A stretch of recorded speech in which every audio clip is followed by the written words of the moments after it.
Whoa. Okay, let's get right back into it, yeah.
Yeah, you think? I don't think it's that bad, but I've definitely seen better days. Like if you compare day one, when I was still, had life in my eyes.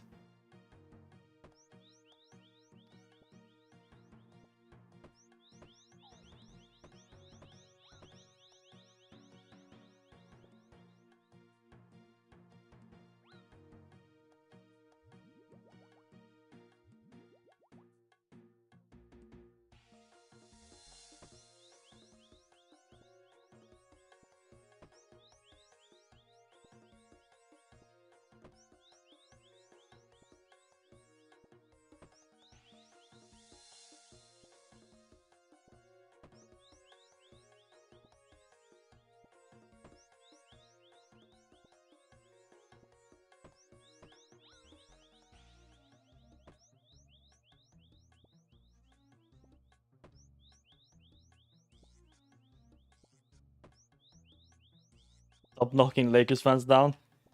I mean, they just need to learn a lesson. No matter how many times you get up, I have to knock you back down. How many times do I have to teach you this lesson, old man?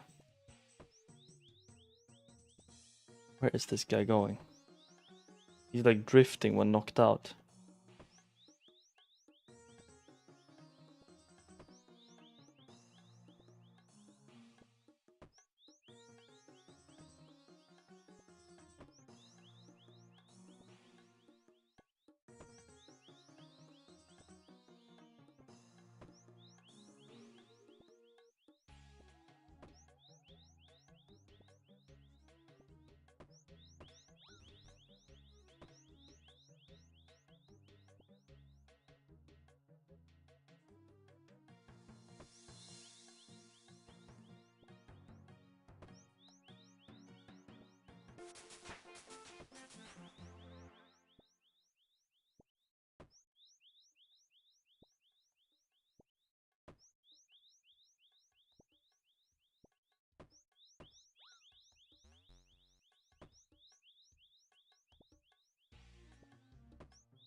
We have fish.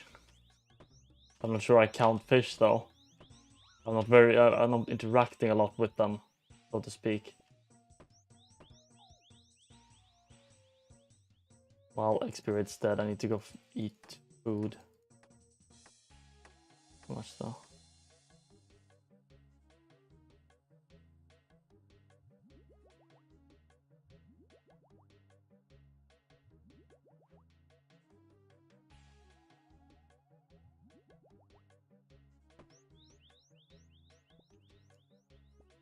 The fish? I mean, they are in an aquarium, right? There isn't cold in aquarium because it's inside. Oh, I'm sure if we threw them out on the streets, they wouldn't stand much of a chance.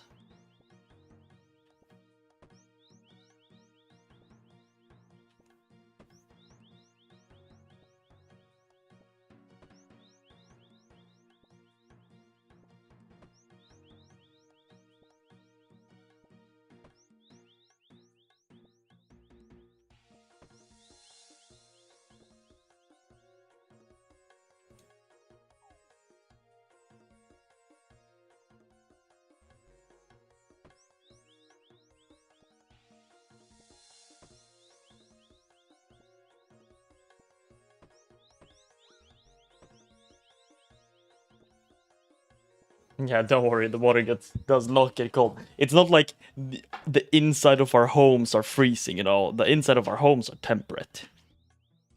I mean, unless the electricity goes out, then we're dead, but... Actually, that's not true. Most of our radiators are water-based anyways. So electricity could go out. Don't matter to us. I guess that would all kill the heating of the water, though, eventually.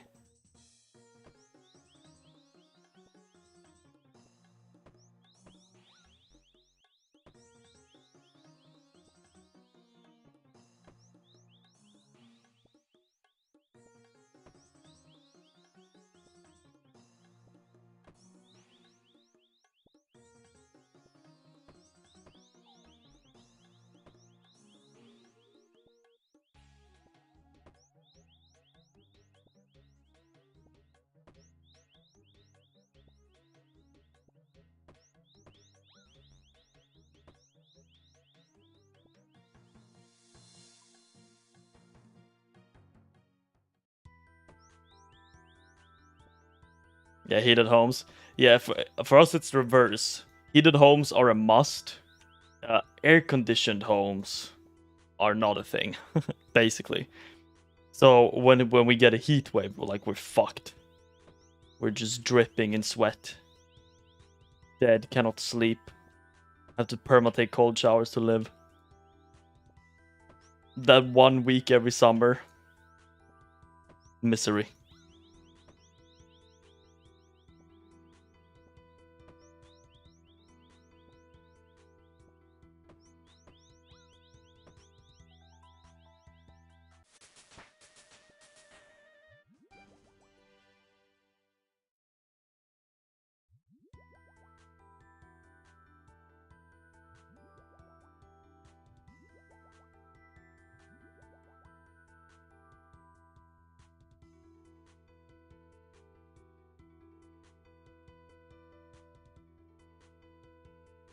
Oh, back in the corner, thank God. Really?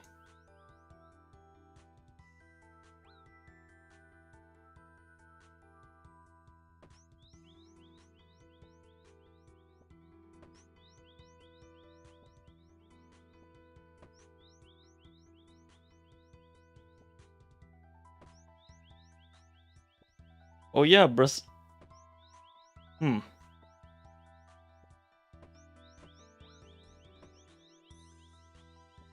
Wait, so Brazil being southern hemisphere, does that mean you have your summers during like winter months for us?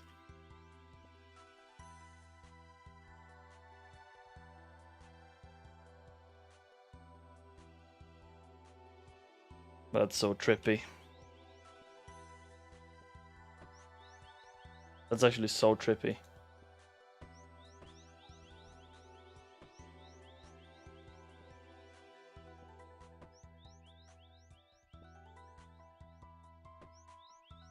But so, yeah, but do you still would you call January summer?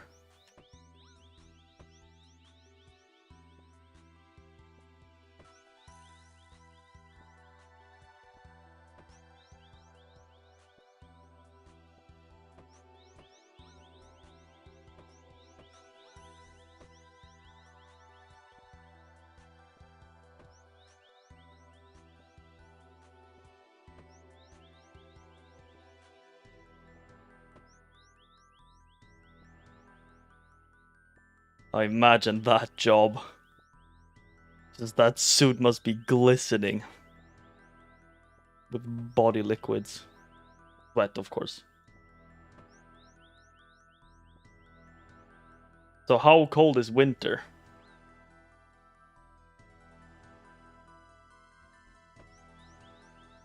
Probably not very cold, I'm guessing.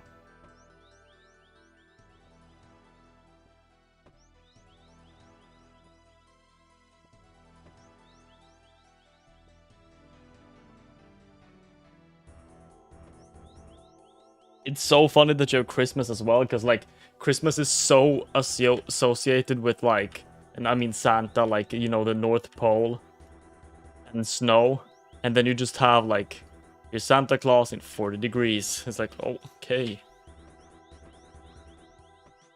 You should have like bikini Santa Claus, summer wear, swimwear.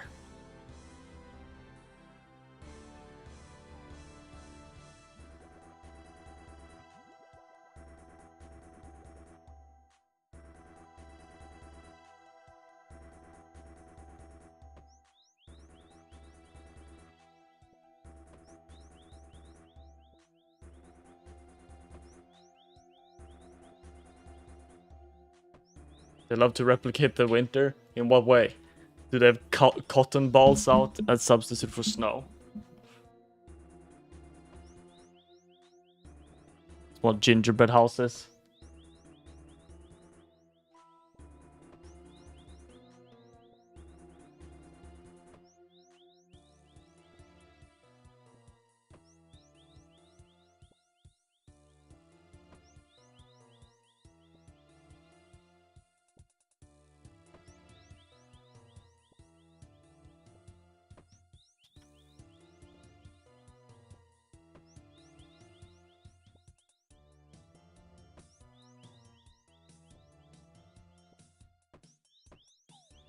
But it's -7. Like that's kind of cold though.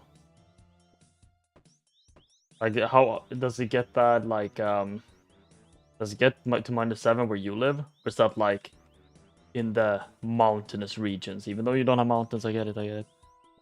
Do you know what I'm saying? Like.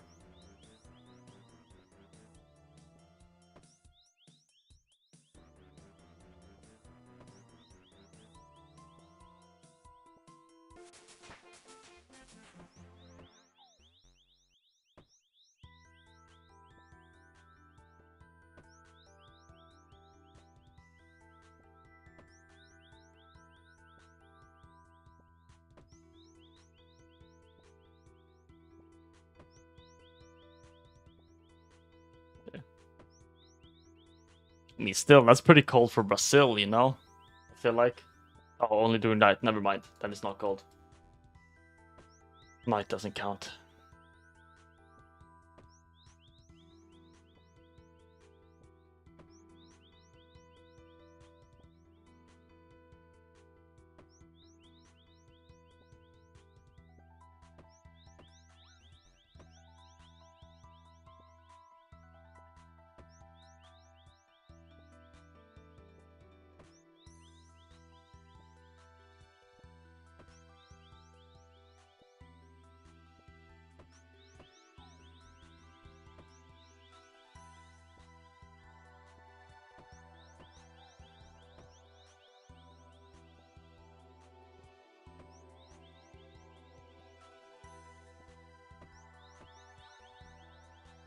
People like to brag it's cold. Okay. But so the further south you go, the colder it is, I guess, yeah. I mean, that's how it works. So never mind. But Brazil is so fucking huge. Like, it's hard to grasp how Like when you say south, like that's so far away from north.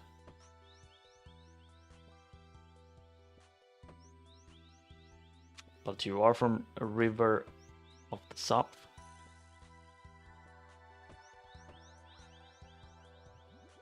No, I'm stupid.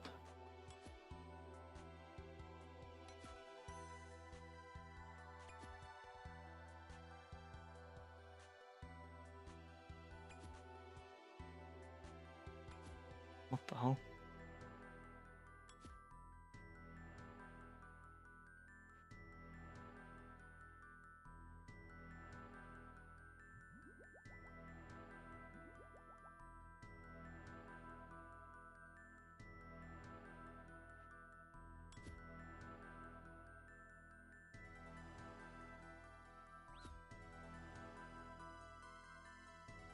My XP.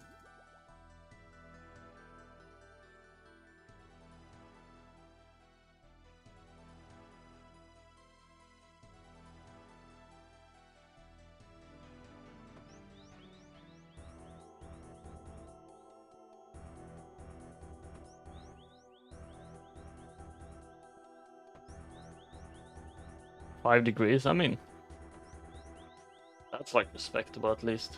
It's not like 30 degrees or whatever like Taiwan. Yeah, Sweden only has one time zone, of course. I mean, yeah. All of Europe basically only have 2 time zones, so it's not like.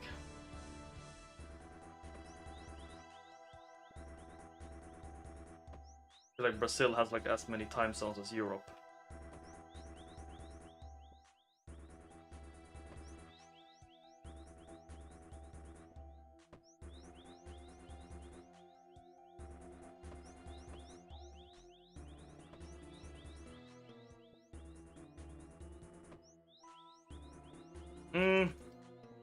I mean, yeah.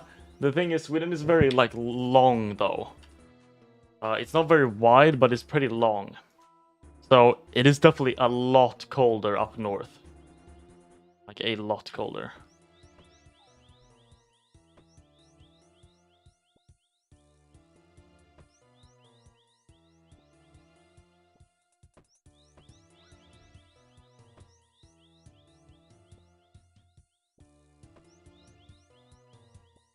Oh, really?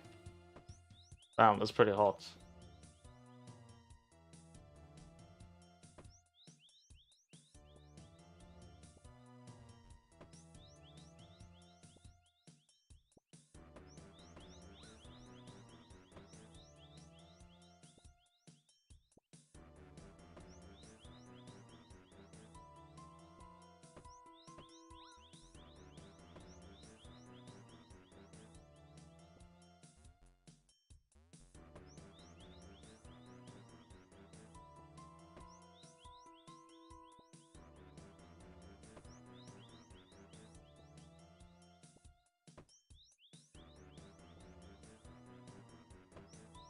It's pouring or what?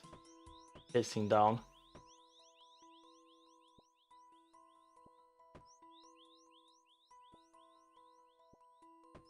Yeah, the thunders. It's basically never thunders in Sweden. Very rarely.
lightning happen close to home?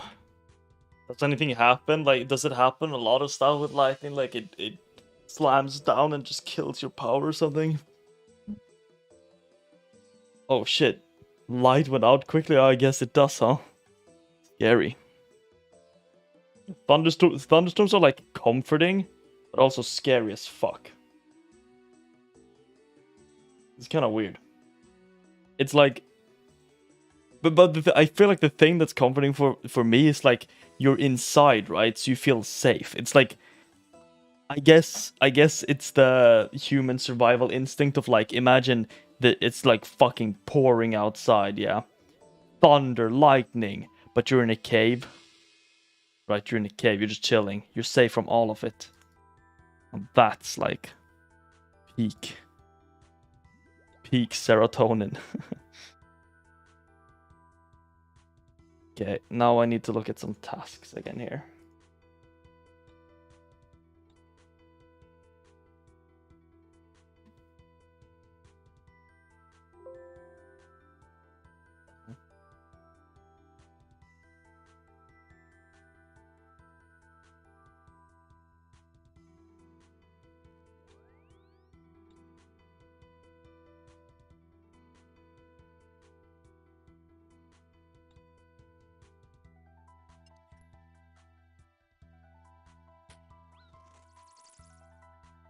I shouldn't even loot those, should I?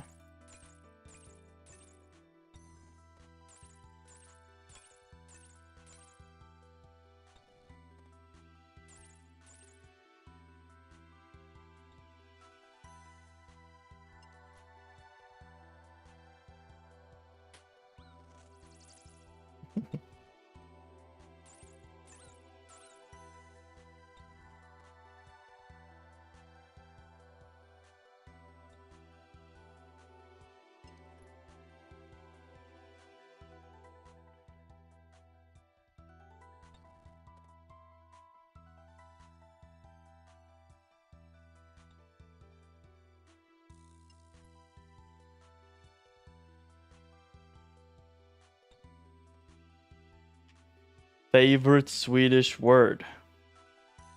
Ooh. Fy fan. Fy fan. Fuck is man doing?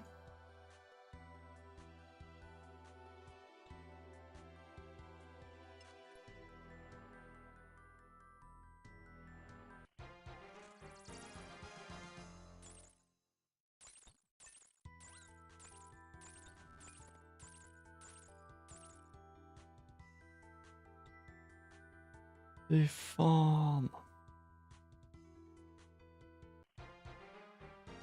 I mean, it's a swear word. Basically means fuck's sake. Basically.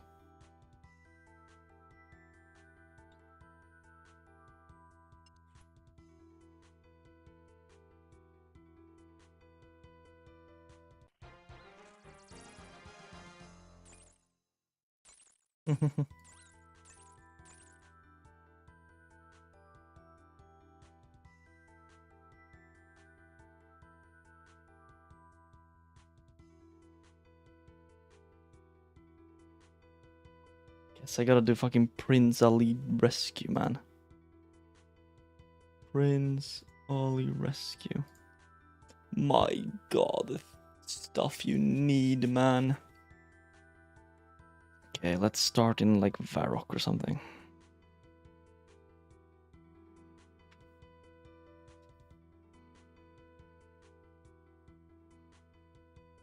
Oh.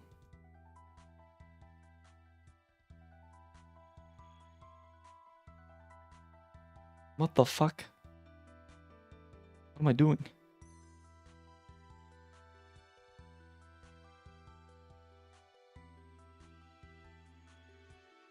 Swear words are always the best. Yeah. I guess. That's the problem with Japanese. They have like one swear word in their entire language. So.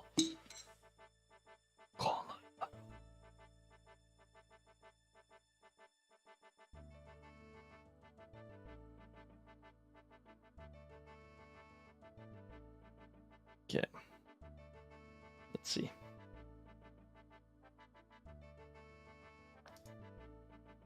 Need a pink skirt.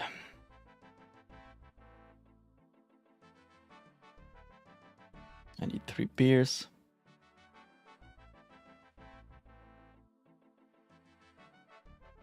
Need a bucket of water. Bucket of water. Technically, I need 2 buckets of water.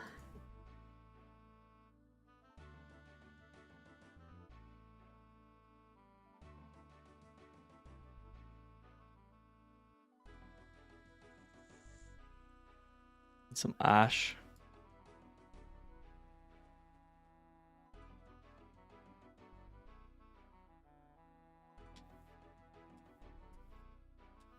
Handful.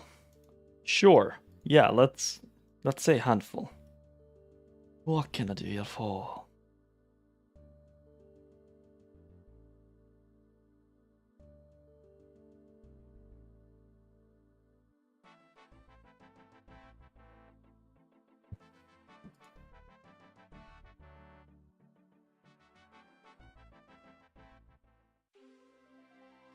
Mine the clay.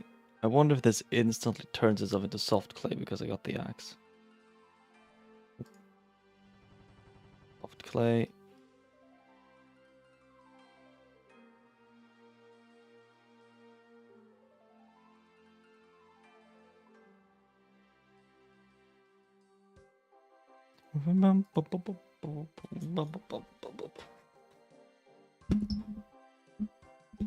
Do I have onions? That is something I would like to know. Onion. Nope, I do not. Cool.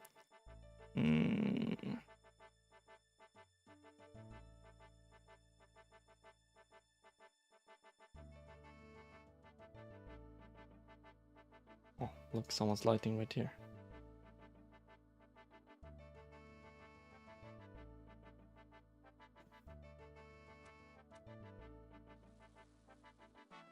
Come back for that ash while I grab the city stuff.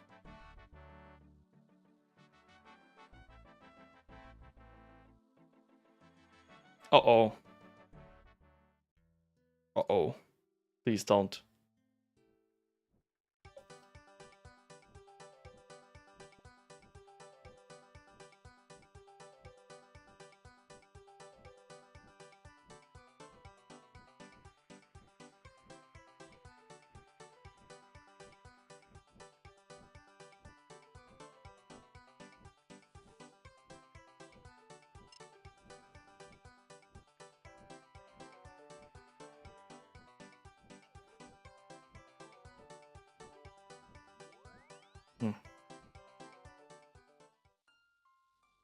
Ash.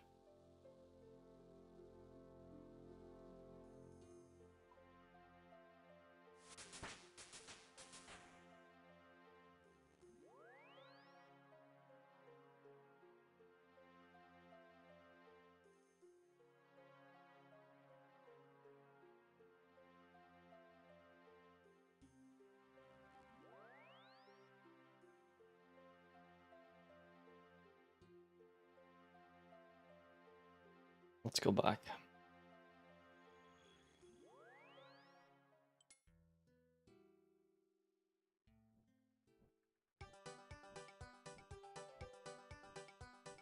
What's with my attack level? What the hell?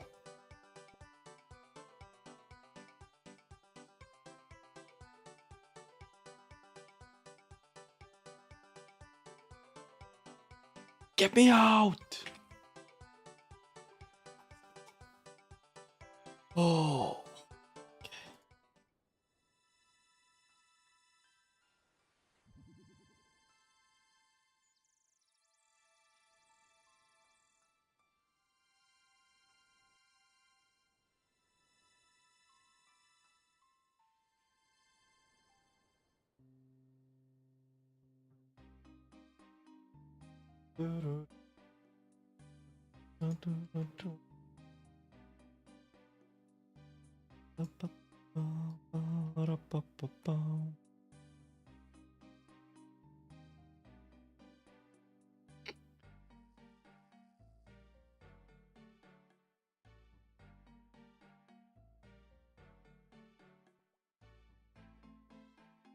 Yeah, Sweden, Switzerland. I mean, it's not only Portuguese. Like a lot of Americans think the same.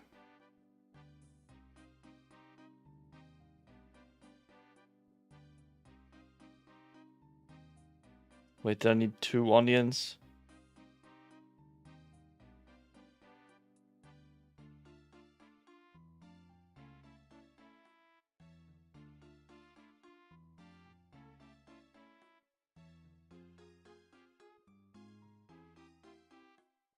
Because of the name. Actually, I think I might have heard of that. I think Julia might have mentioned it.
So much cut his hair.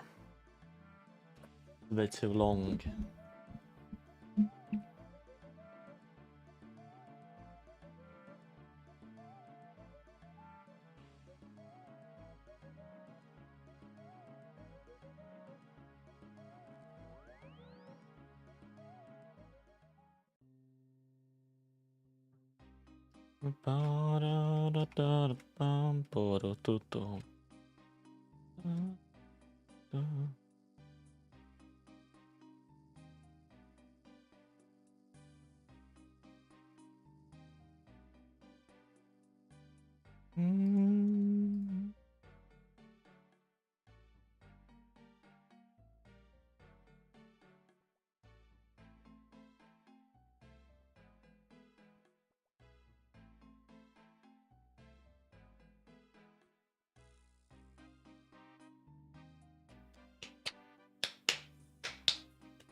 What is the name then?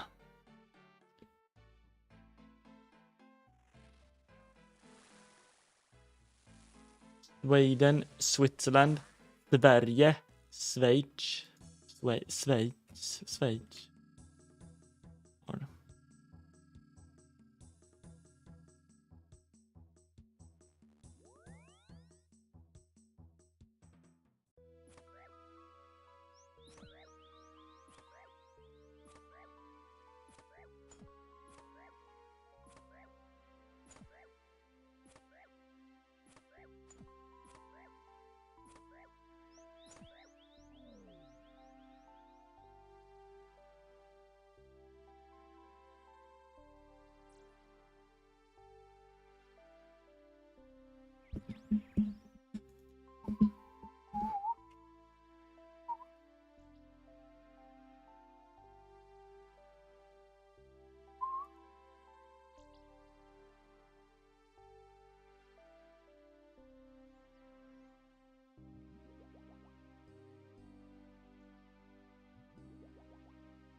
Huh?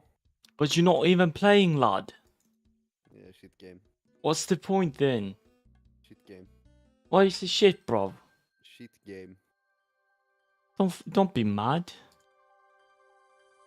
Don't be Listened to sad. Pocket Ham members for 10 minutes and I gave up. You only need a steel pickaxe. No, level 40 recommended. Oh, but that's. Yeah, sure. I don't like that step level though. 40 like I recommended. mean, I would do that on the T stall, like not the fucking. Level 40 recommended, it says. I follow guide, I quit.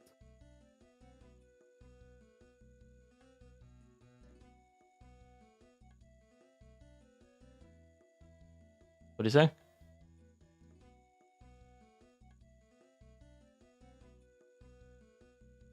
Hello? Huh? What do you say? I follow the guide and I quit. Oh no, man, come back.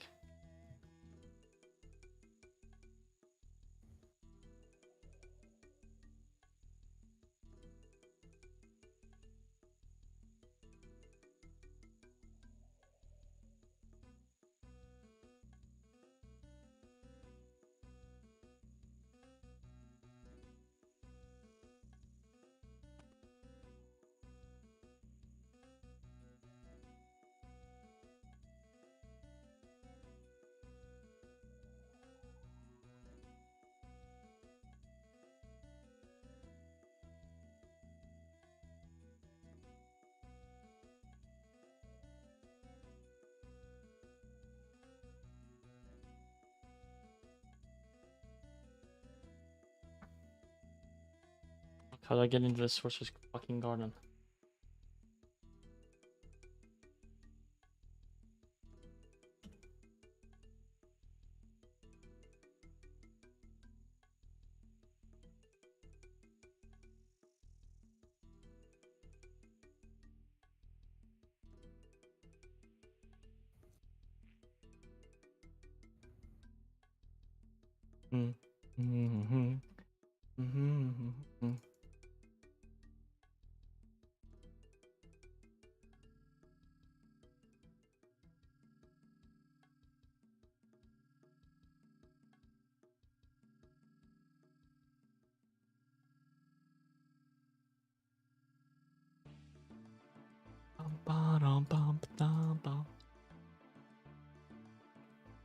Get back on the game, little bro. Don't be so. Godnatt och lycka till. Thank you, sir. But it is not night yet, I'm afraid.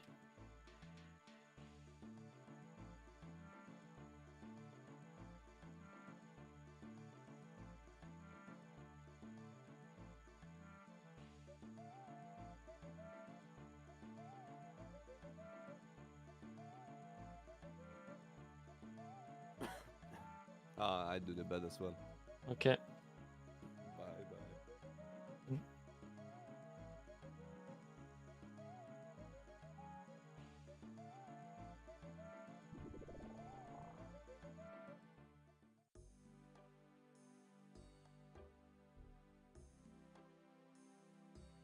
They will what?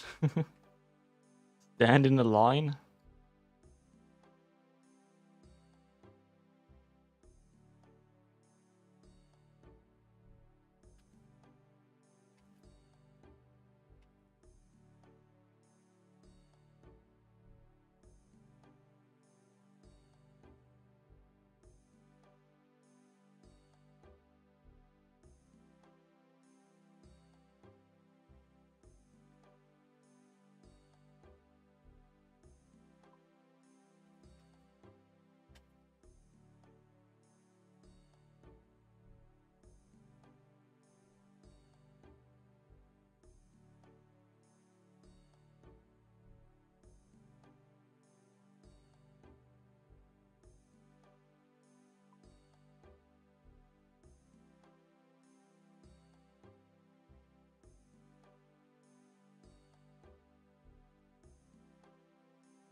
skirk.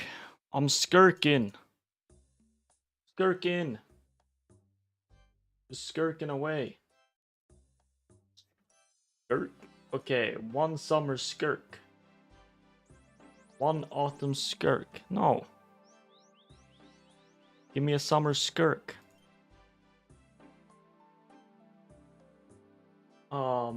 Spring skirk.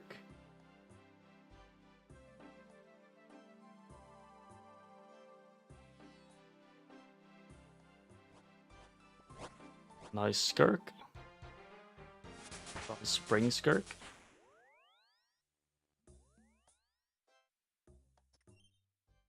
What more do we have that needs skirking?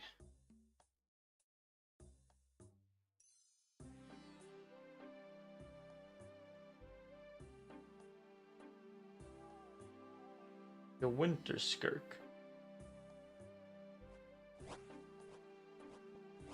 Like a summer skirk. I'm going skirk crazy.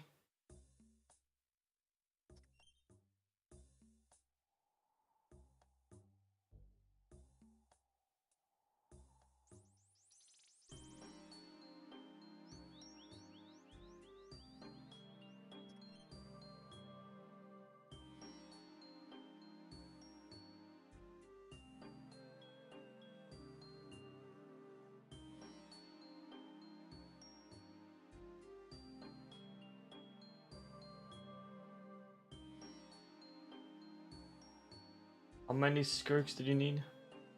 10 spring skirks? Maybe you could do that. This is spring, right? It giga stacked. Did you watch? Yeah, I watched part of it. Problem is, it was kind of being held during our Lich King progress. But I caught as much as I could. It's pretty cool. A lot of views for a World of Warcraft event, I'll tell you that much. Spring skirk. 50 summer skirk. I wonder if 50 summer skirks is worth it. I feel like it... Is this summer? Did I pick summer? I think I accidentally did. Yeah, it is. Don't skirk me.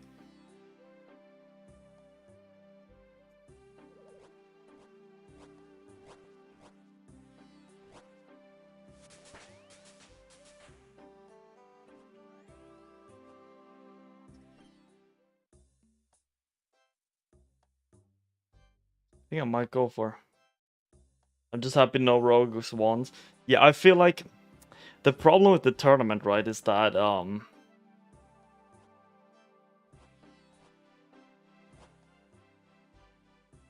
it's so like if you have one bad matchup, you're probably gonna lose it in the end. You might not lose at first, but eventually you will probably lose. And like something like Mage just kind of doesn't have a bad matchup. So they're all basically guaranteed to win, and then I guess Warlocks too. Or Priests, whatever it was. But like Rogues and Warriors, the second they face one good counter, they're fucked.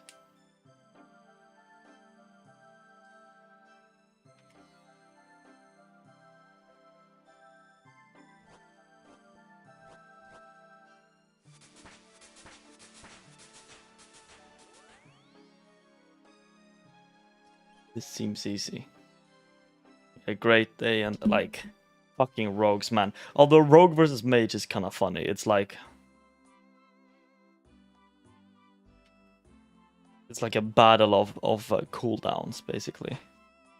Like they open on you, you blink away, you root them, they sprint.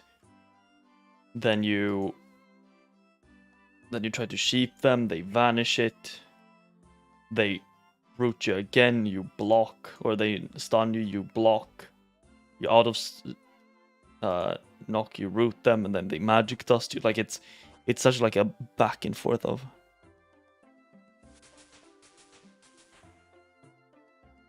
Oh, I'm rank 500 overall level right now. Rank 1000 in points. That's interesting because I still have some pretty low level skills that I can boost up like instantly. No! I've been boozled. Bamboozled even.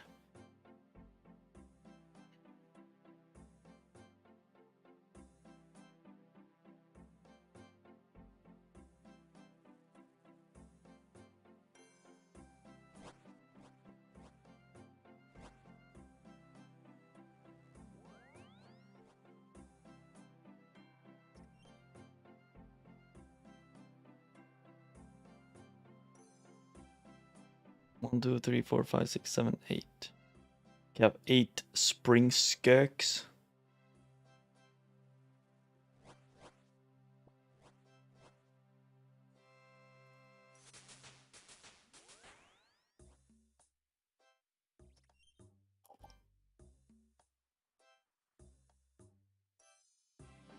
Skirkin moment.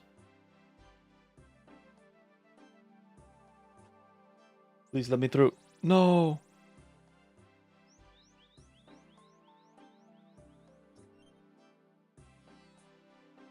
It's crazy how I'm still rank 35 hunter. Like I got 99 hunter like 3 days ago. Only 33 people. 1,000 people have crafting. My god. Fucking.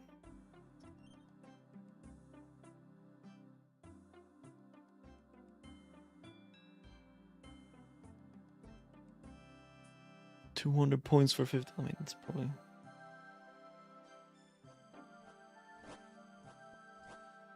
You bugged your YouTube algorithm. Unfortunate. Yeah, the unfortunate thing about YouTube live streams is that you're kind of competing with videos, but I also need to make my live streams a bit more exciting, I feel like. But it's kind of hard when you don't have viewers, right? Because like 80% of like an exciting stream is usually just a chat. And yeah, it is what it is. Like even when I got more views during like WoW stream, it didn't necessarily mean that the stream was more entertaining. Like sometimes I just sat for like an hour straight not saying anything. Content creation, man. Whose fucking idea was this?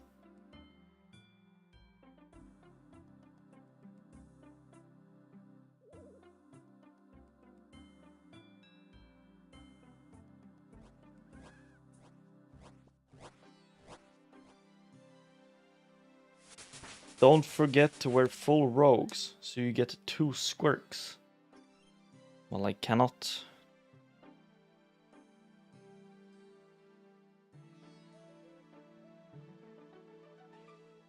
Being quiet for an hour is meta.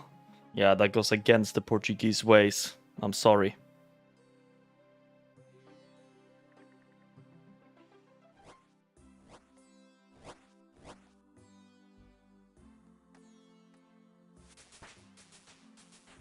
Okay, 50 summer squirks. Wait, I should be fucking. Oh, I'm stupid as a dumb brick. Dumb as a fucking stupid brick, bro. I should be fletching during this. That makes all of these tasks like actually really good to do as well. Oh. We're mass skirking, man. What do you mean? Like, why are you asking me what this is? This is obviously mass skirking going on. It's funny because this method was like... This method, basically what this is, right, is that it's a maze that you have to make your way through to reach like the tree at the end and pick the fruit and then you get some XP. But some guy figured out that if you just bring 1,000 players into the place, the guys who detect you and teleport you out just get completely overwhelmed. Like they cannot keep up. So like if you just mass whirl the entire thing, the shit can't keep up, which is I find hilarious. That's like some insane breaking of game mechanics. It became so prominent that Jagex, yeah, I'm cheating. Everything I'm doing is cheating. That's how it is. The same with Classic though. But it became so prominent that Jagex just added worlds for it. Like actual, it just says skirking worlds, which I find hilarious, man. It's so funny. Oh, this is blessed, bro. I just won the skirk.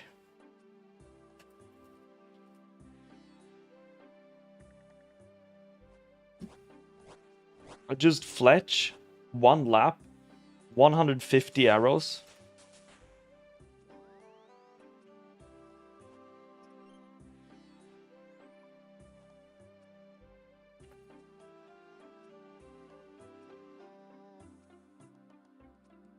Oh, they see me skirking, bro.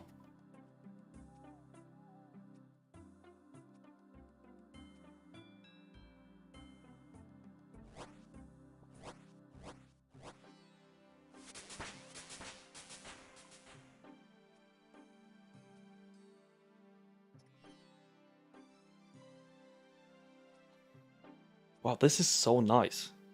I love skirking.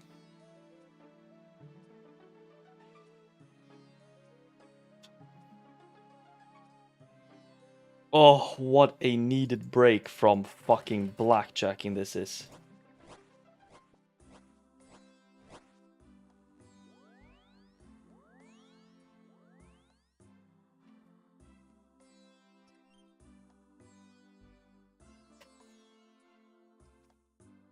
Bro, my fletching progress has been horrible. Horrible.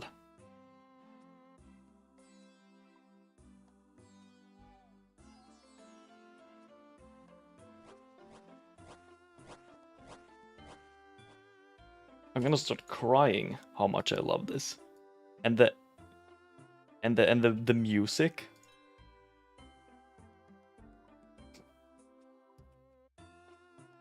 Oh, I wonder what the Garden of Spring sounds like.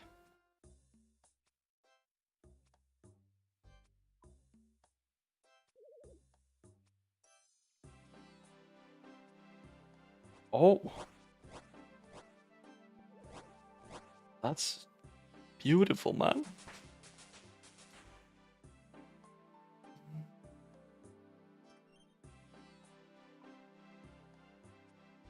Art. Art is all I'm saying. This minigame is so pretty. I don't understand why they made this minigame so pretty. When was this released? Kinda wanna find out.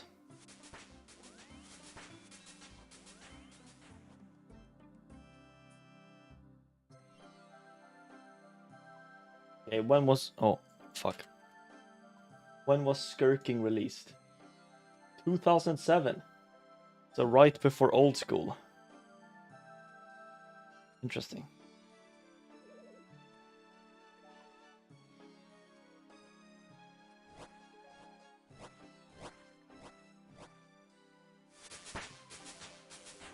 Wow. That's all I'm saying. Wow.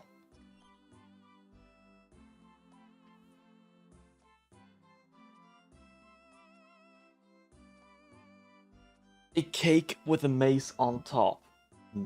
No. No. Beautiful flowers. Great architecture. Vibrant colors. Good vibes. Like, what more can you ask for? This is reverse Sweden. You see Sweden? In there. In there. This. Ah. What the fuck? Am I using this shape on my mushroom? Oh, I cancel.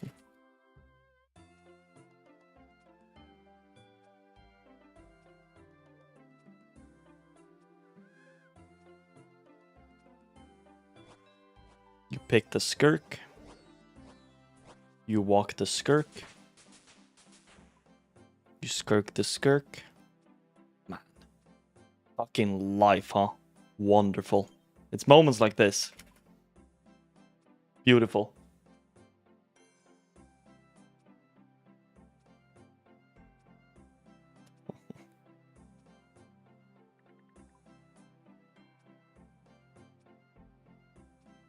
It's so sad that people watch shows on Discord, man. Bro, turn into designer. True. This new design invokes immense joy in our customers. Well, technically, I already am a game designer.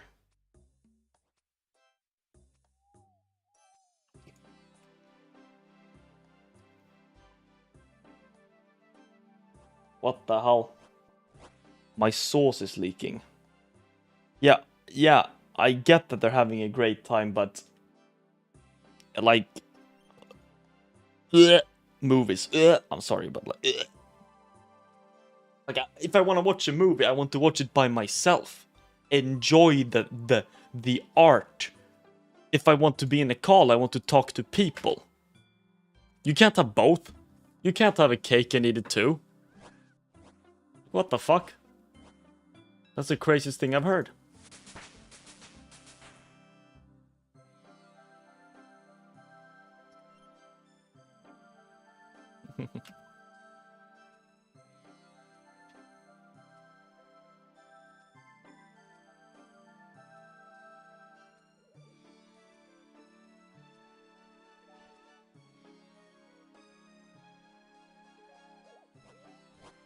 I buy the tree.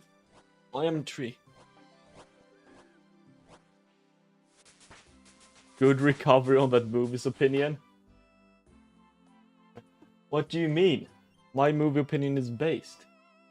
He's just bitter because he can't stream it. Bro, trust me. Even if I got paid, I wouldn't watch it.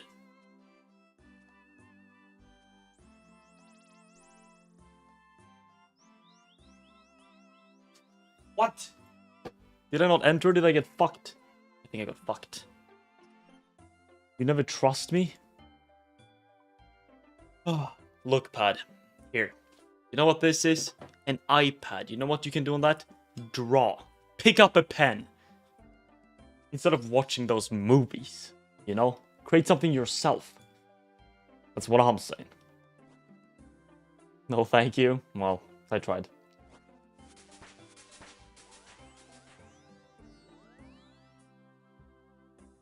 You can't stream it in Discord? What do you mean? Your internet's too bad or what? No, I'm kidding.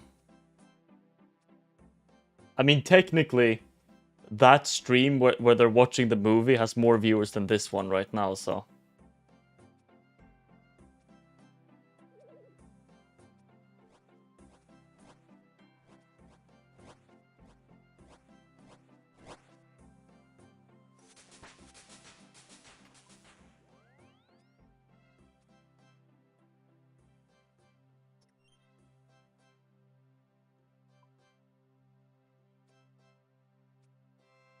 You can't share movies with your mates? Why? Different tastes? Do they like Top Gun? And... I don't know movies. I can't help you, sorry.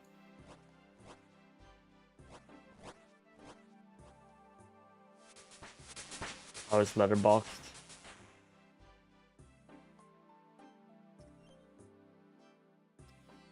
This is the part where you explain what Letterboxd means, by the way. Very important.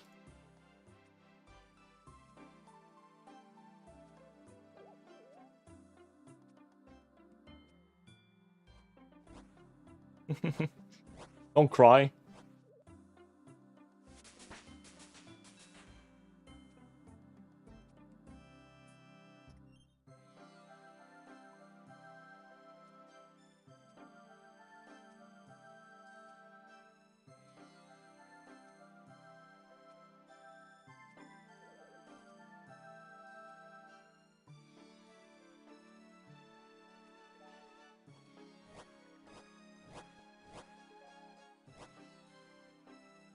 Oh, okay.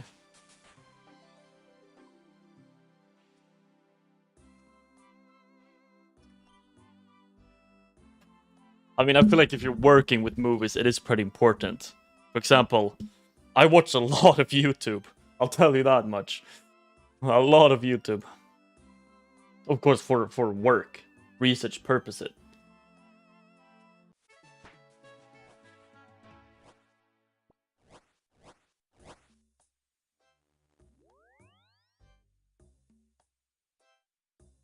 Exactly. Watching movies is supposed to be my job. Like, that's me.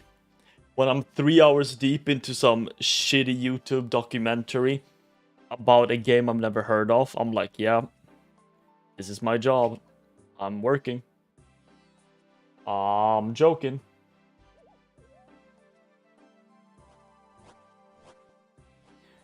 I'm joking.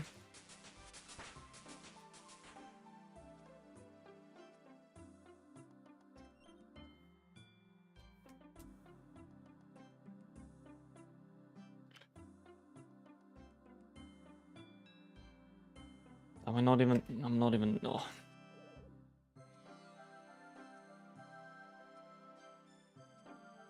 Did I get caught? No.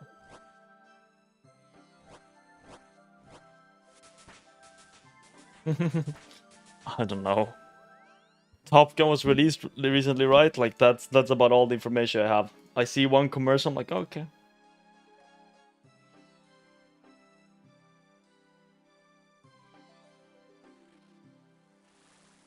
How many did I need? I need 50 summer skirks.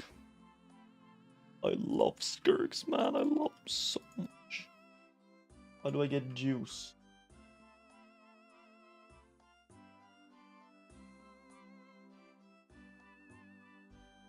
Okay, so how many do I have? How many summer?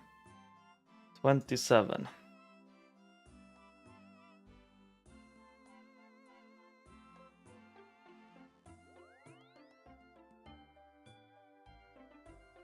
Sure.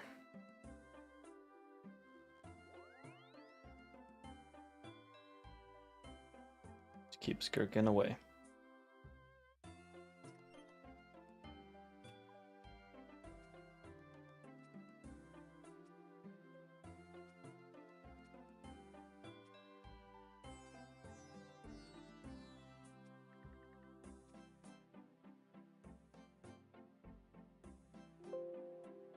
Freaking two. See, you watched it. I knew it was a topical reference.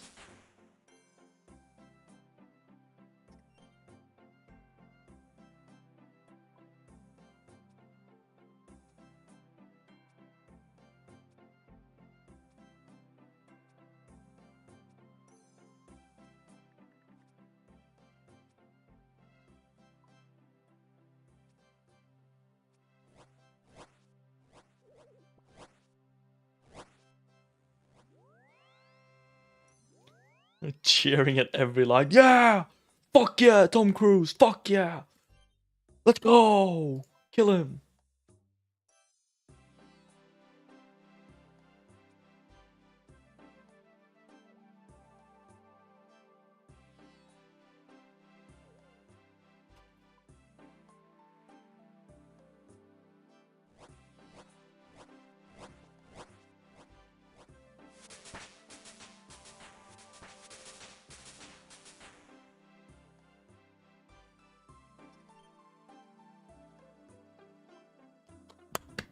It's like clapping when the credits roll is like clapping when the plane lands. Who the fuck you clapping to, bro? It's a screen.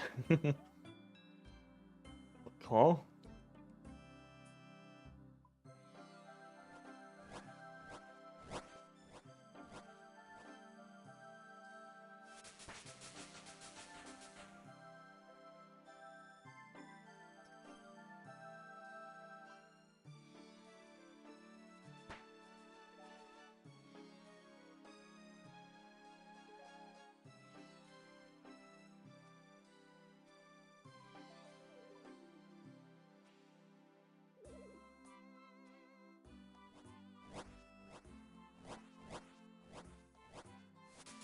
The new TFT set will be out soon.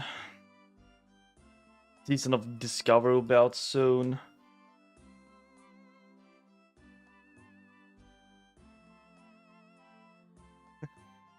Tom Cruise, please, man. You are so sexy. Oh my god. Oh no, Tom Cruise, do not die. You are so sexy. Man, this, my will to live is like all-time high. all-time high from this skirking shit. I've never felt better. Like, imagine if skirking didn't exist in this league. This would have been horrible. But now it's nice. It's real nice.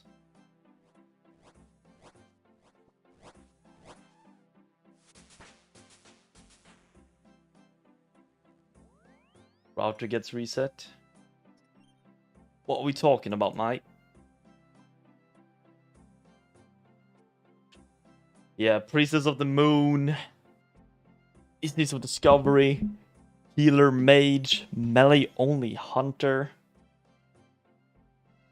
Your PID would change. Oh shit, true. Well, is it that PID based? I mean, I've been teleported out a few times. But actually not that much now that I think about it. I know my friend was like,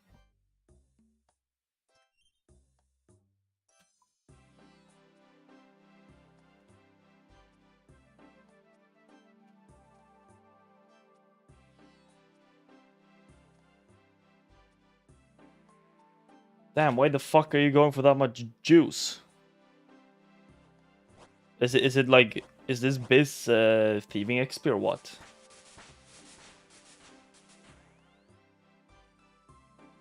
Do you even get thieving XP? I don't even know.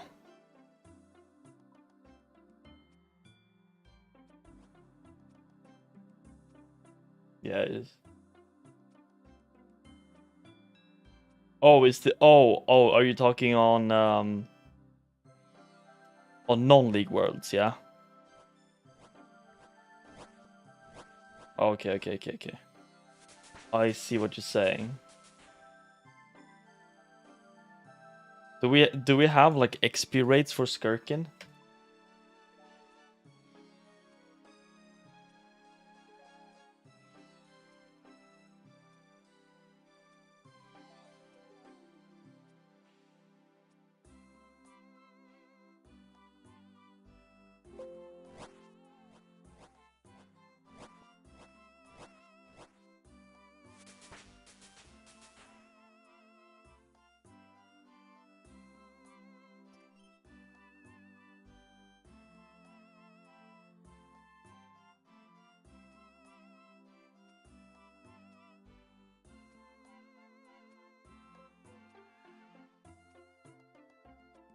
Oh yeah, it says in the guide that you should reset router. Okay, 150k an hour-ish. I get, yeah, it's a very AFK way to train.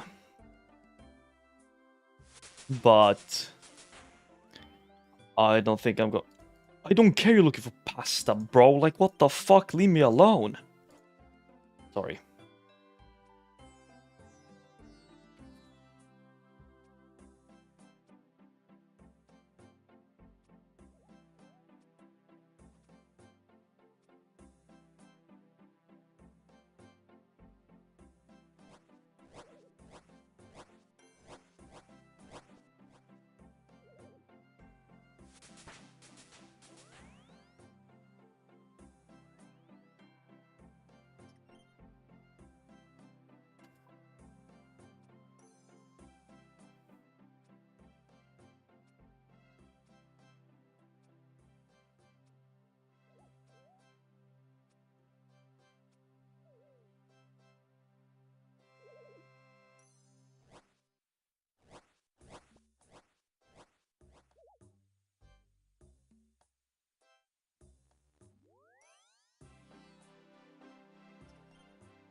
Summer is the final garden, right? It's the one that, with the most experience.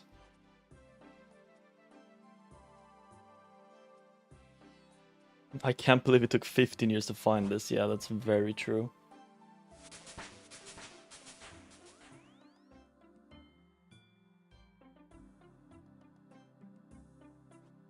Yo.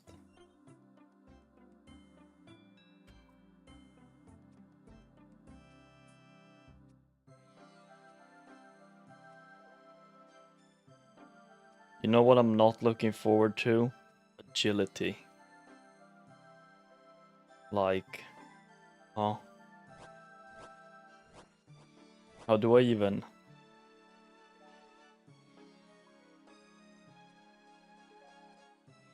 How do I even do that? I guess it's just Valley. Valley course. Well,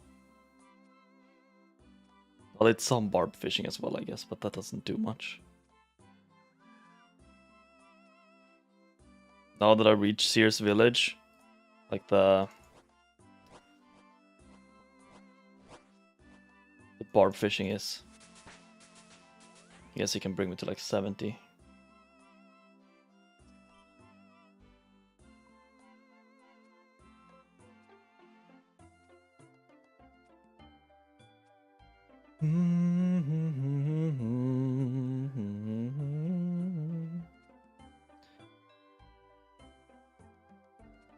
Brother, I've never once seen a man squirk like you. That's a nice skirking. Yerk.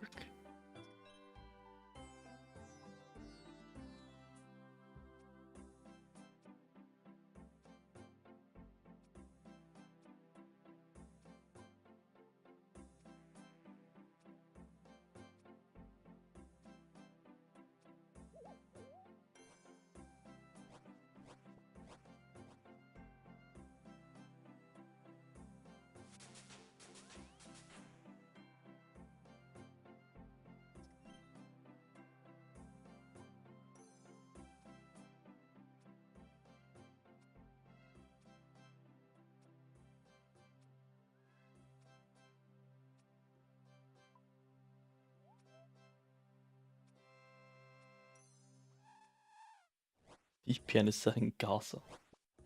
Bro, that's not funny.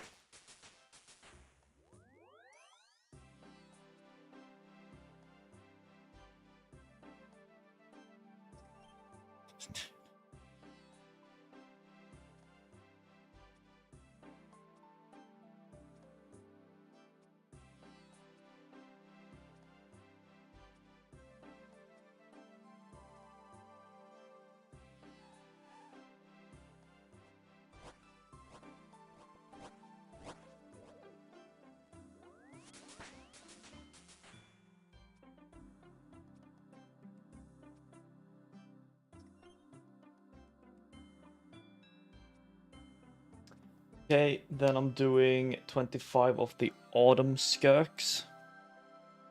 And then I'm like good.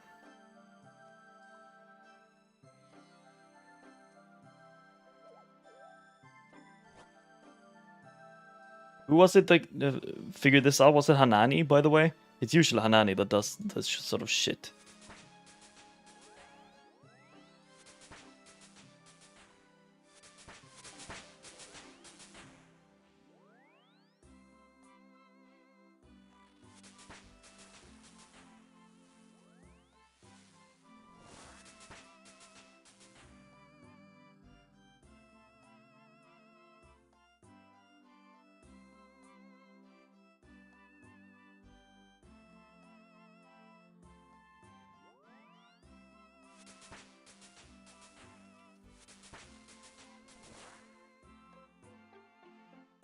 How many more summer? I need one more summer. Then I need 24 autumn. And I have how many inventory slots?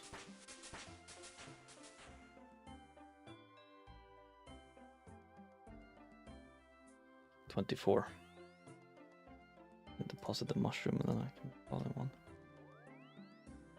Oh no, actually I can't anyway, so...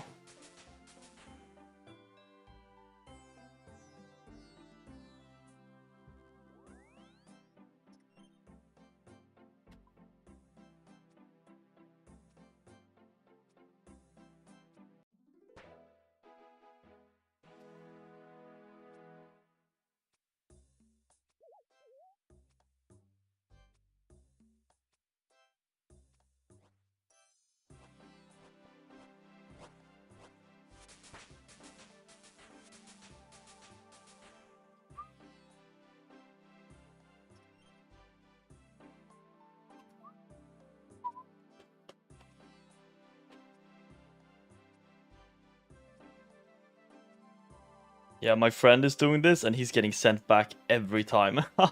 So it's like gigapid based. Own the bitch. Oh, I only needed. Okay, well. Okay, let's see if I have the same luck in autumn.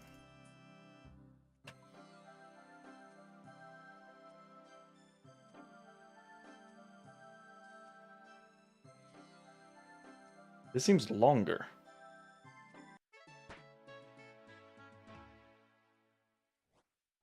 Well, seems like I'm fine here too. Only need 24 here. 4.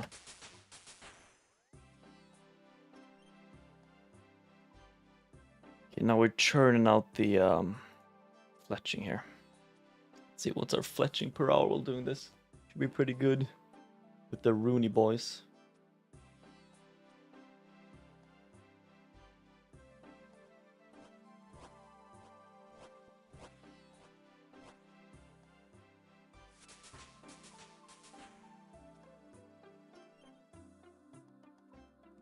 This didn't seem too much longer in summer actually.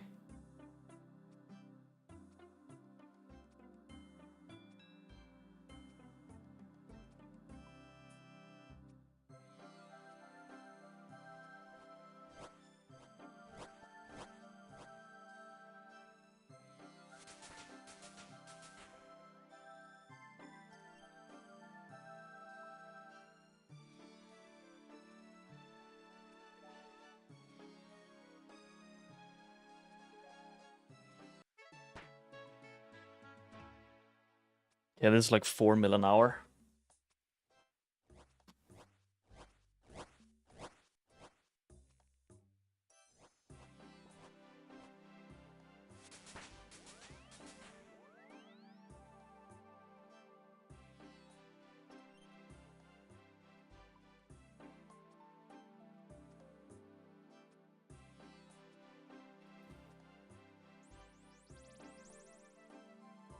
No, teleported.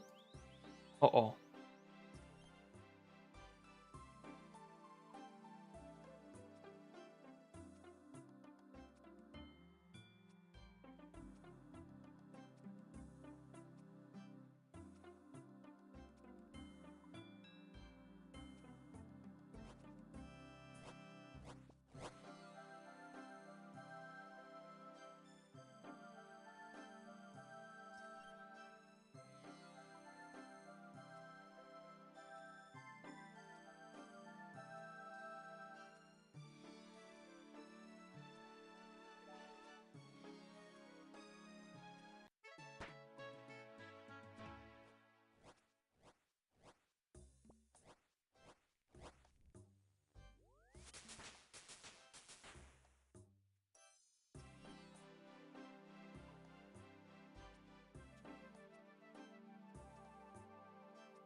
It's probably gonna be some good thieving XP as well, actually. Let's check.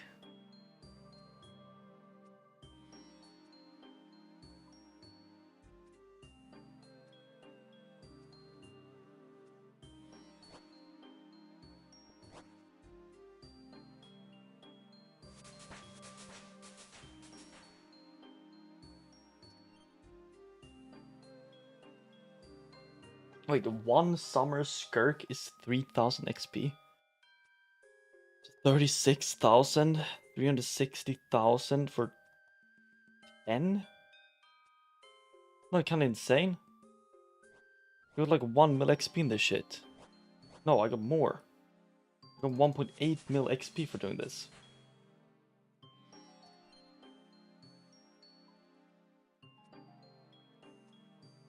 Hmm. I'm gonna count the time of one lap here. This seems saucy if the XP per hour is that good. Especially since I can do fletching at the same time.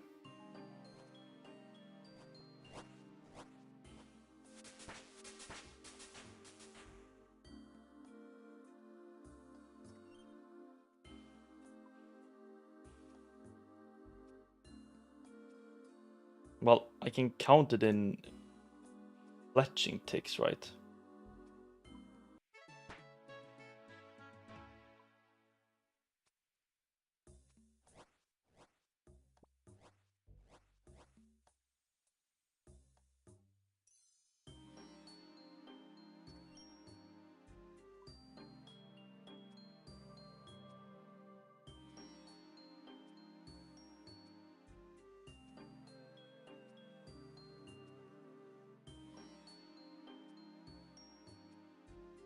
Fifteen, 14, no.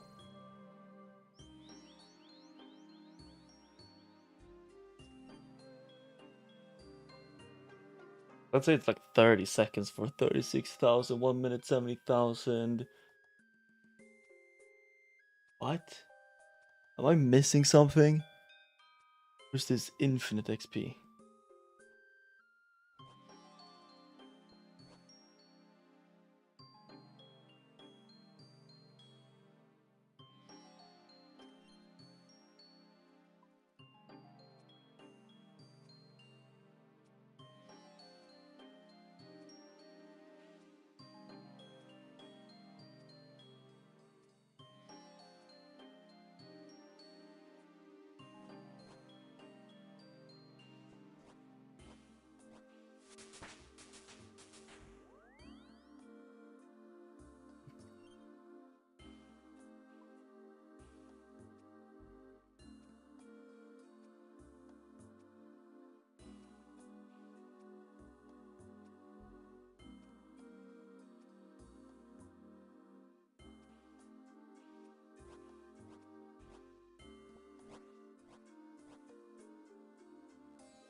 If one is 1 minute, I mean, it is only 36k XP a minute, 260. Oh, I guess you can get caught as well. Let's reduce it. 2.5 mil XP an hour, 2 mil an hour. I mean, 2 mil an hour completely AFK is not bad. Especially since I can do fletching at the same time.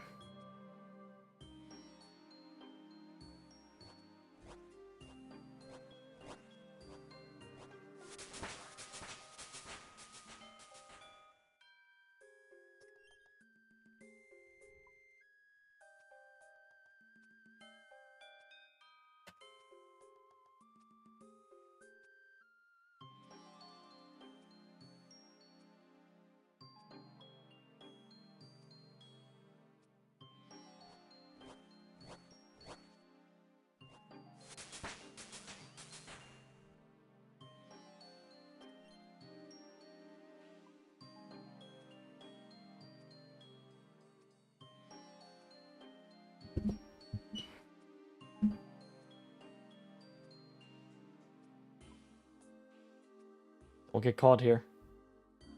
Ooh.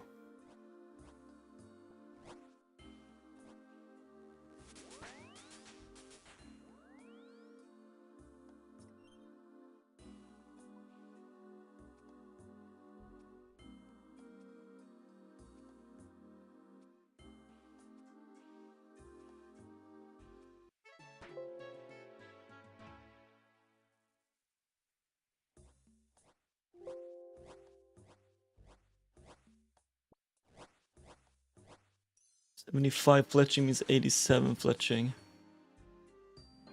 Okay.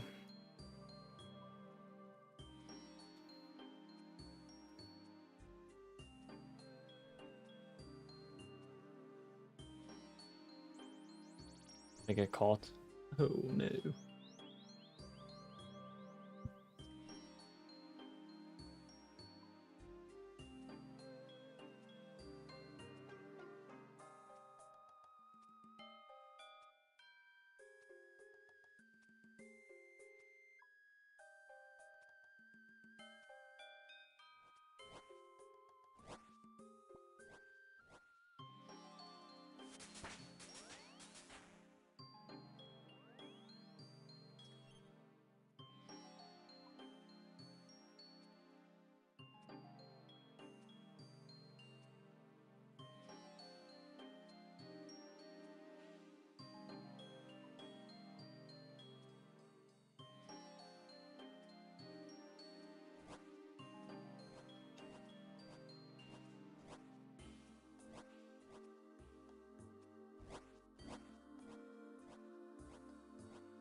The stream itself is the ASMR. Nice. Just some calming working going on, like.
You can also get crinkly sounds.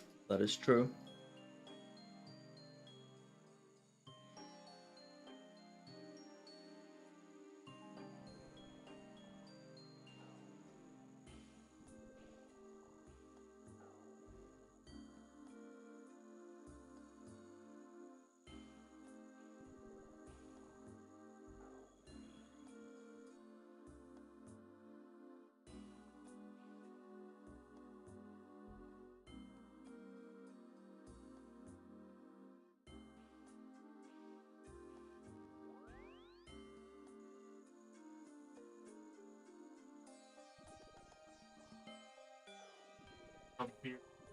Thank God, it's.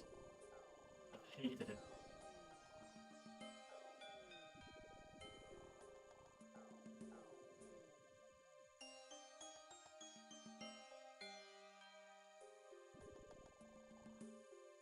guess this does kind of draw down the XP per hour though. Which reasonable, because otherwise it would be insane.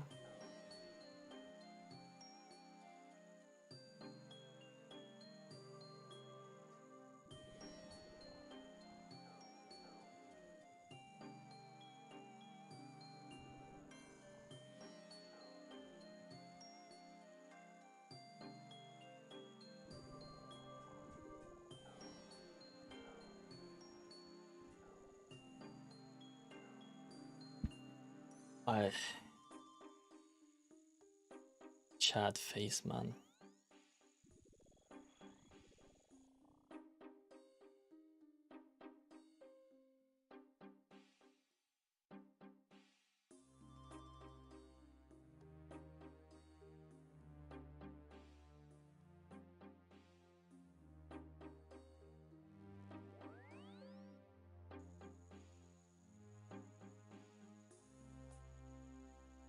This is a Sumaril from Pokemon.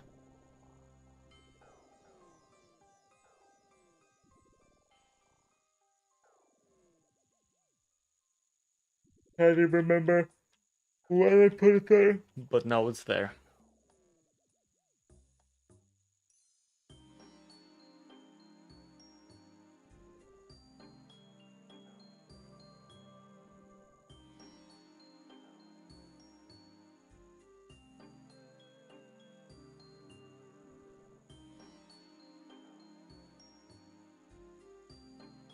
Not a Pokemon nerd, sorry.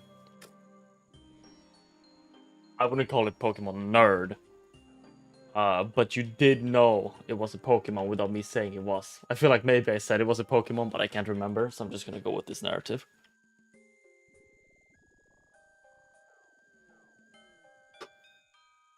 Them die. Well. Fuck. I did say. Stop gaslighting me.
Oh. It's not. Oh. It's not one skirk juice per skirk, man. I thought it was one skirk juice per skirk, and now I'm looking like a fool.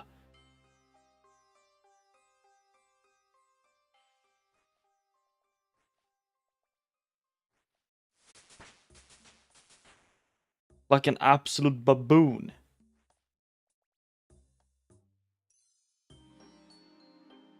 That is what I've been saying. How could I not know that? I've been skirked, man. I've been skirked. I cannot believe how skirked I've been.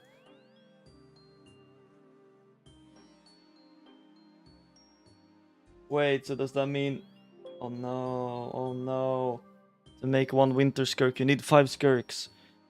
Oh, why did no one tell me this crucial, vital information?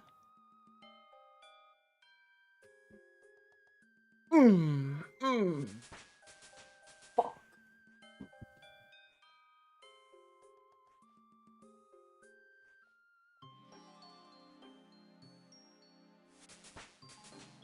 Oh, skirk moment. Such a skirk moment, man.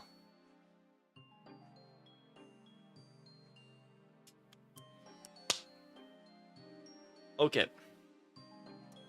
It's fine. I've been skirked worse before. You know what they say. When life gives you skirk, make skirk juice. Not descending into madness. I've already been here for years. That means I have to... Okay. That is fine. That means I need a lot more skirk juice. A veritable fuck ton more skirk juice.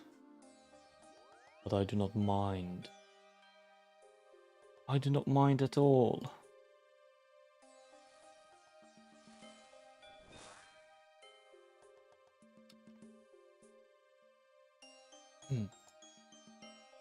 It is extremely chill. I've actually really enjoyed skirking. So I'm glad that I'm being pulled back into the skirk.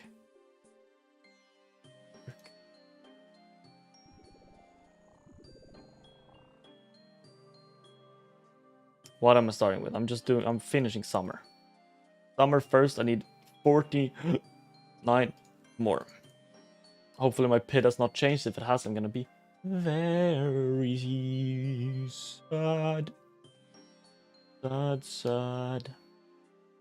But it's time for a new garden song. What about Sorcerer's Garden? Is this one good?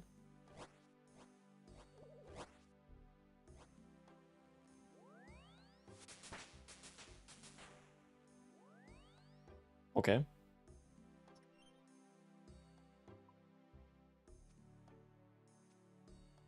I feel like, is it just the baseline for everything else? I feel like it is.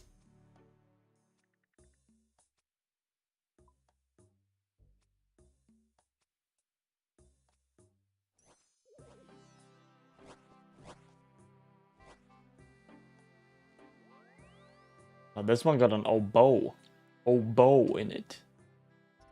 How quaint. I don't know what quaint means, so maybe it was correct, maybe it was. You fucking tell me.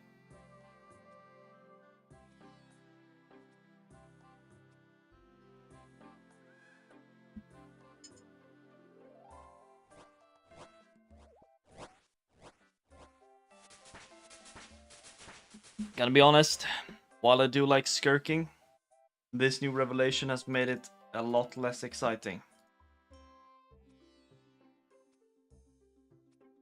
Although the summer one still isn't bad.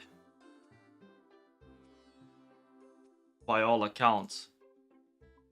Still probably like 2 mil XP an hour thieving. And then 3 mil XP an hour fletching.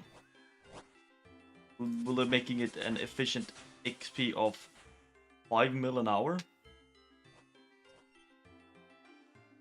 If I had 5 mil an hour in a day, I mean I would get 6 maxed skills a day. I would be done in 3. That would be something. Alas, I do not think that is the case.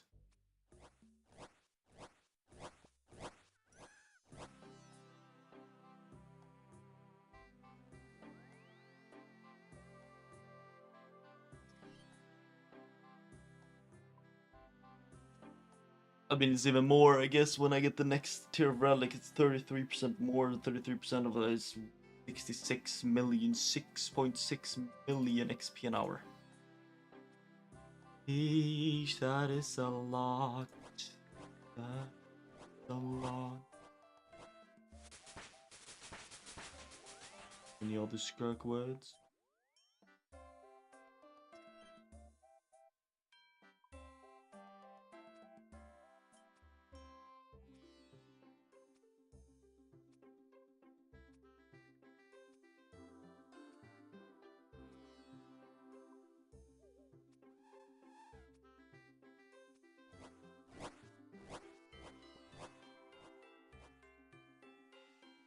Oh. Hello, skirk friend. Welcome to the skirking.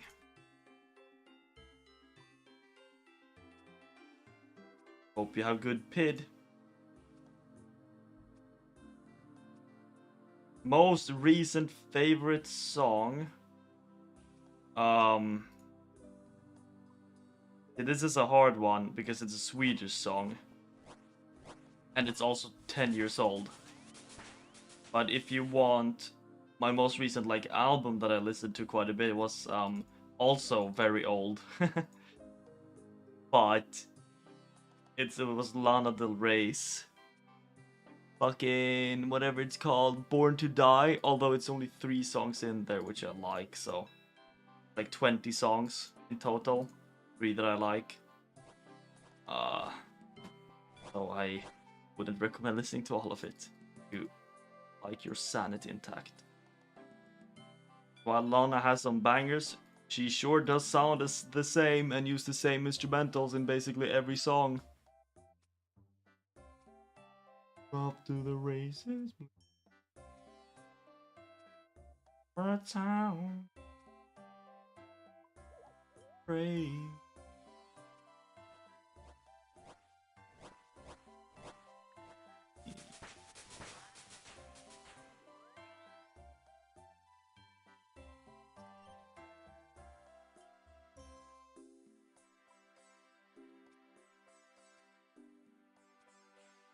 Veronica Maggio. It would be. I mean, I think her entire. You loved Born to Die? Yeah? There you go then. Veronica Maggio, Satan I gatan is a fucking insane album. Maybe probably my favorite Swedish album. Just literally back to back to back to back fucking bangers, bro. The production does not miss.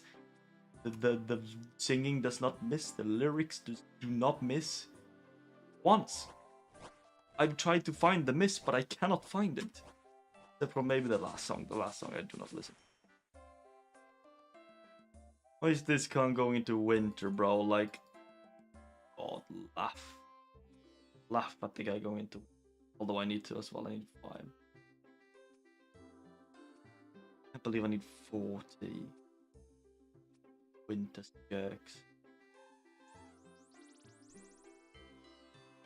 Grr, I got caught. Satan I gatan. That's the one. Jag är nästan där.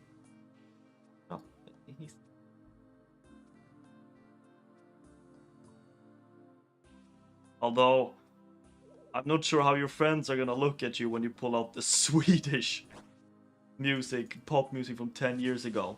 Yeah, this is I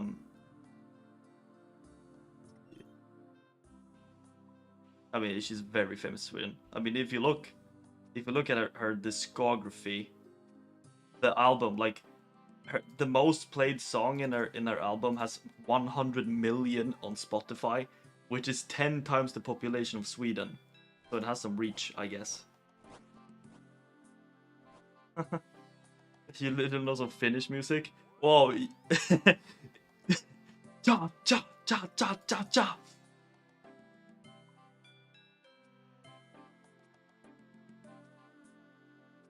That doesn't count.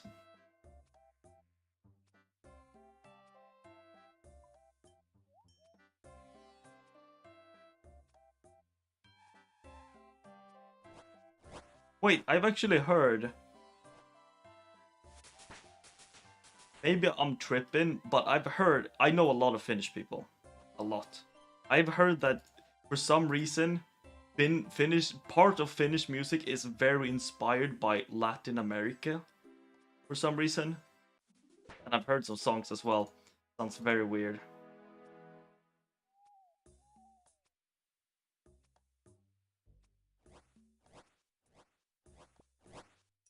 Huh. What's up, dog?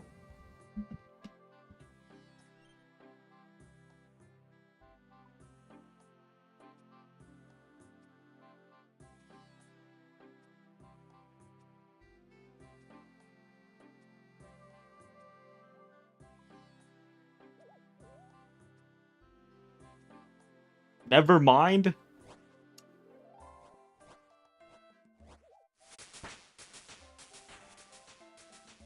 Setup ruined.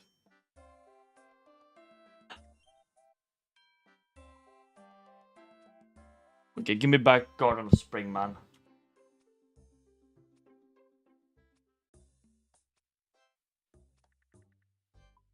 Oh, and not much. See, I thought it was weird you left the V out. NM HBU.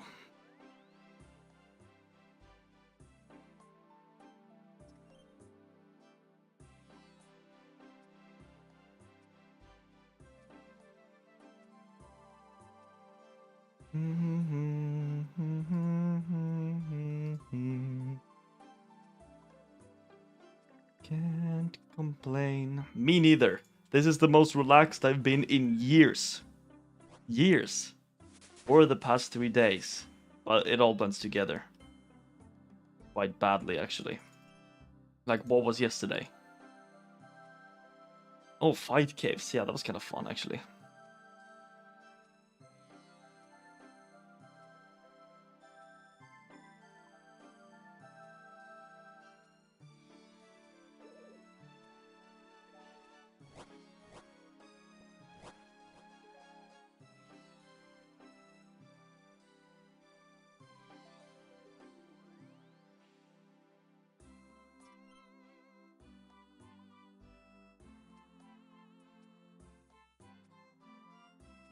I want...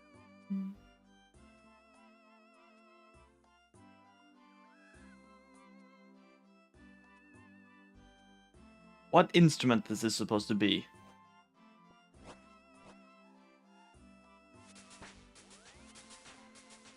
Is it supposed to be a violin? I guess. Like a solo violin? Sure. Fuck it. Hey, whatever you say.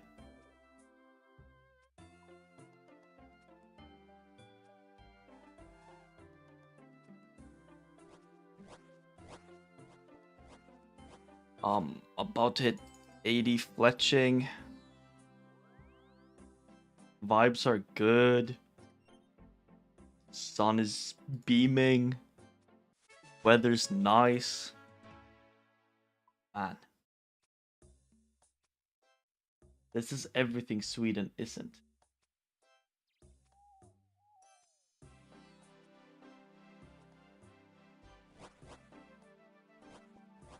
Well, that part. This. Oh. It's the little things. You know? Uh-huh.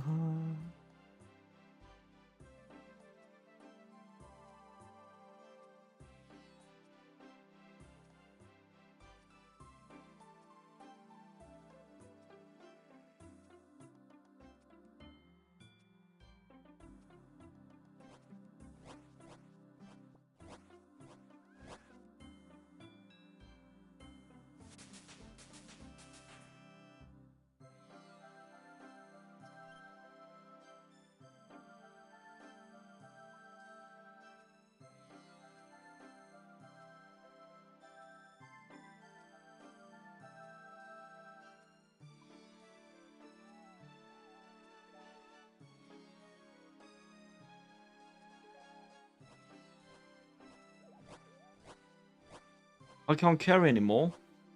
Well, that's not really a problem, yeah? I can just teleport out. Well, it's a problem actually.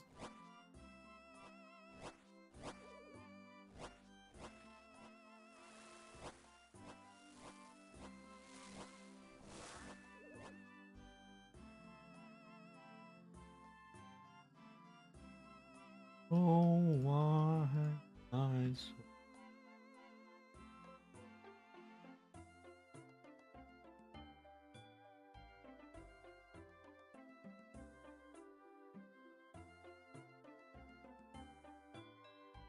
Give the mushroom back.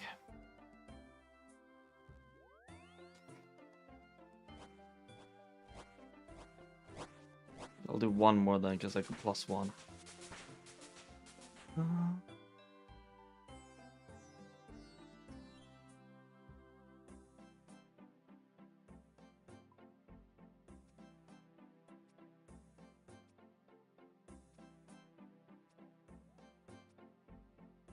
I'm boosted to 92 fletching. Pretty good.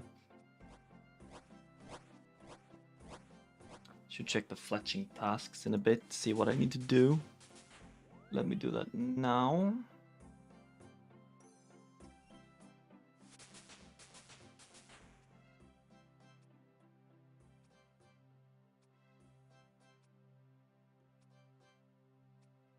Fletching.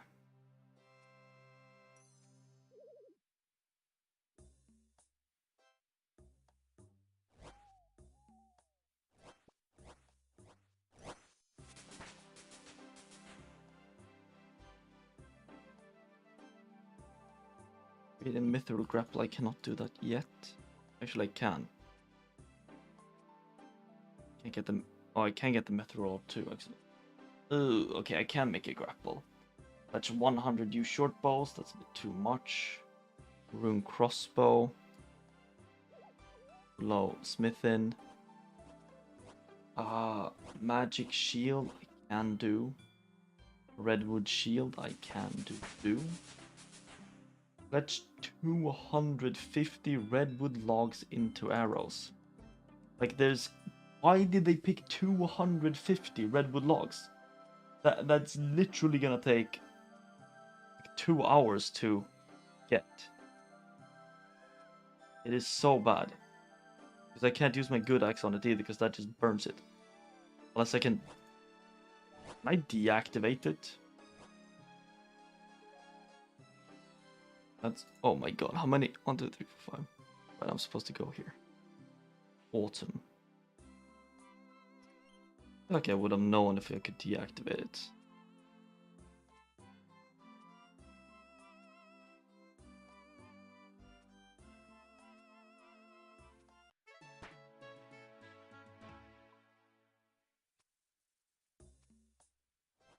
It's just 200 dragon darts, but I don't really know where I would get those from.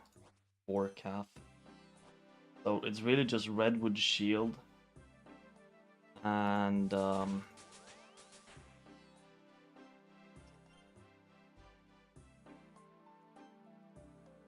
yeah. Shield. 100 dragon javelins. Could also in theory do if I go kill a lot of red dragons. I would only need to kill like 100, but that can take some time.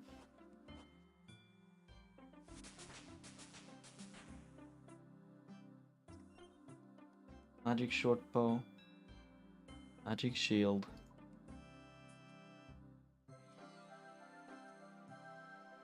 The 200 points is quite a lot. Die.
Oh shit, I do need dragon implinks apparently.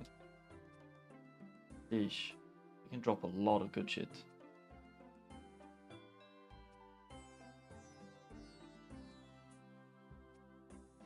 You can drop Dragonstone, which I need for glory. They can drop Dragon Dart tips, which I need. Dragon Javelin heads, which I need.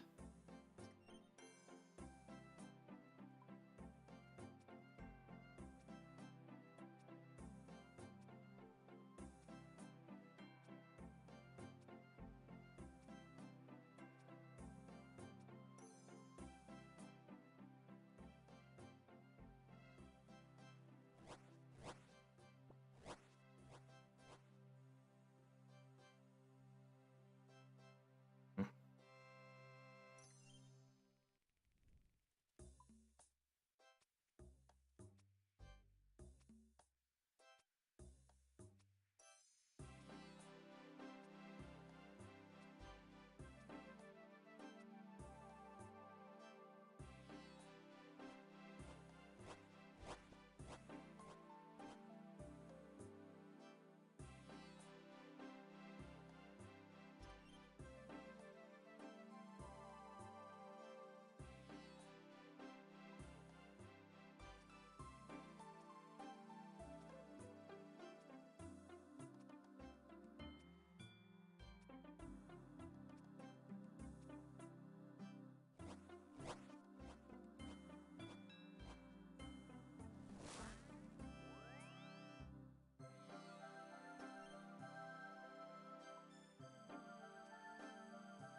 100 points. I not say not.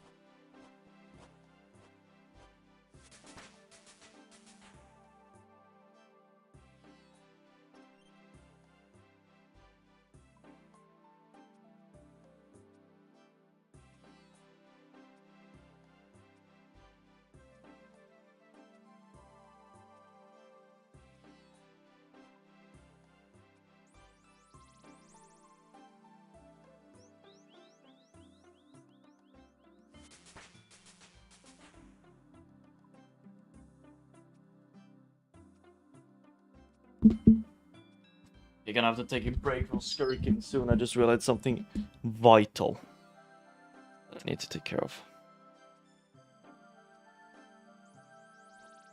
I got sent out? What is going on? What is this mockery?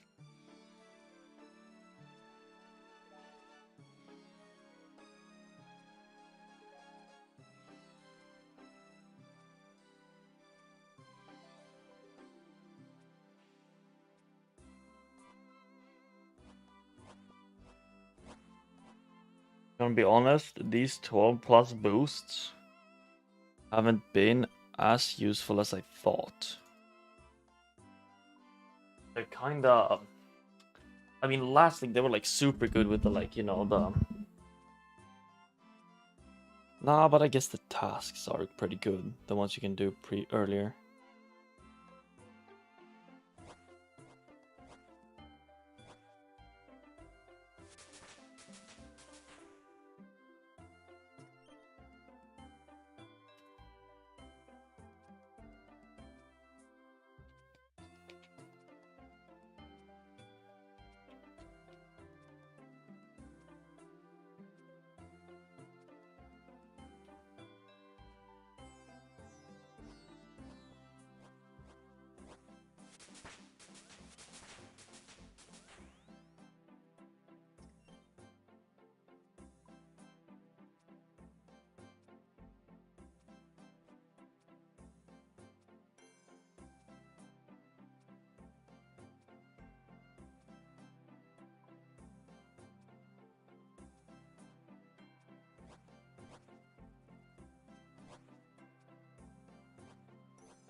That is good.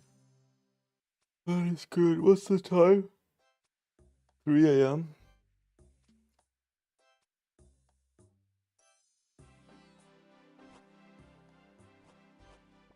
Interesting.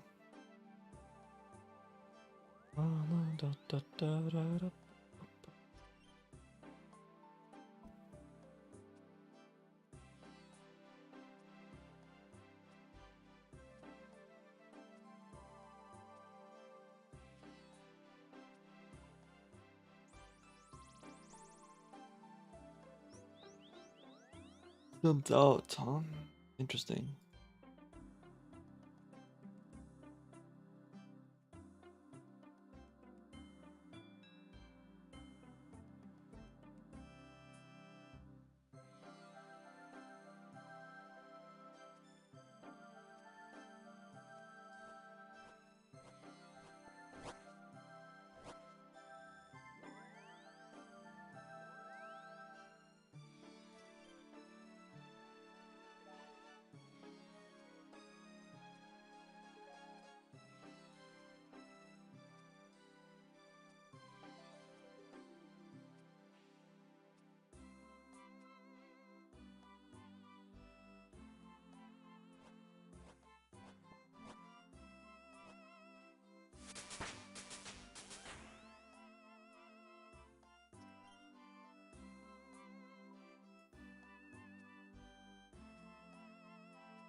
-5 fletching secured.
Nice casual 800k XP drop.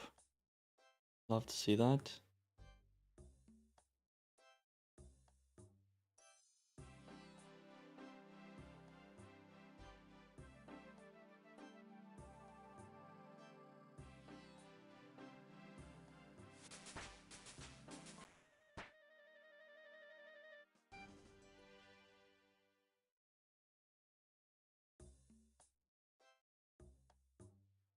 Hmm.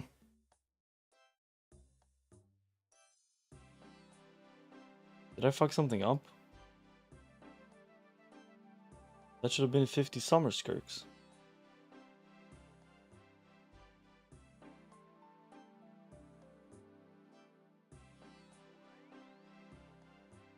Now I have no idea how many I have.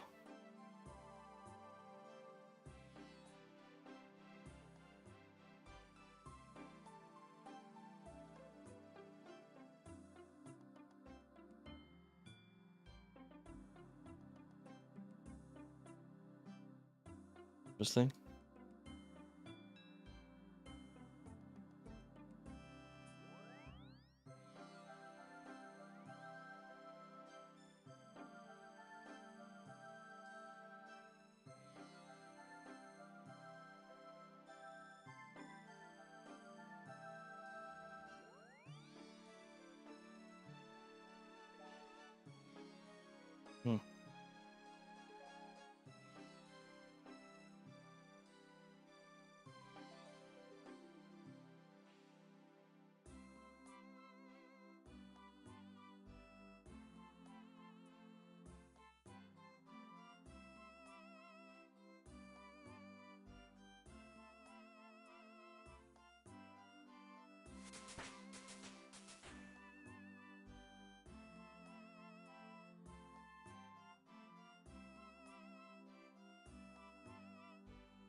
What's so cursed about this one?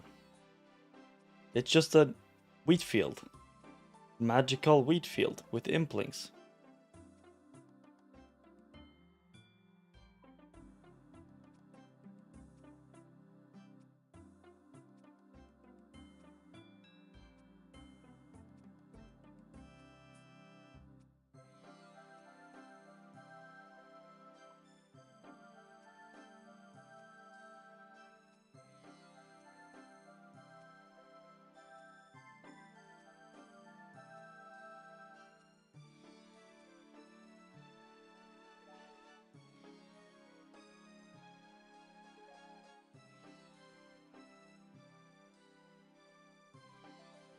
Yeah, it's magical.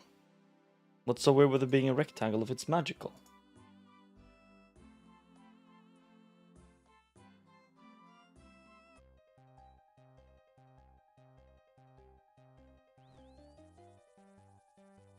Look it. Oh, yeah, has a banger theme.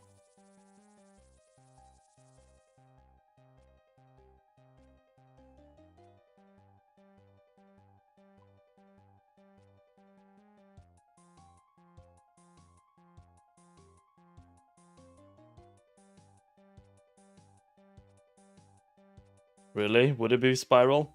I feel like aren't rectangles a more unnatural shape in nature than a spiral?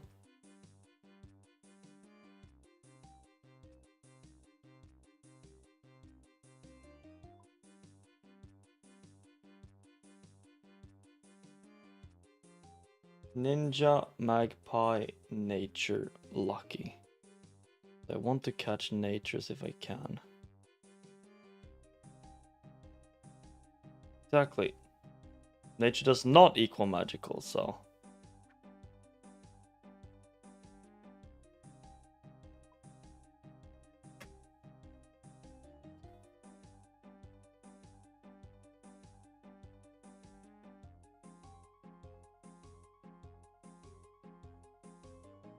Or nature and magpie implings.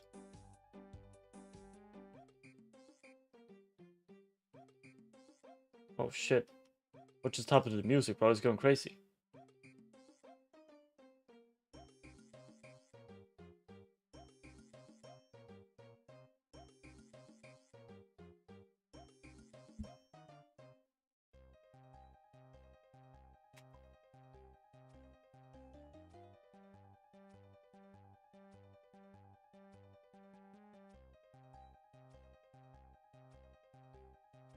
The exact same, don't worry about it. Uh,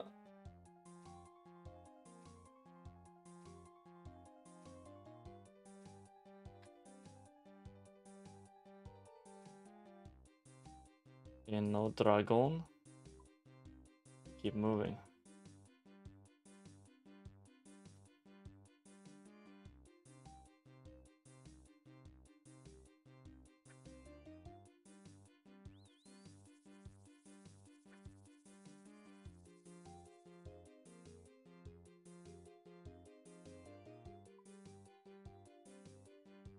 The where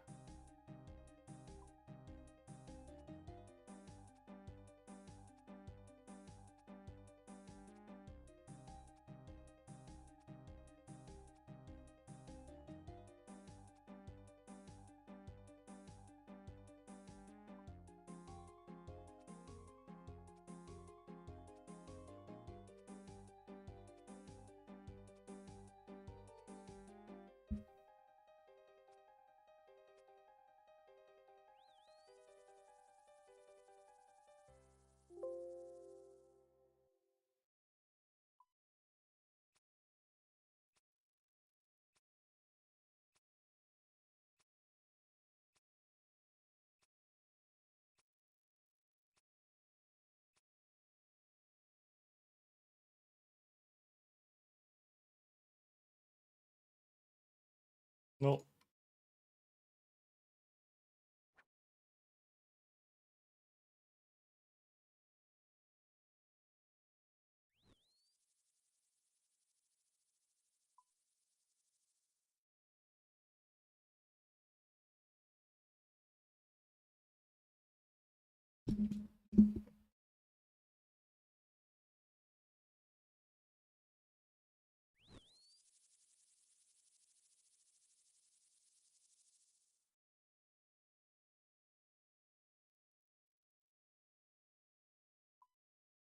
The good thing about running around is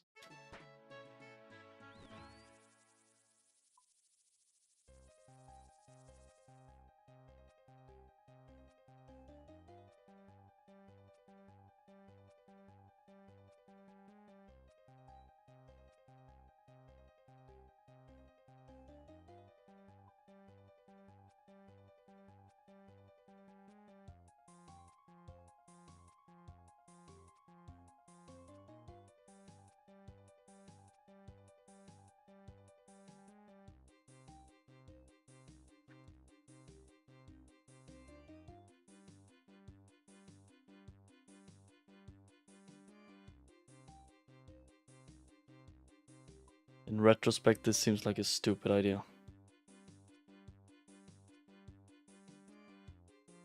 Really.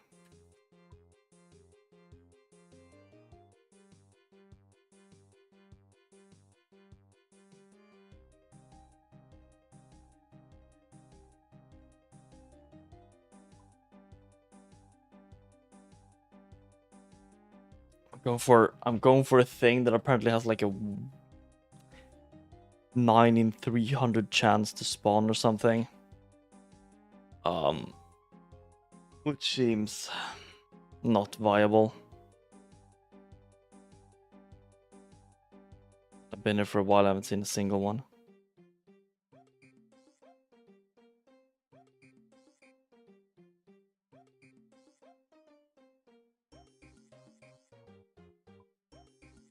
And looking at the money making guide, they say people should be lucky if they catch one every hour. And that is not worth it. One every hour? I thought we'd get like 10.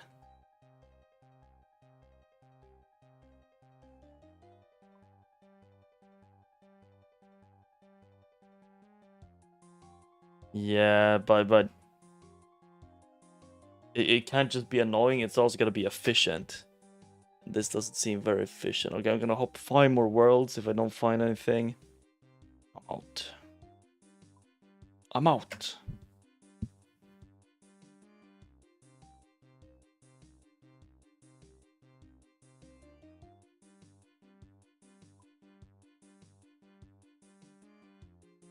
This is day 3, right? Yeah, it is. Okay, 25 mil XP.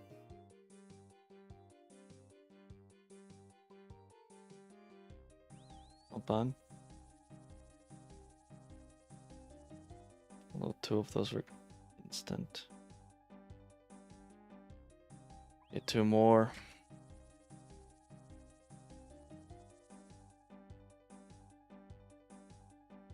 RuneScape have fun. I like it. I mean, I like normal RuneScape too, but leagues especially are kind of crazy. Like, I mean, I'm doing something very wild. You don't need to play like me. Like, just, the league right now is in general very fun. Okay. I'm out of here. In 3, 2, 1.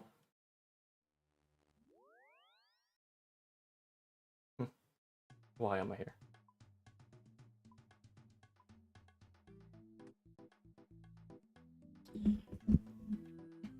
But yeah. The reason I'm doing this though is like, not because like, yo, this is the most fun in the world. It's because every league I've played, I've always been on the fence of like, yeah, I want to try like real hard. But I've also got like other things to do, and I don't really know how to try real hard. But this time I just made sure I have nothing to do. There's nothing on my plate. Other than arrow.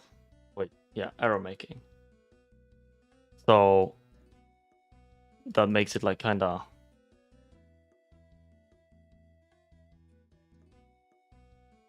like if when I get this done, I'm like done. I've done it, right? Like no more No more.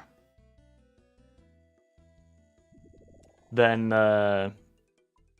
any like next any then I've exhausted my need to try hard, you know? I've done it. I put in my time. But if I live on the fence of tryharding, that's no fun. I don't want to live on the fence. I want to be over the fence or on behind the fence. No. Either I'm tryharding or I'm just playing for fun. Like last league I was giga tilted because I just wanted to play for fun, but then I saw how far behind I was and it was tilting as hell.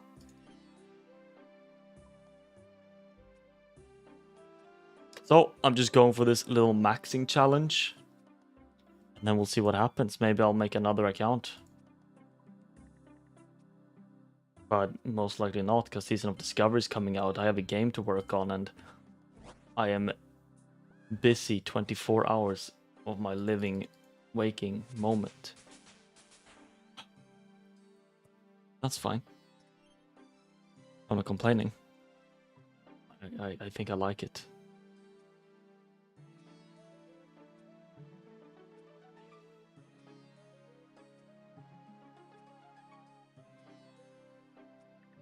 Okay, so I was thinking I'll go for a bit more sleep today, which means I probably go to bed in like maybe an hour once I'm completely done skirking.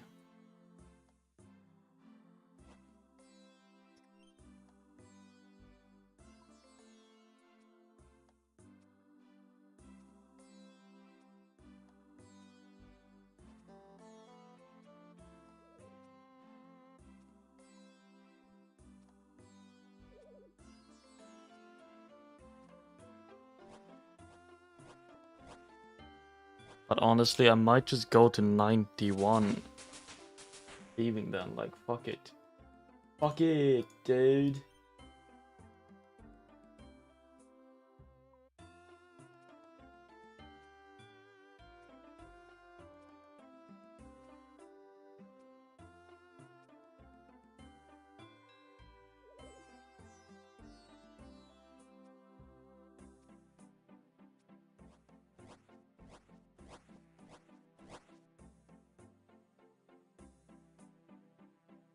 I'm rank 400 overall level. That shit is gonna be fucking boosted to absolute hell tomorrow. Because tomorrow there's literally nothing holding me back. Like, I just go for 99 in something. I just go. That's interesting. There's nothing left to prep. Except maybe doing like diaries for XP labs, but even then I don't think that's worth it.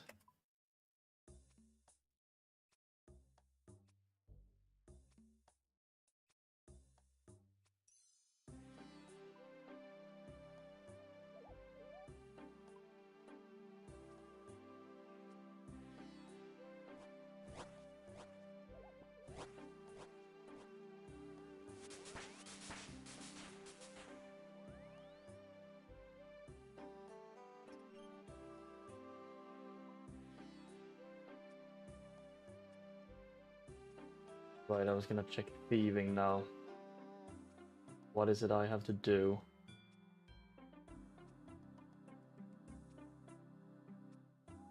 Task-wise when I've got my thieving up.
Wait, chop 500 redwood logs is a task.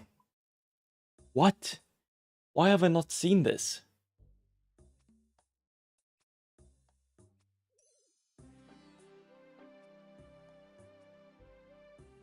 Then that's fine. I can do that. It's nice and FK.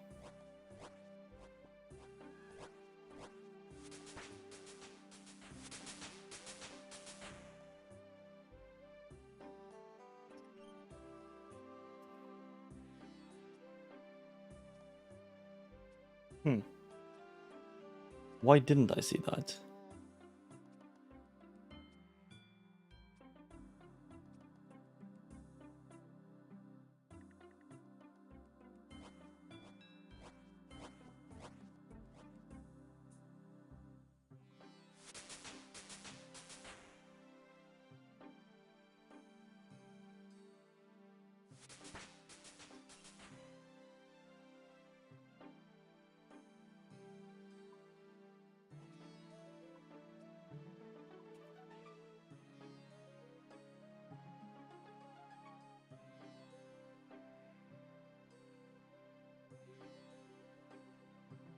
It's so weird.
Bro, I'm not supposed to be. Supposed to do autumn.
Nah, this ain't worth.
Shit.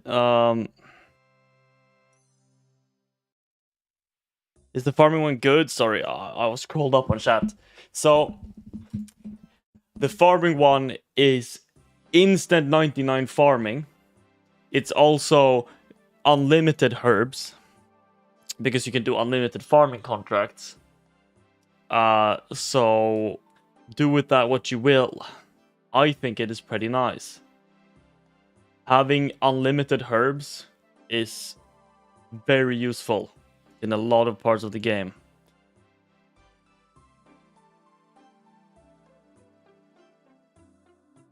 Look shattered? No, no, no. I look healthy and fine.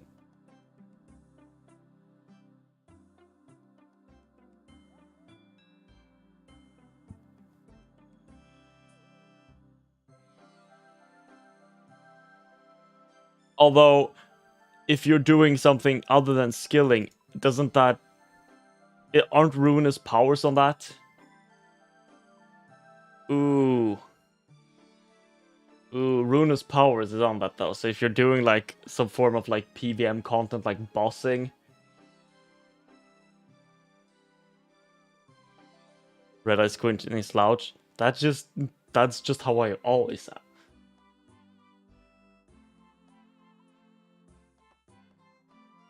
There we go. That's what I wanted to make.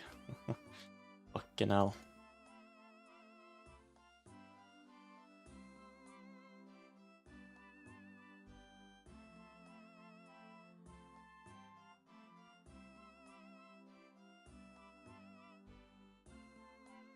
Cooked chicken is what he wants. It took me 3 times to read that, but it's fine.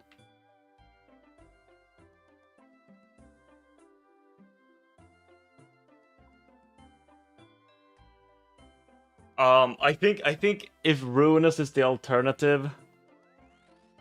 Yeah. Ooh, the thing is, right? If you don't have Kandarin, you don't get Piety, right? That means Runa's powers are completely insane because your alternative is not Piety, it's these fuckers. So I think you kind of gotta go Runa's powers.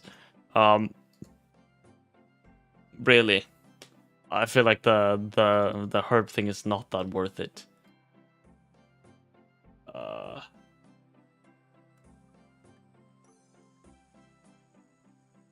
What am I doing here? Oh yeah, I'm killing chickens. I have a bow without arrows because I'm punching chickens. The massacre. Oh my god. The humanity.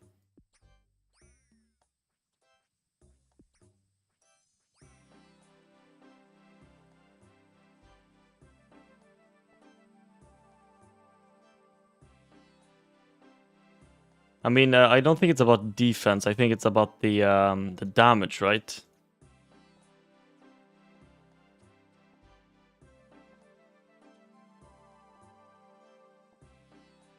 $12, $9,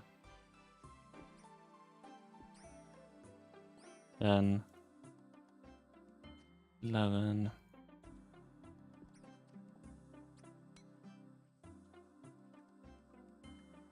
Oh, this is based off your defense. Oh. Oh, then you don't want to go Runas, because Runas don't have defense on them at all. So, yeah. Oh yeah, isn't the door build broken because you get 50% defense from the thing? From the trait relic? I get it, that's kind of cool. Well, yeah, then Runa's powers are useless, because they do not give you defense. They only give you attack and strength. So, hey, maybe that's not the play then.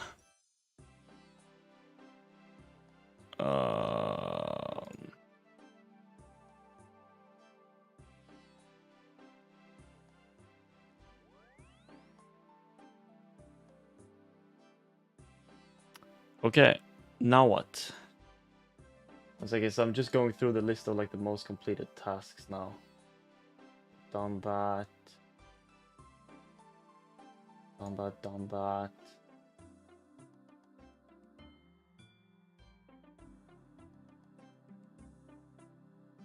Move house to Polnivich.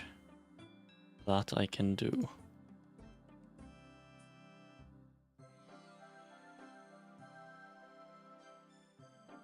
Shit, was this last? Well, they have an estate agent here, right? Yeah. Just go. What's the mini game here? Is it?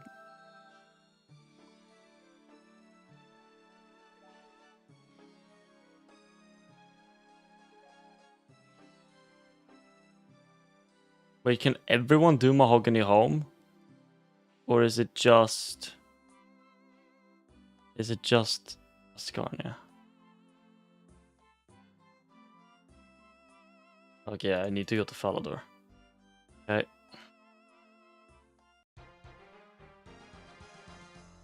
House move to Polnivich. Do I want it there?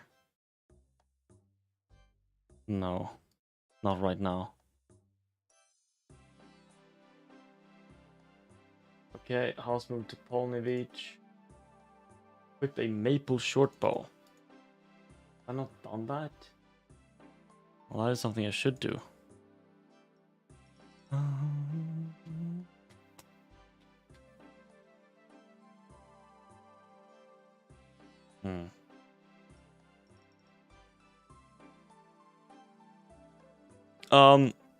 I've never done them either. I just know there's a fuck ton of tasks for them, and they're listed under every region, even though Ascarni are the only ones who can get it.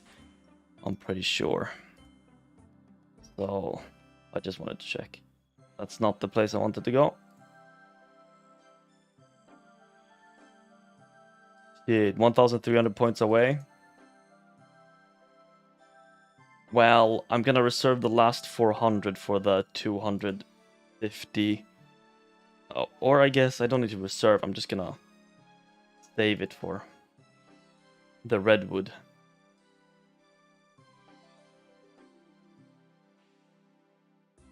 Okay, give me some flax.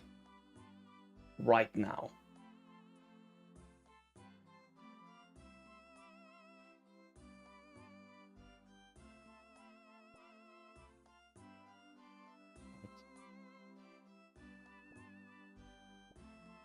Yeah, so close. And I'm gonna... I hadn't even thought about the actual relics that come with it, because I assumed like, oh, it's combat relics, I don't care about combat. But then I realized, hey, like 8 out of the 23 skills are combat skills. Combat relics matter a fuck ton. And then I decided, what the hell? Okay, I want to go down the ladder anyways, man. Then I decided I'm probably going with the reduced, like when you have low HP, you deal more damage, because it's just straight up. If I'm 1 HP, it's just hello. If I'm 1 HP, it's just straight up, 40% increased damage, and that's 40% increased XP. And since I have unlimited prayer potions through my farming thing, essential unlimited, I don't really need to care about the whole, oh, it's giving me things, like it's, yeah.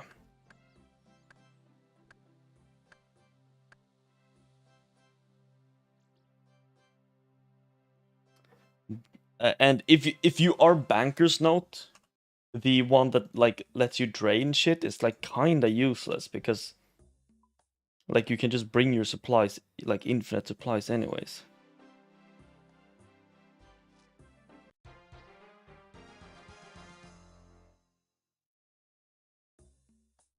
Oh, you want to do Darox? Yeah, that's also funny. Imagine the double hit. Boom! Okay. Slay 250 creatures. I haven't done that. Equip a monkey backpack.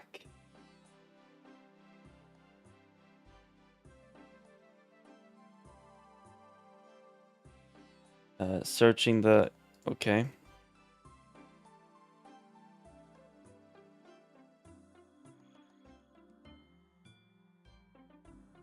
Actually, 2 tick Darox, 40% more damage, 10% chance to slam a double. Sounds insane. It sounds completely insane. Okay, so I have unlocked Desert. I have Kandarin, and I have Korend. Do you know any good strength training weapon I could use? Or is Dragon Longsword the best it's gonna get?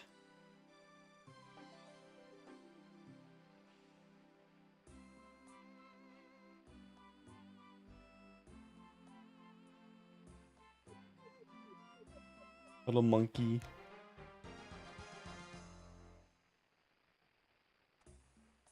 A monkey. Monkey acquired. Let's see.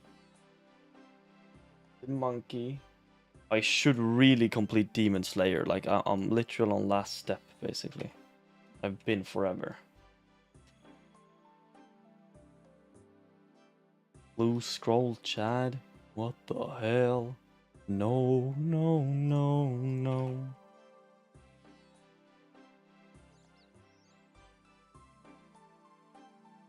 Need my Silverlight case. Okay, so after... How do so many people have a rune pickaxe? Is it from...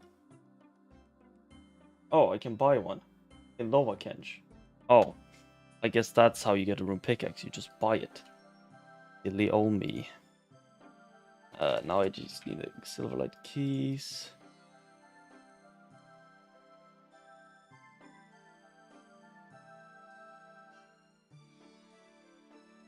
Guess I can just get a rune pick.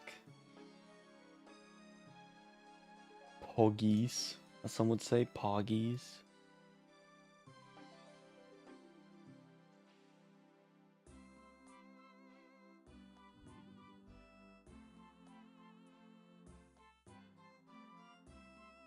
How come woodcutting has 3 skills associated with it, and then mining only has 1?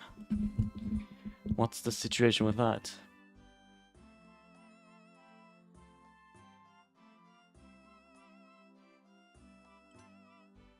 Oh, Delrith, you're gonna fucking die. Imagine I've been literally 1 step off these 40 points the entire time. I haven't done them.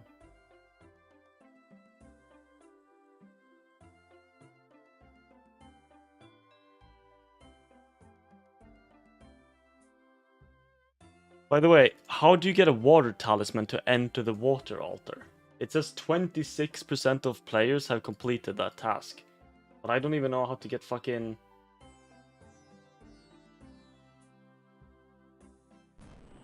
I don't even know how to get a water talisman. Because I'm Swede. Rude. Oh, leave me alone. Oh, Delith, you died.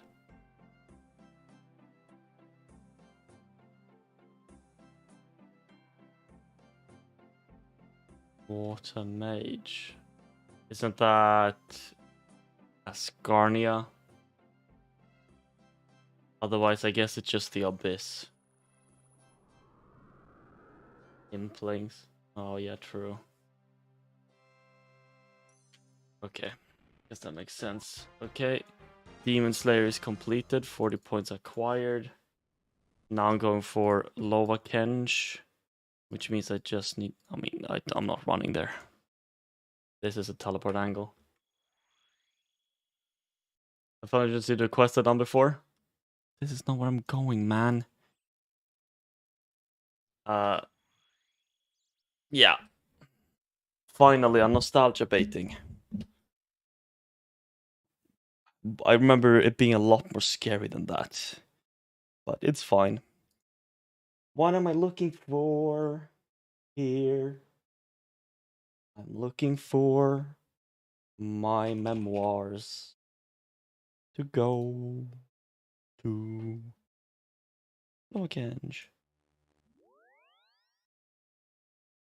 Hello? Any mining shops? There. There's probably that one.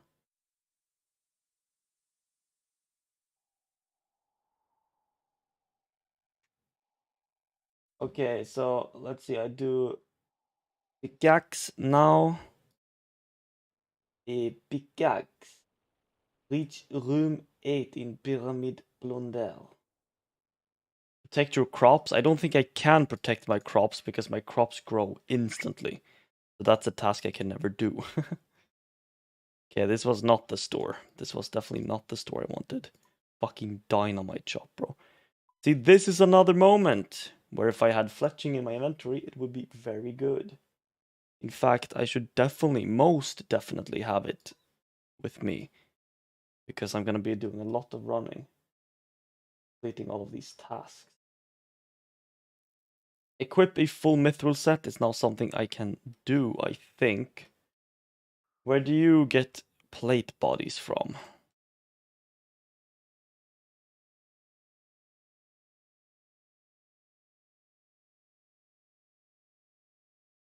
Hither. How are you going? How are you going? Oh, how are you going? Green pickaxe.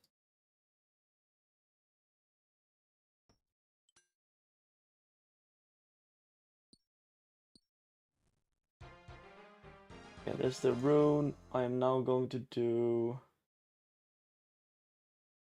not Shadow of the Storm. Equip a Harpy Bug Lantern. Couldn't I just like literally go buy that next to me here? Steve! Where the fuck is Nave? There we go. That was easy. Let me wheel this.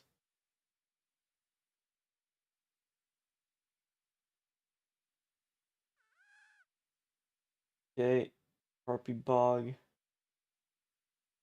Complete the Barbarian Outpost Agility course. Now, what I'm wondering, right, is the bar crawl completed? It ain't. But I guess I'll go do it. Eesh.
You'll either die or flood. Well, flood, I mean. Nice bath, at least. Doesn't sound terrible. It's all about perspective, really, you know, in life. For example, some could see what I'm doing right now as a chore. I see it as an opportunity. Better myself through discipline. Through grinding. You know? Yup.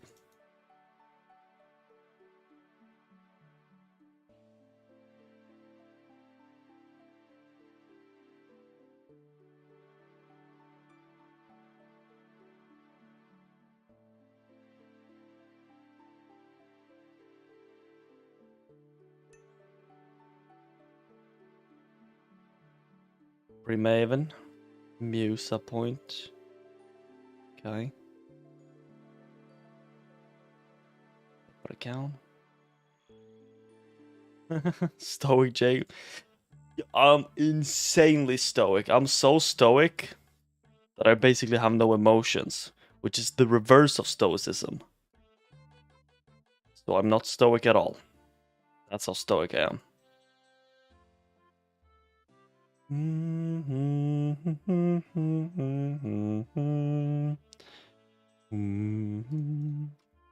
Yo ho ho me hearty, what would you like to drink?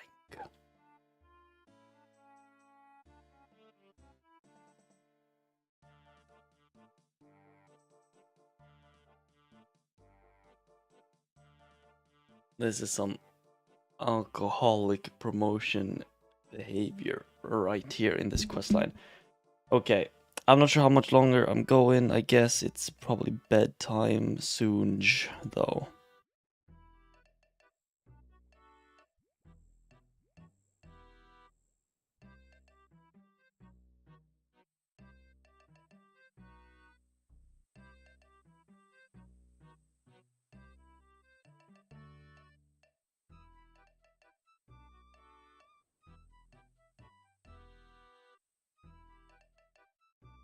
Sorry, I can't say it's how to type it.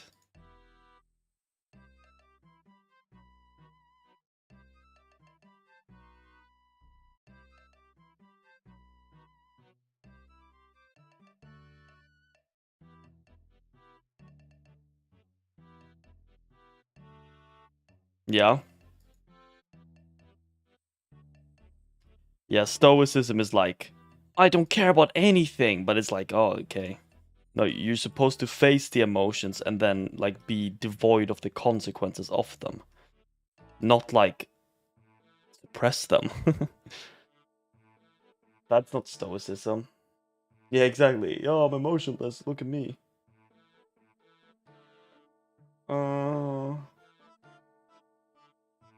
What am I doing? Oh, yeah, the bar crawl.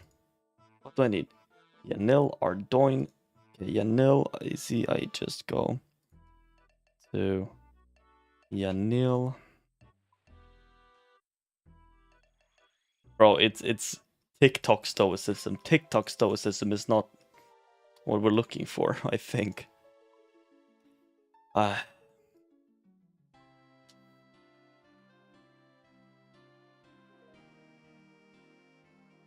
And why is Yanil so fortified? Like, what's going on here? What can I get for you? I'd like some ball crawl.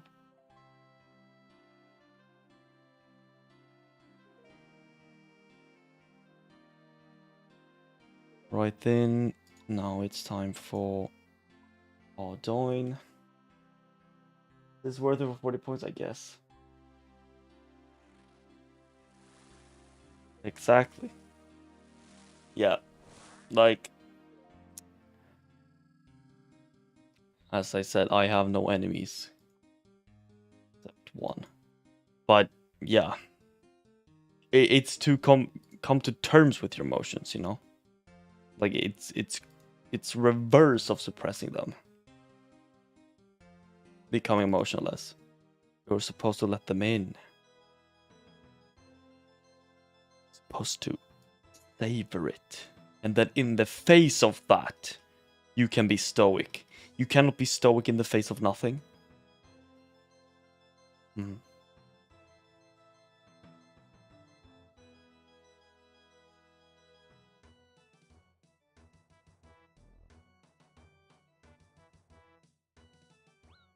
Oh.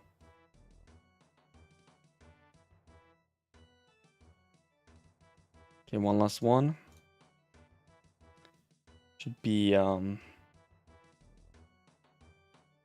that's wrong. Damn, I can't believe when I get this last relic, I can finally begin the challenge for real. And start maxing my skills.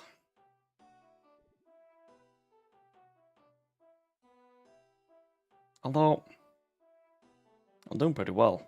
76 million XP already. Well, I've just been focusing on tasks, basically. This side is basically enemies for life.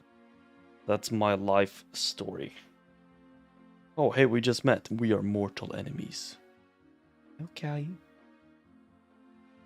Wonder whose fault that is.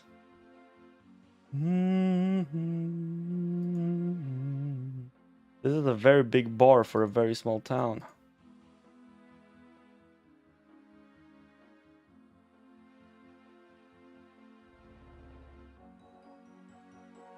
Liverbane Ale.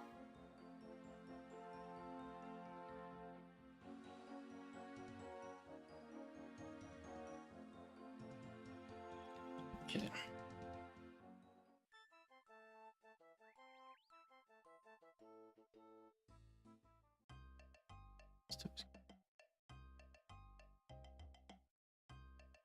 Oh yeah, I did take out my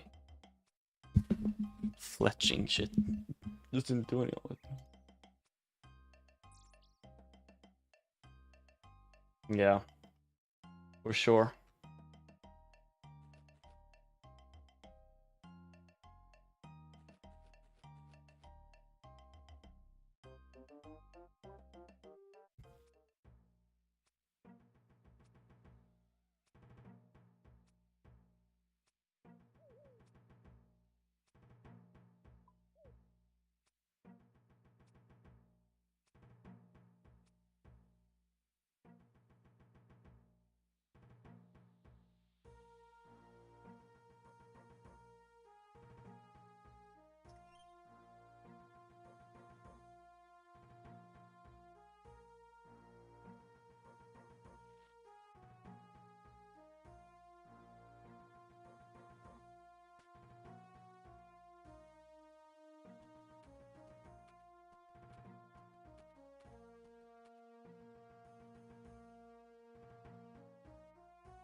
Nice.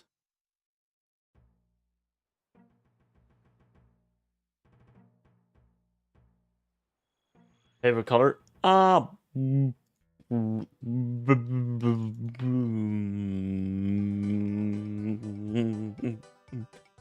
like them all. Otherwise, blue.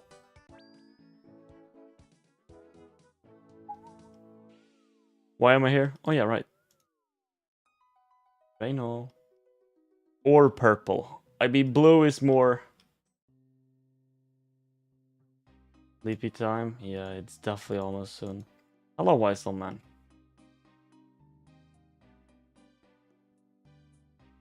Gods and demons. 3 gods.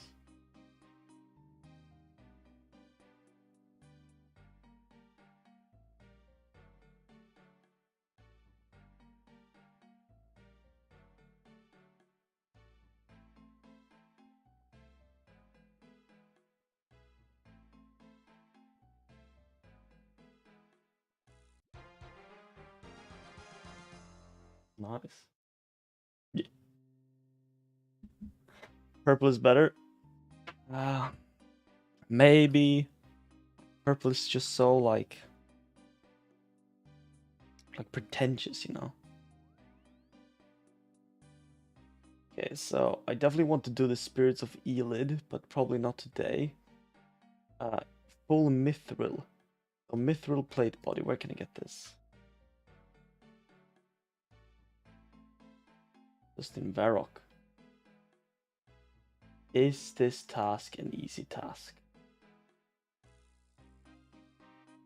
If that's the case, I kind of don't care. Okay, it is. Headbang with man. What the fuck is headbang?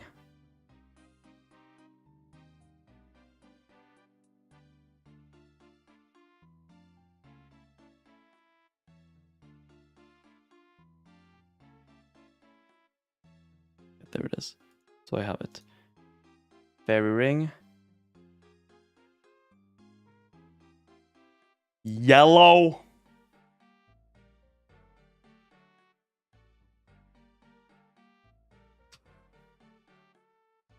There is only one wrong answer.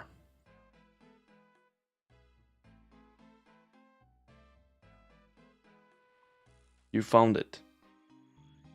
Yellow?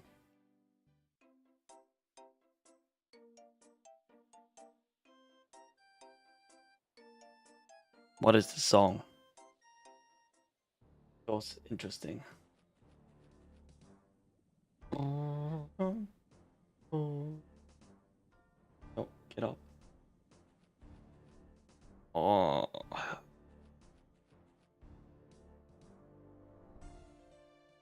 Yellow. Maybe yellow's fine. Yeah. Maybe not though. Wait, who am I headbanging with?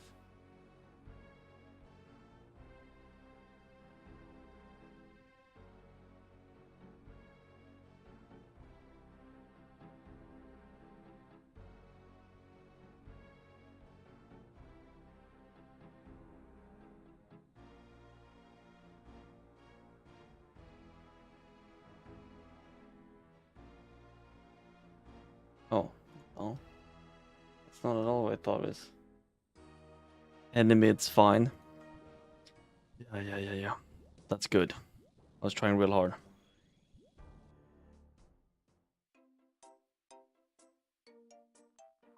Okay, where is this clown? All the way down there, okay. Here's the thing, right? Blue and yellow together, though. They are the complementary colors. Some would say, according to color theory. What is happening here? What is this music? Okay, there we go. Yeah. Ukraine. Hey, why don't you Google Sweden flag real quick?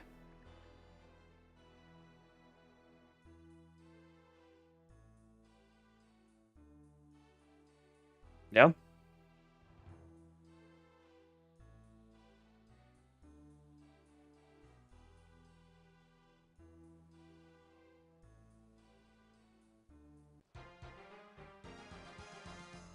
What is a Sweden? That is a good question. I think it's Switzerland. Maybe two different names. Medium, eat some purple sweets I do not have. Did that. Headbang with that guy.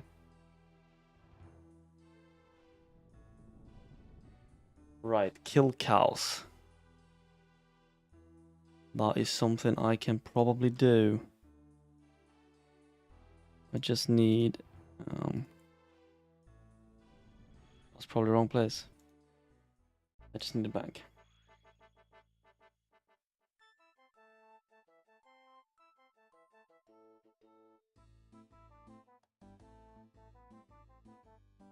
Give me my scimitar. Now bring me to Lumbridge.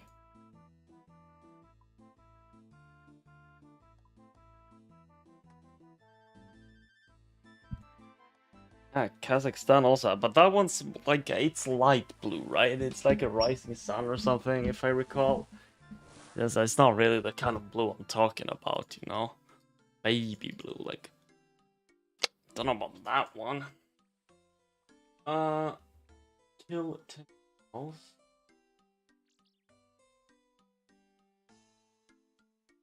Wah, wah, wah, wah, wah.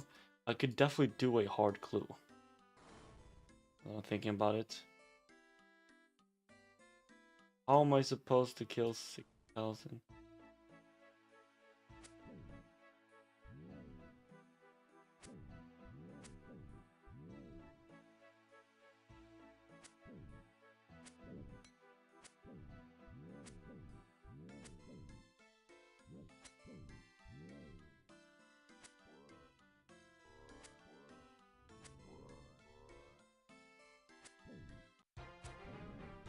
There we go. 6 cow killed Bosnia. I actually don't know what the flag looks like.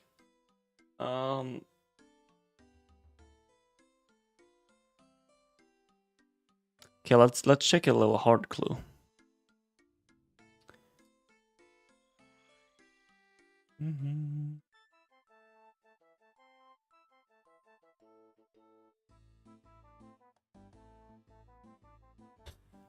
Blue. Hard.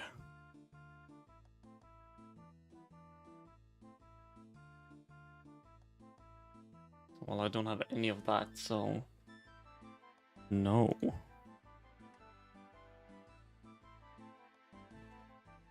Hard.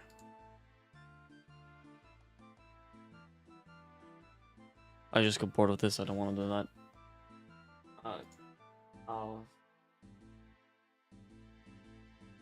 Should I go on? I would need to get a Serix talisman eventually, so.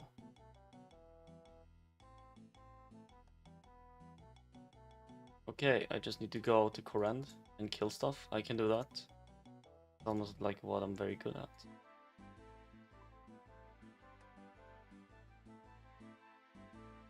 No flag further than middle is one. Oh, the.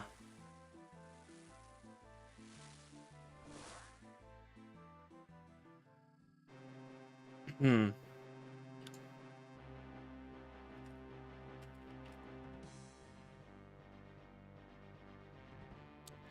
Yeah. No, I feel like those colors are a bit abrasive.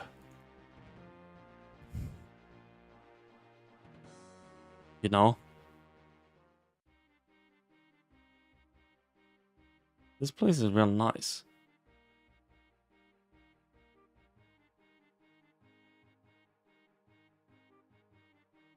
This is a nice song. It's probably not gonna be much nice anymore. Okay, it's time to kill. Die, lizard men. Give me your talisman.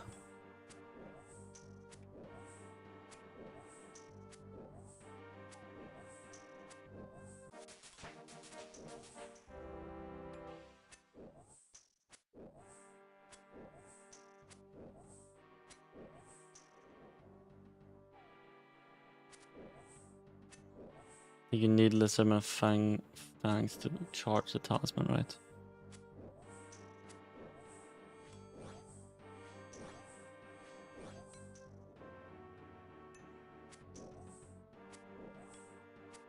Especially for the boy. Ay. The Tsar didn't like that, did they?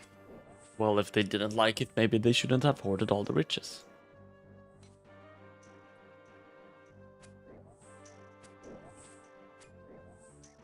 How communist is or communist aligned is the youth in Brazil?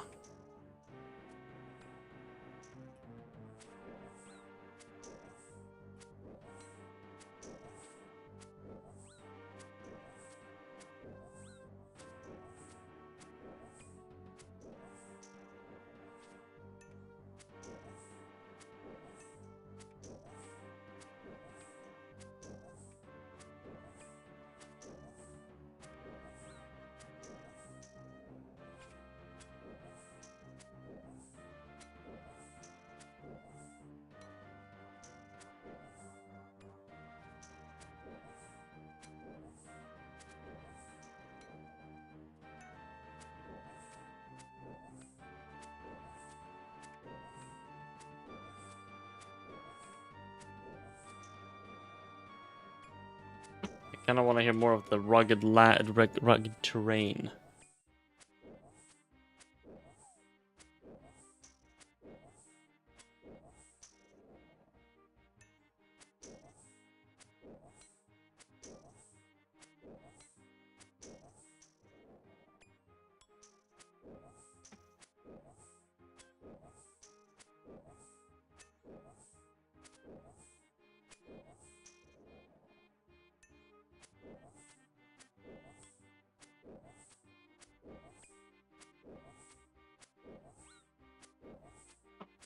Yeah, politics around the world seem to be getting a lot more divisive. Like either you are on our side or you are hell spawn.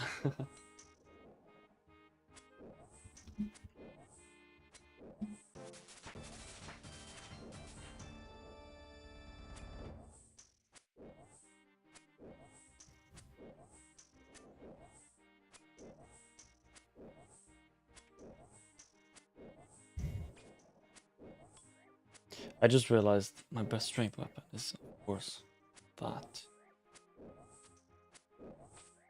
So I just need to be able to enchant it. Onyx. Should be easy.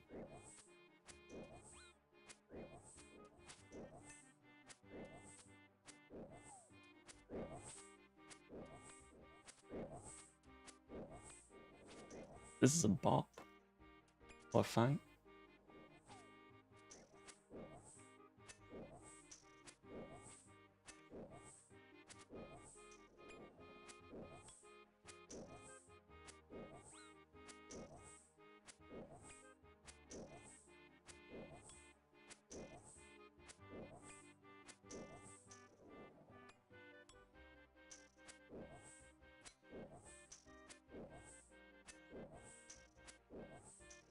Yeah, just because they're working class.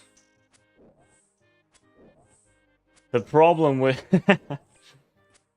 yeah.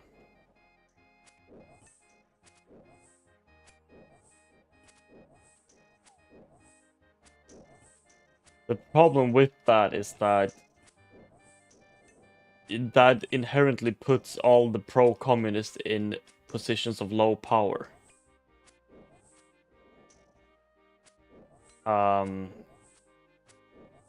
So how do you get the power? Through violence? Well, I'm not condoning anything, but like...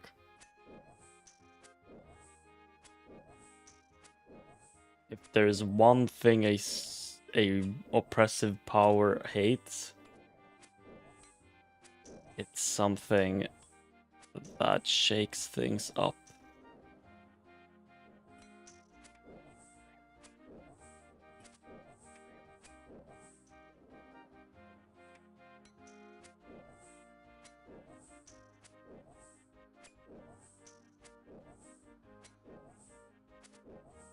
This song just keeps building up, huh? Not bad.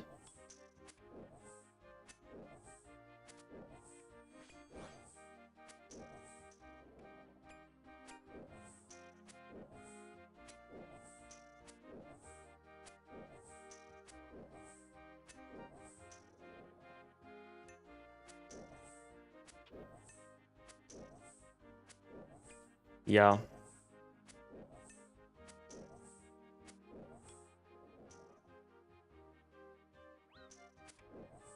I know, but it's indirect violence. And humans have a hard time wrapping their heads around concepts such as indirect violence.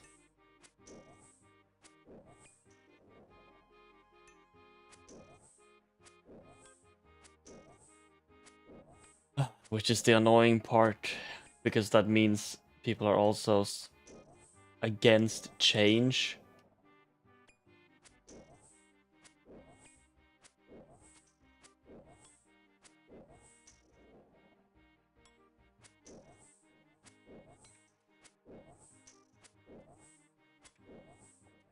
Oh, you're double texting still?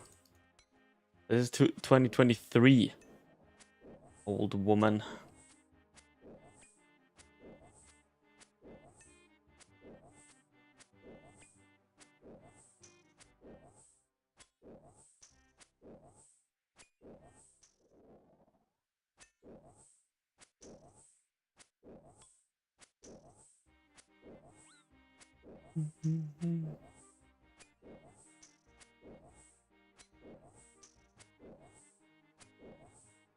Old? What the hell? No, I'm young. I'm fresh. I'm hip with the kids. Like, yo, what's up? Dude.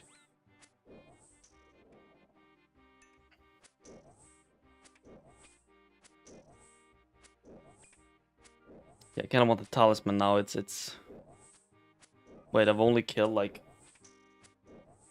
50? Dude. How slow. Yeah, that's so me, see? That guy looks cool.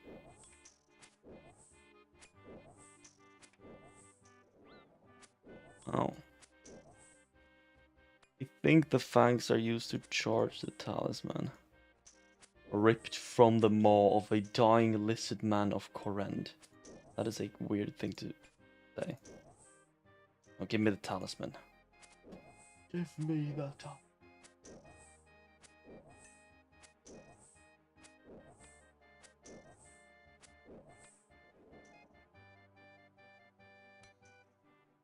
Who attacked me? I don't even see.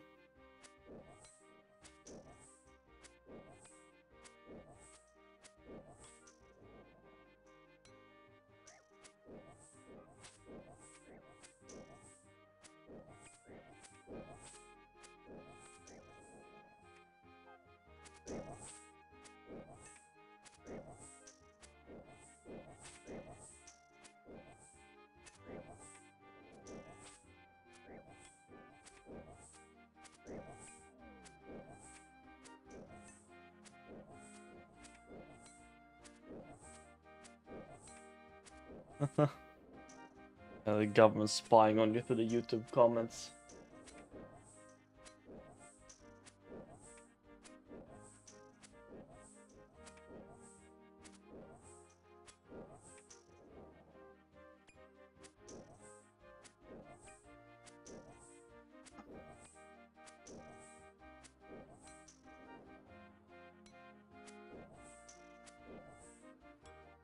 Come on, man. Give me the thing I want. I want it. I want it now. Oh, I want it, and I want it now. Isn't that someone from Willy Wonka? Who? Give it to me now, father. I demand it.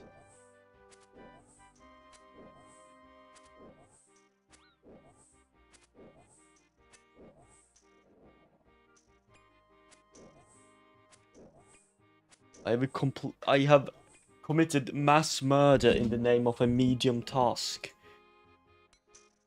What has life become? One might ask.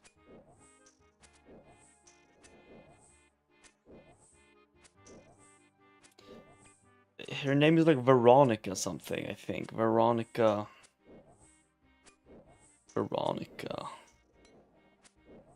Willy Wonka. Veruca Salt. Of course. Who dares enter my domain?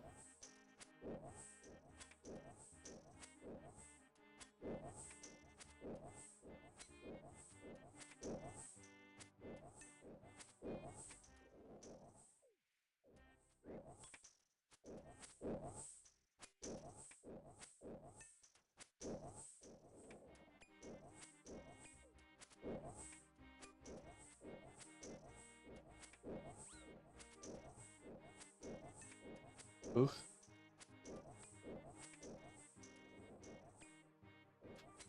Vad fick jag metan?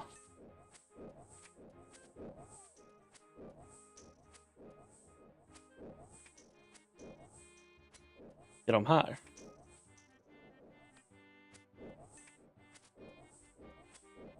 Men it matters not. Bara.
I have not watched Game of Thrones, no.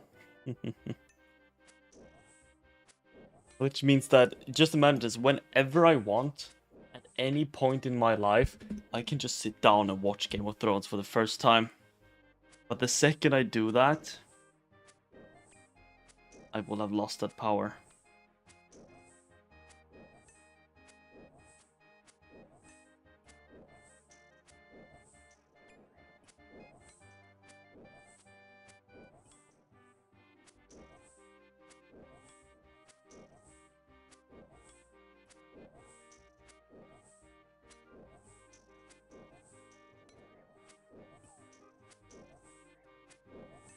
Okay, currently 80 killed. Approaching the little drop rate. Not what I wanted really, but fine.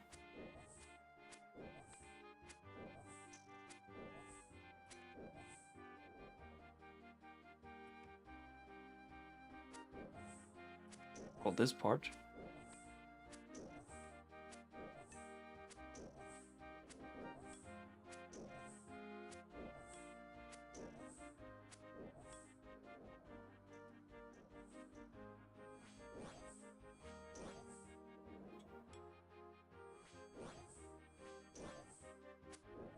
All I'm gonna do, wait for SD to put out my misery. Ah, look, there's plenty of things to do, like play Runescape Leagues, like drown in the storm outside, perish in lightning, in flames, from lightning, electrical storms. Plenty to do before then.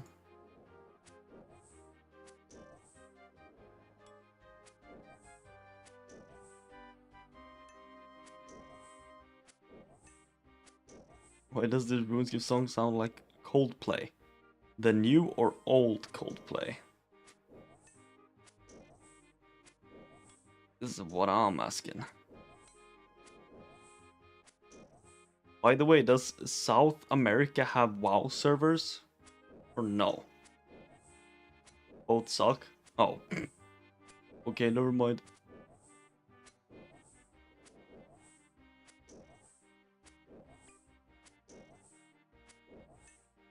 To be fair, I hated Coldplay when I was a kid, and now I haven't listened to them, so...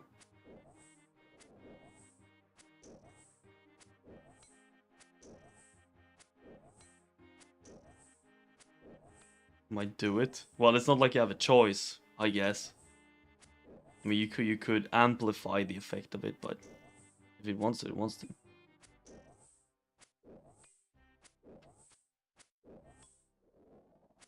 Retail does, but not classic. You play on NA.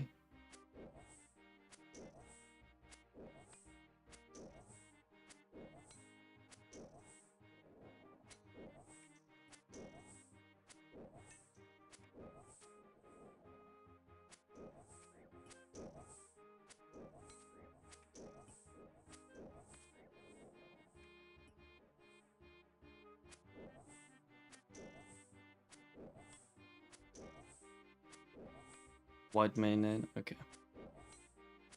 Oh, I'm guessing Turtle WoW does not have South American servers.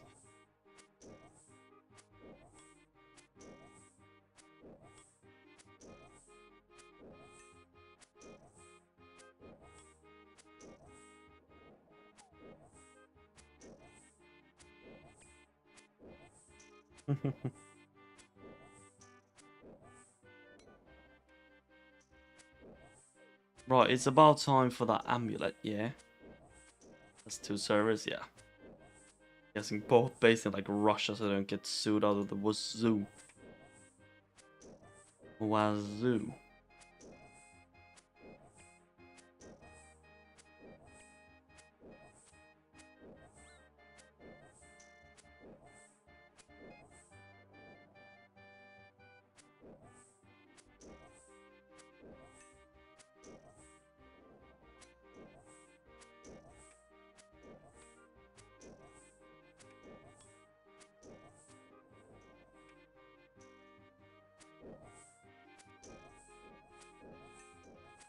A lot of Chinese. Okay. It's like being on PTR servers. You see all the regions. Like wild. Not used to having big Chinese names like everywhere.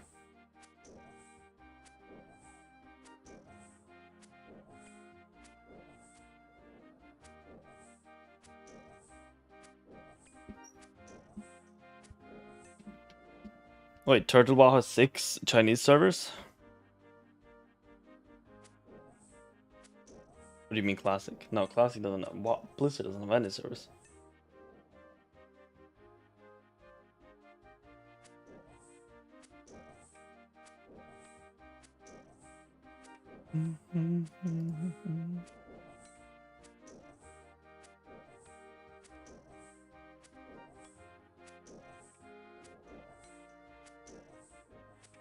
Bro, this was supposed to be a fast thing.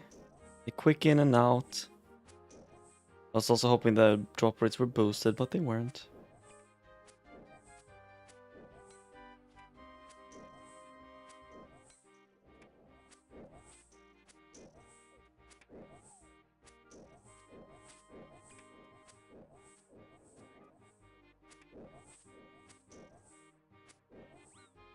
Oh, really? Must be pretty big then. Out of the reach of Blizzard for sure. Was it recent when they did it? Like, was it after Blizzard's leave from China?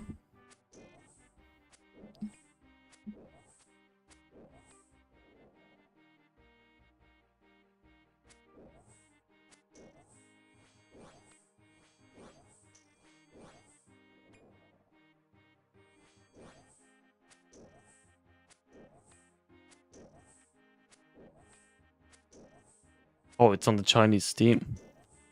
They don't care about anything, huh?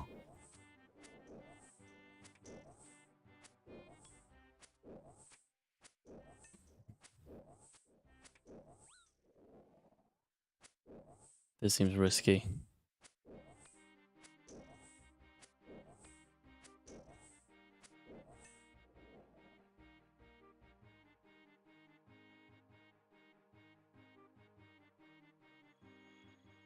Just give me the amulet and I will go to bed.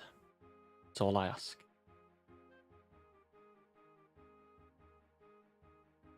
Round 1?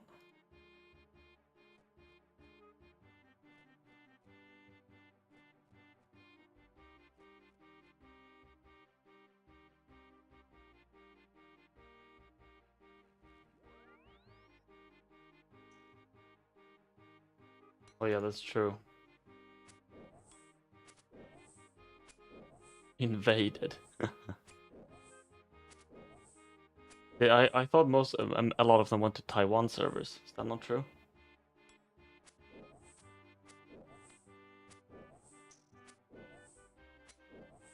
The fact that WoW is gone from China is actually crazy. Imagine losing 1 billion potential customers just like that. Is what it is.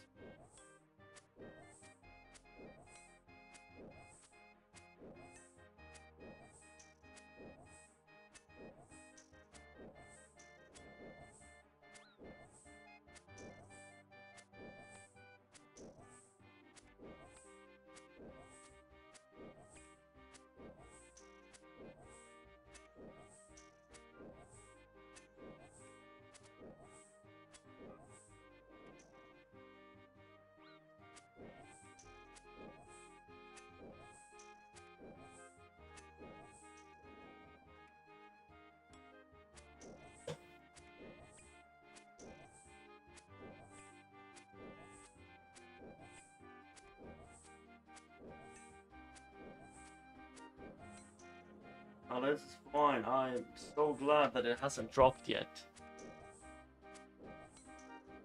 But I need it anyways for a friend diary. Was maybe current hard. Yeah, Serix Talisman. I need that before I start Slayer.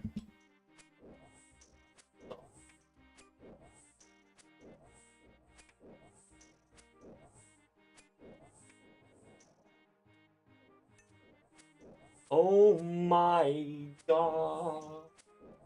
Where are we at? Yep. On drop rate. Yep. Didn't hit it. Oh,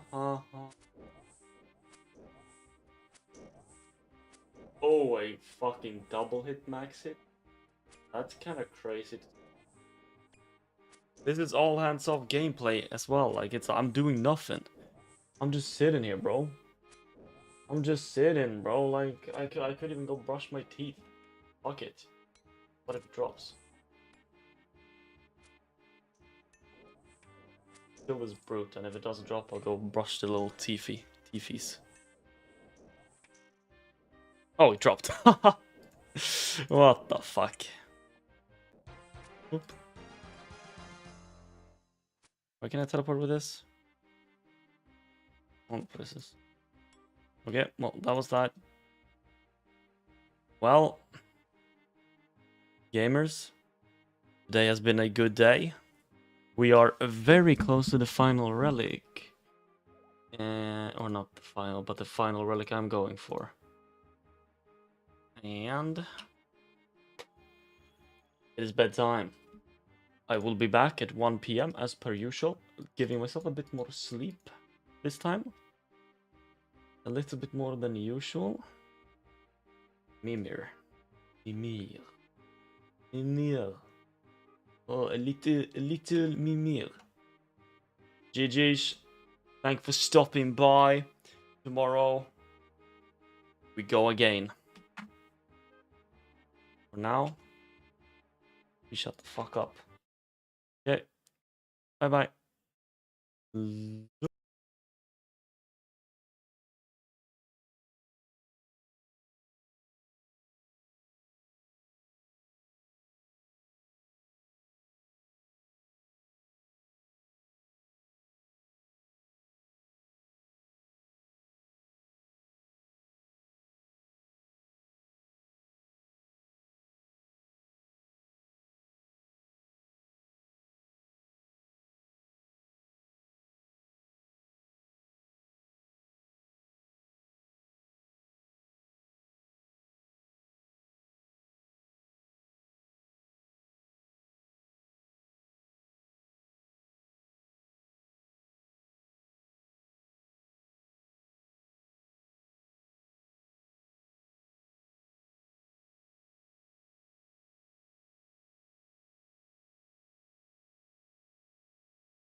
I have to get to level 60 as a mage without dying a single time, but I can only use one school of spells, and that is Arcane. This means I will not have access to any frost nor fire spells. Things that you're used to having as a mage that makes your life easy, such as Frostbolt, Frost Nova, Fireball, Fire Blast, Ice Block, Blizzard. Nothing of this will be at your disposal. Now, what does Arcane actually have? Well, if you take a look at the list, it's not bad. Teleport, Conjure Water, Polymorph, Blink, a lot of pretty useful utility spells. But in terms of combat spells that I will be using to kill my enemies, Arcane only has access to two, and those are Arcane Explosion and Arcane Missiles.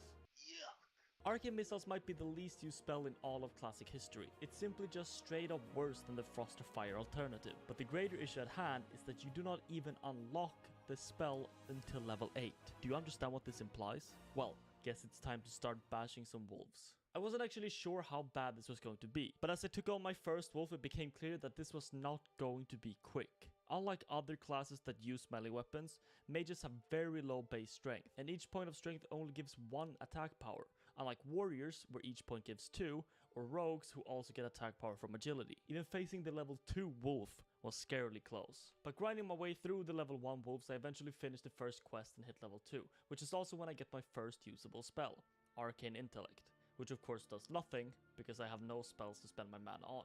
But feeling confident, I tried my luck on a level 3 pig. I can't even kill a pig. I'm running. Ow. Oh, come on.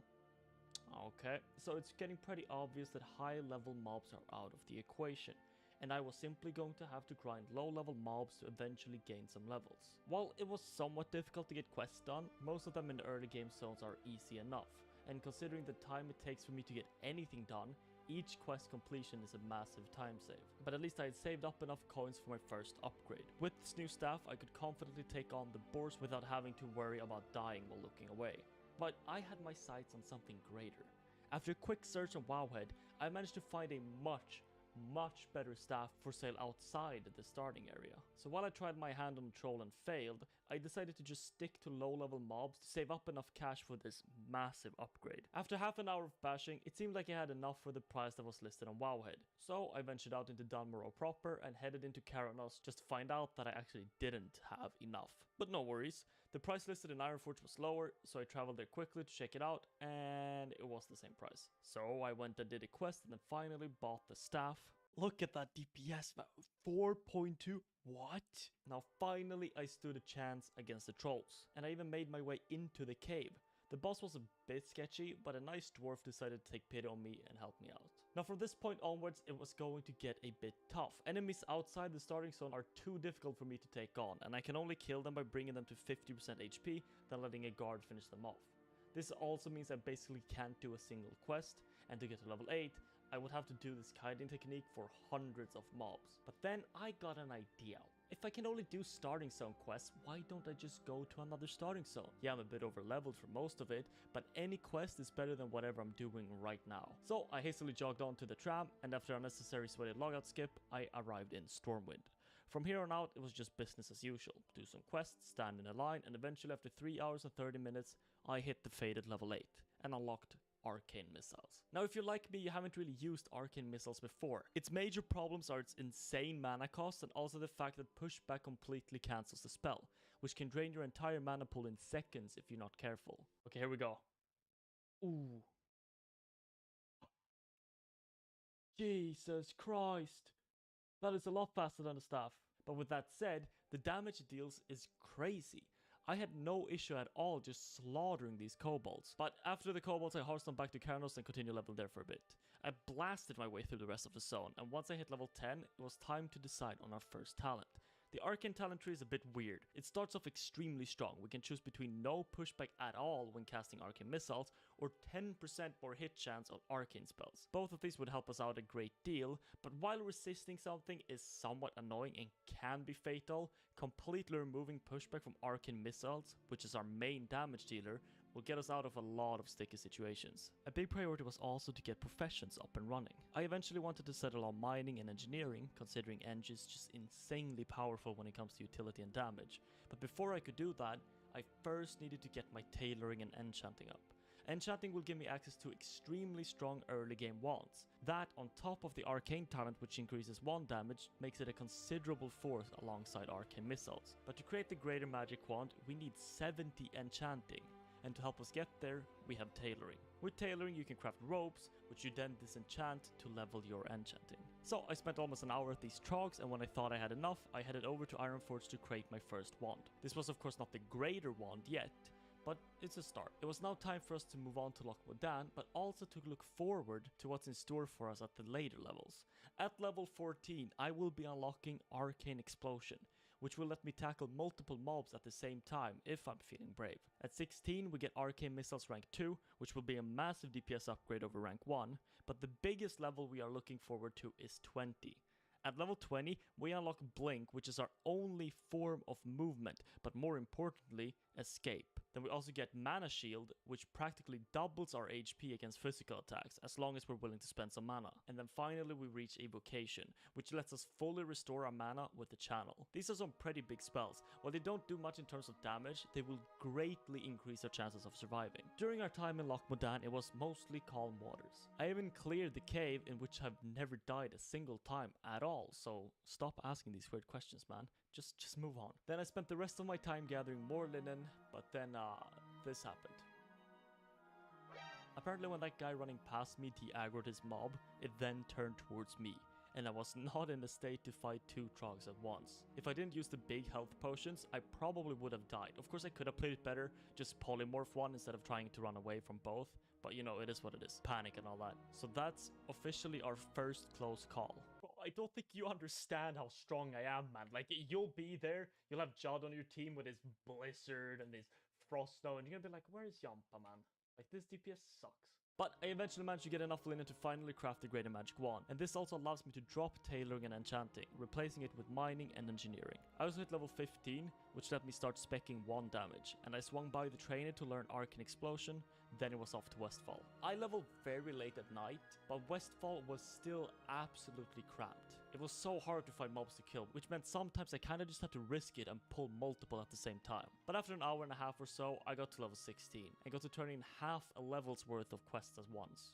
Level 16 is of course rank 2 of Arcane Missiles, and I Hearthstone back to Loch Modan and flew to Ironforge to train it. Eager to try it out, it's now time for the slightly nerve-wracking wetland skip, but I am somewhat of a self-certified expert in stupid terrain-breaking activities, so it wasn't too scary. I'm now off to Darkshore and in the perfect spot I want to be in. I always want to slightly overlevel the zones I'm in, because Arcane Missiles rely heavily on killing enemies quickly, so I don't get overwhelmed. This does mean I go somewhat out of my way to do quote-unquote unnecessary quests that aren't part of rested XP, just to stay slightly ahead at all times. Arcane Missiles rank 2 actually shoots an extra missile, which I had no idea about because I've never used the spell before, and while this doesn't do much in terms of DPS, because it just increases the channel time as well, it's great for saving a bit of mana. But Darkshore really was just smooth sailing most of the way. The only real thing that scared me was this cave quest. We have to go in a cave filled with nagas to pick up some mushrooms. As we all know, caves are by far the scariest spot to be on a hardcore character. The way respawns function mean that you essentially lock yourself in with no way forward or backward in case something goes horribly wrong. But luckily, if you stay on the upper level here, you can just get all the mushrooms without having to drop down into the deep ends of the cavern, which really is the scary part. But to make it worse, the caster nagas in here have a heal that heals them straight back to full health, so if you're not careful, things can go south at a rapid pace. But of course I played it safe and stayed up top. Unfortunately, the mushroom I needed for the quest hadn't spawned yet, but I decided to wait it out. But it just didn't spawn, man. So to speed things up, I figured I might layer. So I asked my friend for a quick invite, accepted it, and instantly jumped down from my rock safe spot.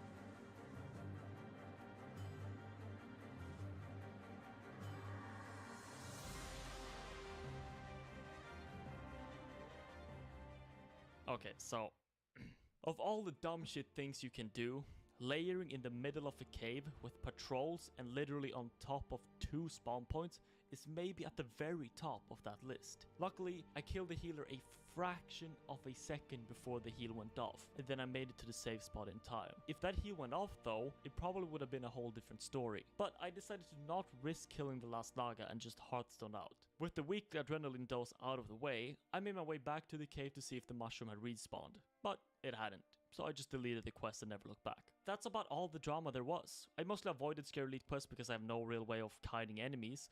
I need to be stationary to do damage, and I have no slows, so anything that can spiral out of control was just out of the image for the moment.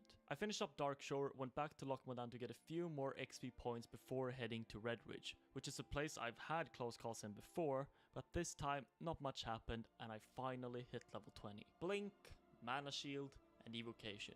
These finally give me some semblance of survivability and will make me feel a lot safer tackling potentially dangerous adversaries ahead. The next big question is if there are any foolish idiots who will accidentally invite me to a dungeon to later find out that I can't save them with a Frost Nova when things go downhill. But that is for next time. Bye bye. I'm trying to reach level 60 on Classic Hardcore as a mage using only arcane spells. And last time we reached level 20, which basically unlocks our entire kit. With these new spells, the goal we set for ourselves at the end of the last video was to make it into a dungeon group, however hard that may be as we can only use arcane spells, and who would invite that? Luckily, I managed to scrunch together a group of fools to help me with this journey, and together we set off towards the Barrens for my first dungeon. The Wailing Caverns is a crucial dungeon for us to complete for several reasons. One, it will launch us ahead greatly in terms of XP, which is amazing due to the fact that we always want to be very far ahead of our enemies' levels. Two, the quest rewards will give us access to our first pair of decent shoulders, which currently is an empty slot. And three, to prove to the world that our arcane mage is a force to be reckoned with. Unfortunately, we didn't manage to fill the whole group and decided to run as 4, which shouldn't really be a problem considering the powerhouse that we are running with. Okay, here I come. Watch me on the meters. Oh, I'm climbing. I move. I mean, I don't know. Just look at the damage meter, man. Like I see there, like This looks painful as But guys, I'm Don't you understand? Like, let me drink a little bit. So you drink, we kill mobs. Like we just Yeah, like, but carry this for the video, make it look like I'm carrying. Okay. It's just not looking. Look. Like it's literally below the I'm fucking. waiting for you to drink after every. We were off to a bit of a rough start. Even though we're only 4 people, I could still barely keep up with the pace. If I had to drink, I was just left behind, so I ended up just wandering for most of the time waiting for my mana to regen. It does more DPS wandering than casting arcane missiles. My wand is crazy, bro. I have 1 spec. Oh, that's a big upgrade for you, Jamba. Ooh. Whoa, it is. Okay, look at me. Arcane Mage, utility. Being useful. Oh my. No, Bema! Damn, it's dead. I guess like this. Oh, tank we have goes in. lot of Fucking raptors. things. Oh my god, it's so good. I'm shipping 1. Dead. One is sheep. Marcus Skull. Okay, love that. Multi-shotting the rest. You can use arcane explosion, Jamba. Oh, you're smart. Yeah, that's what I'm saying. Like, Jamba's found the useful button. Little bro It's Tom. actually crazy. But bro, I had aggro on this for 5 years. He's just But letting it it was for fun. all that had No, aggro. I'm still tanking the druid, man. Ooh, even another better! Bro, why do you say I don't have aggro while I'm sitting here Yeah, but perma no, you tanking? do, man. But like, it's fine. I move, I'm dead, I move, I'm dead, I Pretty move, I'm sure. dead, I move. Wait, it's actually dead. It's dead. It's dead. That's fine. We go. We finally have an AoE pull, and he has no mana. Like, Yeah, but I have no mana perma, man. Like, my heal is not here, but Jampa is wanding. It's no, not good, Card man. is It's not- AFK. another I guy don't coming in. know where to go because you've all split up. Like who do I? Oh, Like, hey. He went for Jampa. He Help. cannot Nova. I feel like I He's should back follow. friendly. Help. bro, I cannot out DPS these heals. Yo, Short boys, setup. live. Yeah. Wait. Giga by the way. Oh. Target Oh, dummy. target dummy, smart. Mark. But after this mostly smooth run, we were approaching the big bad boss. This boss is extremely dangerous and can basically one-shot the tank if you're not careful. Luckily, we had a few strategies devised for this boss. For example, bag of marbles to reduce the hit, target dummies to kite, everything we could to make this less deadly. Bieber, did you ever get a 60? No, man. Bieber died on a rogue. How do you die on a rogue? Oh my god. I was AFK! Like, we've been through this. True.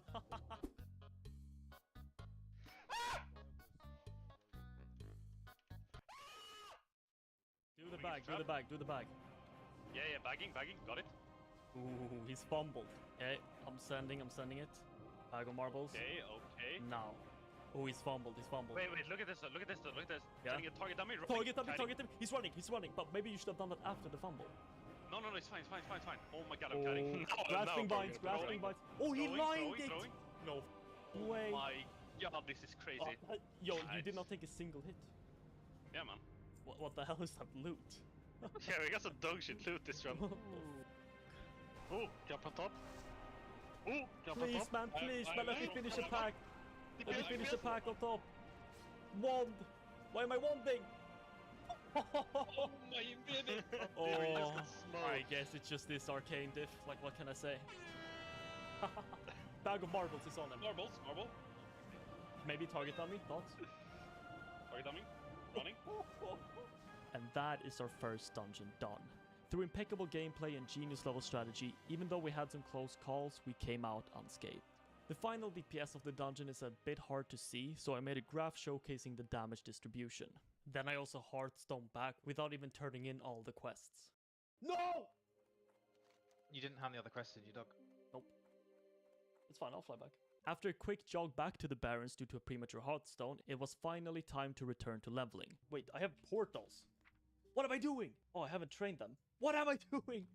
Oh, bro, and I was just in Darnassus as well. I should have trained it. Oh, I can miss my boat again. Wait, teleport is level 30? I thought it was 20. Oh my god, okay. Oh, Darnassus is 30. The f***? Why am I here? I missed the boat again. Our next target was of course dead mines. Sadly, the group I had used for Wailing Caverns were already saved to it, which means I will have to find a group of completely random pogs to fill their shoes. Tragically, the issue with that is with my previous group I could leverage the fact that I could easily quit the guild as their only raid leader if they didn't join me on the endeavor. I'm actually going to have to be able to pull my own weight for anybody to invite me. That means our next goal was to reach level 24 before venturing into the mines. Level 24 gives us the next rank of arcane missiles, which naturally is a massive boost to our current lacking DPS. We also unlock Counterspell, which is useful in basically every area of the game, considering it's our first and only interrupt. On the way we also reach 22, which unlocks our next rank of Arcane Explosion, which basically doubles the damage output of that spell. Compared to inside the dungeon, out here leveling alone, I actually felt kinda strong. No pushback on my missiles meant that I could easily clear any caster ranged, and with Blink unlocked I felt safe pulling off stunts just to save some time. The fun quickly subsided when I had to acquire some Conjure meat for the Red Ridge Goulash though. Just drop, man, just drop. Sometimes I just wish I could sit down with good old Jeff Kaplan and ask him what was going through his head when he made quests requiring you to kill every possible spawn of a creature 3 times over for 1/3 of a single quest. Yes. Anyways, no big deal. Eventually I managed to extract exactly 5 morsels of meat from over 30 birds and teleported back to Stormwind to train my new Arcane Explosion rank. Now we have a bit of a problem. Our helm slot is looking embarrassingly naked, and to solve this we can look to engineering. At 100 skill, we can craft the Flying Tiger goggles, but to do so we need 6 light leather. Light leather is very easy to get as it's the first thing you get when learning skinning. In our case though, we didn't have the foresight to get skinning earlier, and now we're stuck without leather. Abandoning our professions now would be very annoying and time consuming, but there is another way. From battered chests in starting zones, light leather has a 20% chance to drop in the quantities 1 to 6. So all I had to do was bring up the chest map on Wowhead and get to searching. There was actually a good amount of chests, maybe a 50% chance to find one at each location. Although I cannot say the same about the leather. I ran 3 laps around Elwyn until eventually I found my final 2 pieces. Okay, this took over 1 hour. Was it worth it? You fucking tell me. Back in Redridge I was eager to try out my new Arcane Explosion, so I immediately overpulled and had to drop down a target dummy to save me. But after that small incident, it actually worked kinda well. I could at least take on 3 guys at once, which normally in any other situation is of course rookie numbers, but for being an arcane-only mage in World of Warcraft, not too bad. Eventually Rested XP wanted me to Hearthstone back to Aberdeen, which I was going to do, but before that I had my eyes set on a new quest I received. Killing Fangor now would reward me with a pretty strong ring, and all things considered, it is just 3 free stamina. Now this is an extremely dangerous quest. The entire area is blocked off with camps filled to the brim with gnolls, and he himself is also severely guarded. At first I had little luck trying to sneak in, but in time I found myself past the main bulk of enemies. Fangor himself spawns with 2 bodyguards. Now there are a few ways I could probably deal with this, but considering Fangor is 3 levels above me and it's likely to be a very difficult fight, I thought my best chance was to try split pulling. If you pull an enemy and the rest of the camp follows you due to social aggro, those mobs are now permanently linked, and you cannot make one of them stay and the rest evade. But if you pull all enemies at the same time on your own volition, you can now drag one guy away from the rest of the group. So, I ran in, popped Arcane Explosion, then bolted straight out of there, while keeping Fangor in combat. Okay. Oh, this is way too stressful. I'm just gonna teleport out, fly back. Back in Darkshore, I noticed I'd been blessed by a high level fortitude, so I quickly used this to get revenge on the mushroom cave, and fortunately, there were 2 mushrooms spawned up top. After that, I used the remaining time to blast all the difficult Darkshore quests, until eventually I was brought to Ashenvale through this escort quest where I dinged level 24. Now all that was left was to finish the pre-quest for the Dead Mines, and then find a group. Eventually I managed to find a nice little group that were completely fine with me joining as an arcane mage, and soon after we set off. This time was a completely different story. I was consistently at the top of the meters on every pull. Mana wasn't bad at all, and I was honestly tanking half the packs as well. Now of course I'm a bit overleveled for Dead Mines at this point, but by essentially doubling my AoE damage with the new Arcane Explosion, as well as getting a new Arcane Missiles rank, I am now an unstoppable force that these washed up stonemasons can't stop with any wall. At one point our tank ninja pulled half the ship, but with a quick reset spell we avoided any drama. Okay, staff. Come again! Yes! Me. All me. Ooh, will the druid need it? Oh, let's go. We had been really unlucky with loot up until this point, and I was also the only person contesting the staff, which is absolutely huge. This weapon is a lot stronger than the quest reward considering the stamina it has, and will put us in a really good spot going forward. Then after a quick cleanup of Van Cleef, our Dead Mines run was done. After a look at the overall meters, I quickly moved to turn in all the quests and then flew to Stormwind to turn in the rest. Okay, that Dead Mines runs was extremely blessed. Like, look at our gear right now. We have the Emberstone staff, we have Flying Tiger. Look at this gear.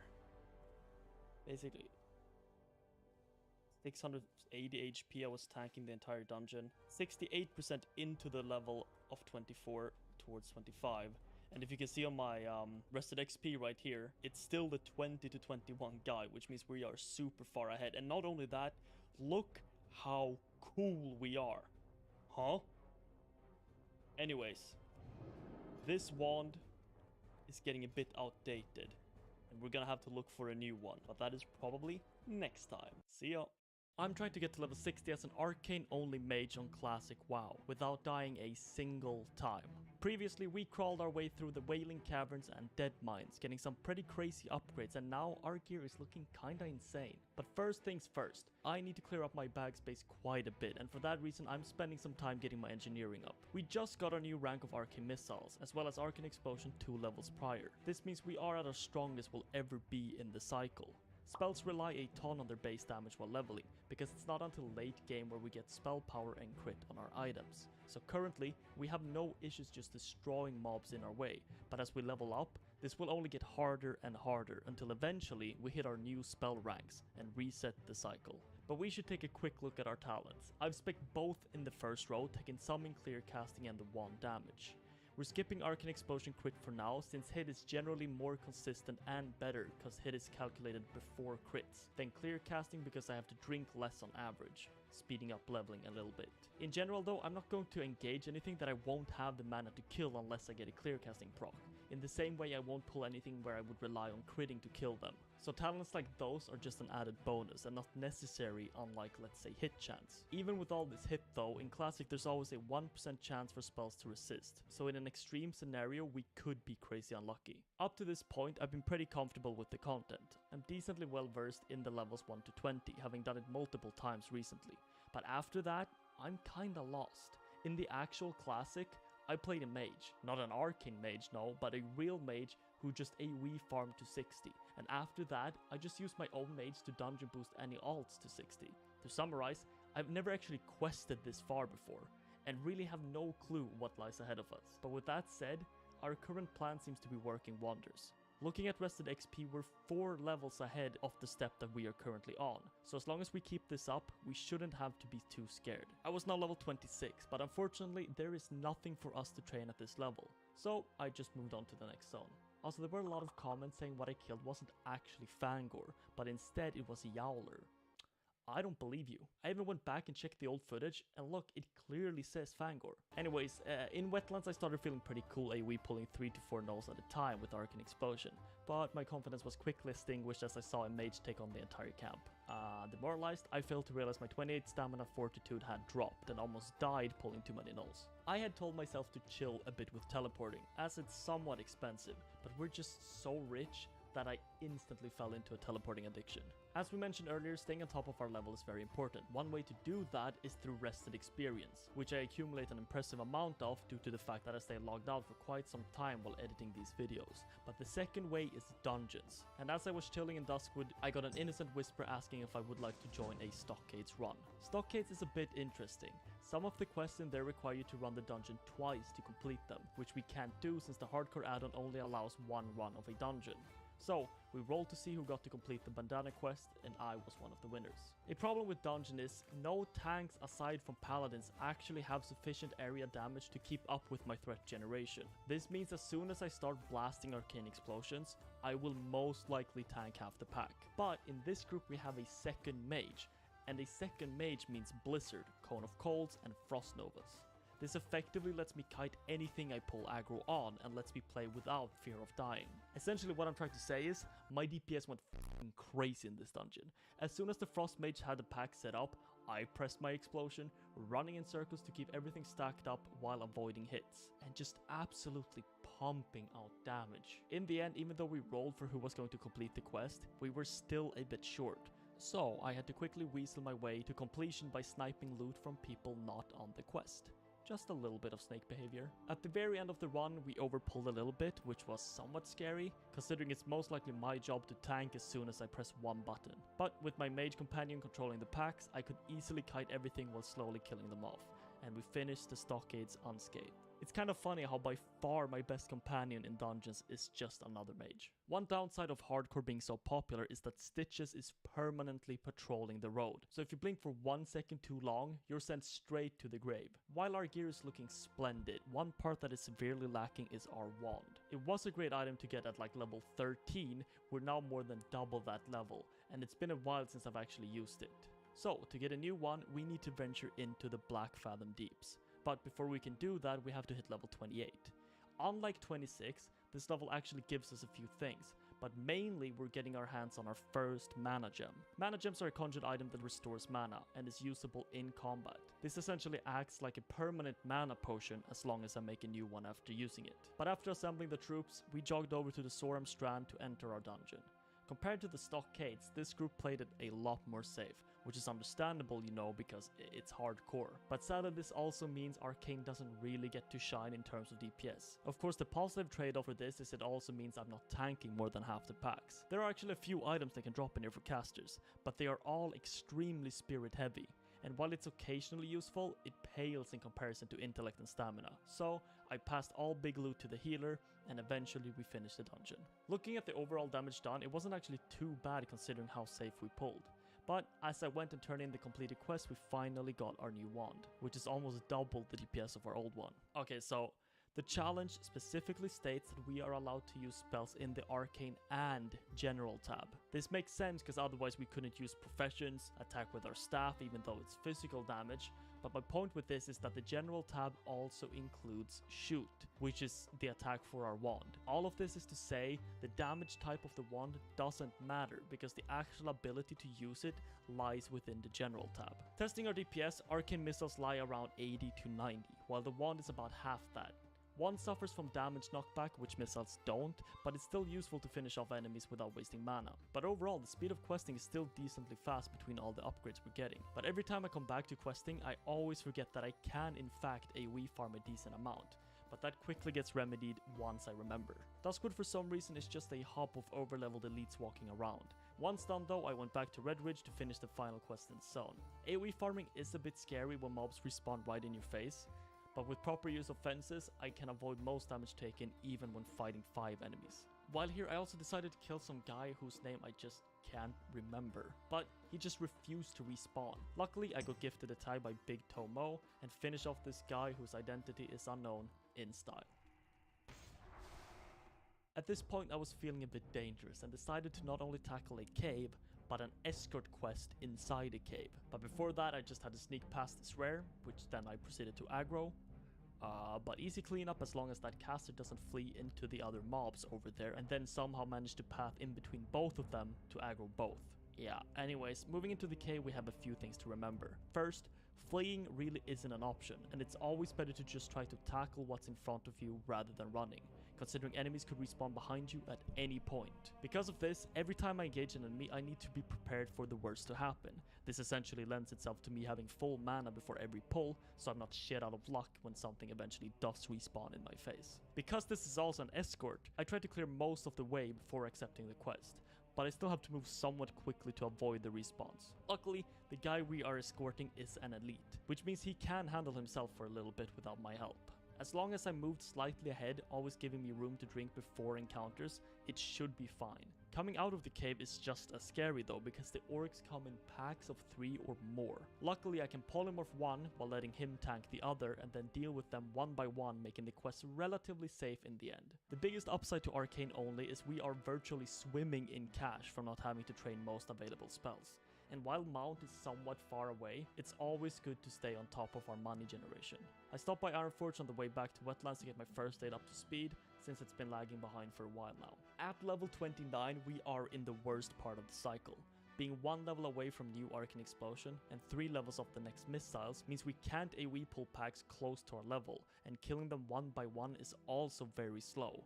Therefore, the main goal was to reach level 30. I also spent a while on this cursed ship killing sailors hoping for marines to respawn before realizing that there are actually 2 ships, and I've just been wasting my time. After a lap and some quests completed, we hit level 30. Now, let's talk Presence of Mind. This spell lets us instantly cast any spell under 10 seconds cast time. Normally this is used to get instant cast Pyroblasts or Frostbolts, but as an arcane only mage, this spell can't really be used at all. Arcane Missiles is channeled, so it does nothing. Arcane Explosion is instant, so it doesn't matter. Teleports and portals are 10-second casts, so they don't work, which means the only spells Arcane has that can use Presence of Mind is Conjure Food and Water and Polymorph. While a bit lackluster, I'm still going to pick it, because having an instant cast Polymorph in an emergency situation has the potential to save us. But also at level 30 we get our new rank of Arcane Explosion, which means the cycle has once again reset and we are approaching our strongest point yet again. While I'm eager to try this out on a few nulls, that will have to wait until next time. See ya! I'm trying to beat World of Warcraft Classic as an arcane-only mage without dying a single time. Last video we pushed the 2 usable arcane spells to their limit and blasted our way through the Stockades and Black Fathom Deeps, finally getting a long-awaited wand upgrade. Speaking of long-awaited upgrades, these goggles are looking a bit out of fashion. To help us, I quickly catched up on engineering to give us access to the green tinted goggles. And by using a bit of foresight, I've already stored 2 moss agates in the bank from previous findings. But the troublesome material is going to be the medium leather. To get the previous goggles, we ran around looting chests around Elwind for an hour, which is not really something I want to repeat, and this really only leaves us with one other option. After some fishing, I got enough skill to fish in wetlands, where we can access some watertight trunks out of schools of fish or salvage. These contain a lot of different things, but for us, they boast a stunning 45% chance to contain 2 to 4 medium leather, which we promptly acquired from our first trunk, letting us craft our new fancy goggles. Having spent quite some time fishing though, I decided to clear the rest of the coast in search of a few more trunks, and I'm honestly glad I did, since one of the boxes had a new fashionable pair of pants. Last time we managed to get our hands on a new Arcane Explosion rank, which puts us at the beginning of a new cycle. This rank has about a 50% damage increase over the previous. This is really something we need to take advantage of, because it is quite literally the fastest we are ever going to be able to kill a lot of enemies, and that's exactly what we did. It's also worth mentioning that we have spec'd improved mana shield, and with rank 2 of the spell now in our arsenal, it means that each mana shield is able to absorb 210 physical damage for the cost of 400 mana, which theoretically just doubles our max health, but practically we need to use mana for a few other things as well, such as damage. Feeling good from absolutely terminating the local raptor population, I of course used slow fall to jump off this very tall ledge and killed some more raptors. But ahead of us lies a very big decision. Elite quests are a good source of not only experience but also upgrades to our gear.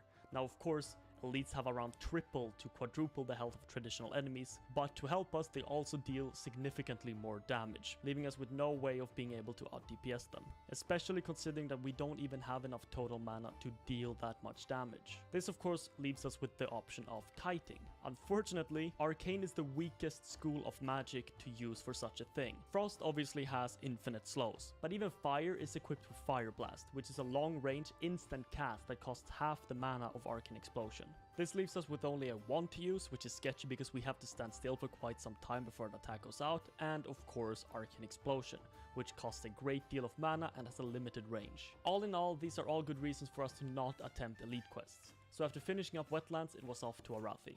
Just kidding, of course we're gonna try the elite quests. So how are we going to kite an elite for minutes at a time without any sort of movement impairing effects? Well, you might have seen me do something similar before, and that is with the use of either fences or trees. Fences are the better options, but wetlands lack any substantial amount of infrastructure, so we're going to have to turn to Mother Nature. The reason why trees work is that enemies take a slightly longer path around the trunk of the tree, letting us cut edges sharper, giving us a little bit of distance. Now, the first attempt I just wanted to test the waters. Our biggest problem lies in keeping him in combat. If I don't deal damage to him for some time, he's just gonna reset and run back to his camp. But if I'm too greedy and hit him too much, he's gonna catch up, which will either force me to blink away or reset the pull. Attempt number 1 wasn't too successful. He always managed to reach me and my mana was burned at a rapid pace. Attempt number 2 was a lot better, but eventually my mana got completely whittled down and I had to mana pot to blink away. But this gave me an idea. Up to this point I had been a bit careful with my mana, trying to save enough for the kill. But this only led to me using a lot of rank 1 Arcane Explosion to keep him in combat, which is less damage per mana, and on top of that he also hit me a lot in mana shield, which also burns a ton. Instead I was going to try to blow all my mana up front, then drop a target dummy and use evocation to get right back to full to finish him off. Unfortunately I kinda messed up early in the pull and then panicked while dropping the dummy, completely wasting the third attempt. But the idea was there. By the fourth I got a lot more comfortable with what to do. I used Arcane Explosion, slightly staggered as he was close, and as soon as I gained a bit of distance, I threw one wand attack at him, to save some mana and allow him to get close enough again. But then I made a fatal mistake. My mana gem shares cooldown with the target dummy, and I popped it like an idiot thinking I would squeeze out a bit more damage before it was time to evocation. This would leave me with a 3-something minute cooldown before I could use my dummy. But I wasn't going to give up, as long as I kept playing the way I had, albeit with a bit more wanding and a lower rank of Arcane Explosion. Fortunately, you only need to get a mob close to 20% HP before they start running a lot slower, being close to death. And at this point, kiting becomes a cakewalk. So once there, I quickly finished him off and managed to slay Necrosh on my 4th attempt, even securing us an achievement. Then it was off to Thandalspan, where I already managed to acquire a new pair of pants. Okay, and it came with a timed quest where I had to sprint to South Shore before the time ran out. But while doing so, I kind of overlooked what levels the enemies around me were and ran straight into Fire Elemental like 10 levels above me. But aside from that, enemies were now taking a very long time to kill, with 4 arcane missiles cast each. Therefore, it's really about time we hit level 32. But we were returning to Stone Talon, where the mobs were slightly lower level, so right now our low rank shouldn't pose that much of a problem. Although I quickly regretted going there after I had run about 50 laps around this cursed valley just to find a single basilisk. But eventually that cleared up and we headed into Desolace to grab the flight path on our way out. This is where I ran to Rexar, and after suffering a mini cardiac arrest, a quick Google search reassured me that he was of no threat to us. Nice. Finishing up Ashen Vale, I really took a moment to consider how crazy it is that this game was released in 2004. Like, it seems almost impossible that this game is so big and was made 20 years ago. Anyways, I ran into this rare which has a very scary 10-second cast that one-shot you if it goes off. So I just had to make sure to interrupt it and kill him before he gets the next cast off. Although killing him here was kind of a mistake since apparently he also dropped the quest item. But after a lot of trial and even more error, we hit 32 and unlocked our new Arcane Missiles rank. This rank is not only a big damage increase, it actually costs less mana per damage, which is nice to see. Out of my adventures I also ran into another Arcane only mage, which is kinda cool but feels overshadowed by the fact that he is of the opposite faction and twice my level. So I fled. Clearing the dead mice 10 levels ago started a quest chain that we finally managed to finish just now, giving us the Seal of Rin, and this ring might last us for quite a while. It's also kinda crazy how strong the initial target dummies are. After overpulling a pack of werewolves, it managed to tank all 5 of them for ages, as I just kept blasting them down, really showing the strength of engineering. But feeling strong after taking down Necrosh, it was time to flex our strength on Morladim, another elite situated in Duskwood. In fact, there are 3 elite quests in this area that we are about to tackle. Morladim was going to prove a much easier challenge than the previous, because this time we have access to the fence. While a bit tricky to make the jump at times, it still clears the tree by a wide margin due to us being able to blink away easily if something goes wrong. On top of that, we're also mostly stationary, leaving us able to Arcane Missiles for a majority. With Morladim down and another achievement secured, I found it kind of funny how these quest achievements give the same amount of points as the Arcane Challenge. This means getting from 1 to 60 using only Arcane spells gives the same reward as killing that elite. Being blessed by Powered Fortitude, which really just is a stupid amount of health, it was time for our next elite. This one is no trouble as a caster. Because Eliza is also a caster, we can stand on top of the shed to completely negate the ad she spawns, without resetting her. This leaves it to a DPS race between the 2 of us, and in a scenario like that, we come out on top. The last elite quest is the scariest though, because he spawns with 4 extra enemies. I was already uncertain if I was even going to attempt it, but when I showed up to his home, he was already being killed. So I decided to skip this one for now. For real this time. Too scary. Hitting level 34 unlocks perhaps the last new spell of our kit, Mage Armor. This gives us a small amount of resistance, which is completely overshadowed by the other effect, allowing us to keep 30% of our mana regeneration while casting. This coupled with the talent giving us 15%, we total a 45% retained mana regen, which is actually very substantial. After finally utilizing our Presence of Mind polymorph on some unsuspecting murlocs, we had to enter a familiar looking cave in search of some granite? I don't know. Of course, in another pinnacle of quest design, we cleared the entire cave without completing the quest. But after a bit of wait, one had respawned. Regrettably, this also means the rest of the cave had respawned, and I didn't really want to clear my way out, considering all the dangers involved. So I decided to opt for a logout skip. This is done by simply logging out while above terrain while inside some sort of structure or a cave. And then once logging in, the game will send you straight to the nearest graveyard or an instance portal, which you can use to save some time. But as I logged out, I realized, hey, is it only friendly graveyards or is it any graveyard? This is quite the realization to have when it's already way too late. Terran Mill is for sure closer to us than South Shore and is populated by level 55 Horde guards.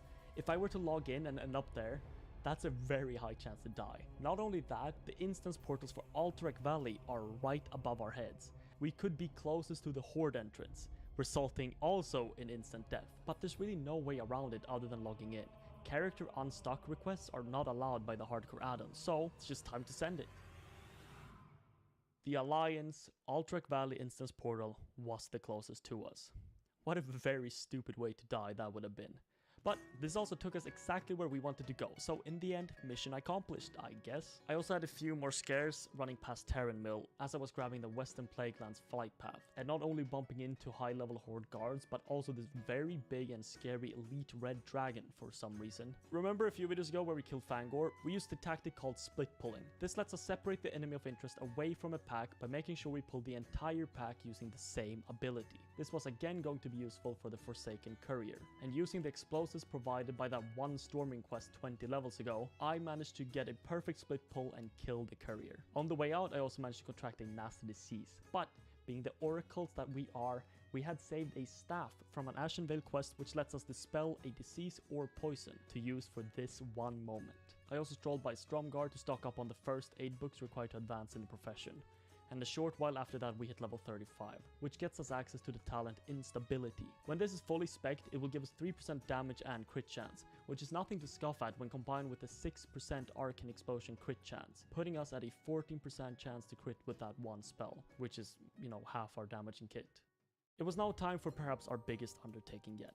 Gnomeregan. This place is, for the lack of a better word, a fucking maze. It's indefinitely long with a lot of spots that can easily wipe your group, especially coming towards the end. But after our group was assembled, somebody actually noted that they had seen a YouTube video of a guy doing the Arcane Challenge as well. Not wanting to embarrass myself after having our identity revealed, I went to flex my Arcane Explosion and nearly died pulling like 10 mobs. Good start. We also have a bit of an interesting dungeon setup. A low-level healer, arcane-only mage, and a retribution paladin as a tank. This is a dungeon where the levels are getting to a point where I'm no longer comfortable tanking half the time, which means our AoE damage is going to take a hit. Luckily, major segments of this dungeon feature packs of 4 to 6 non-elite enemies at a time, which completely saves our overall damage by letting us pad like crazy.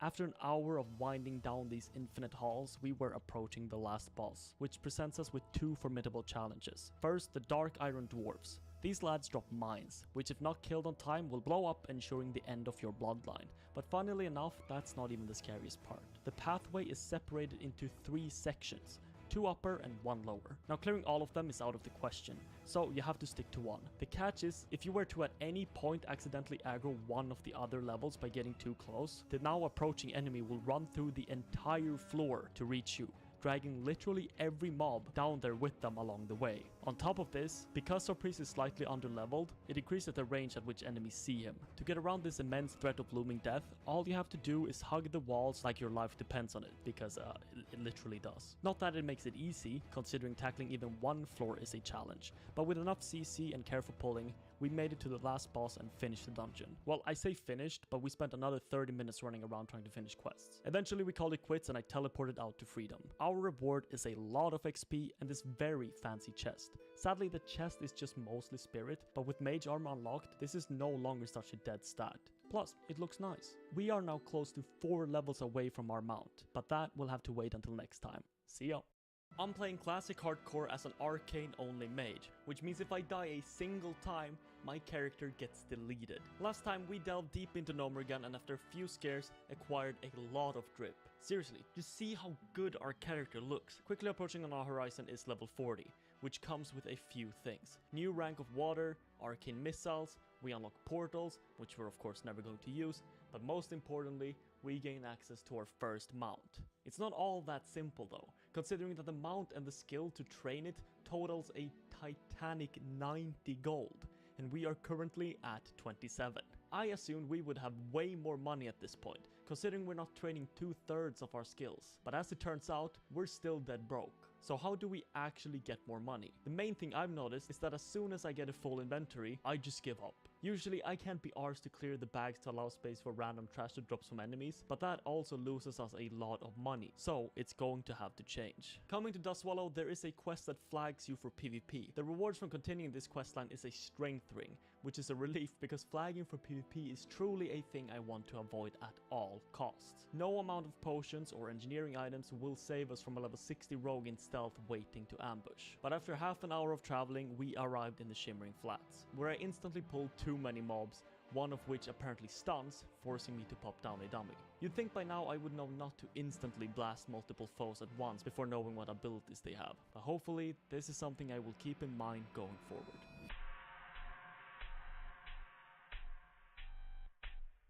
Last episode we tackled a few elites but left one for later, and being back in Duskwood later means now.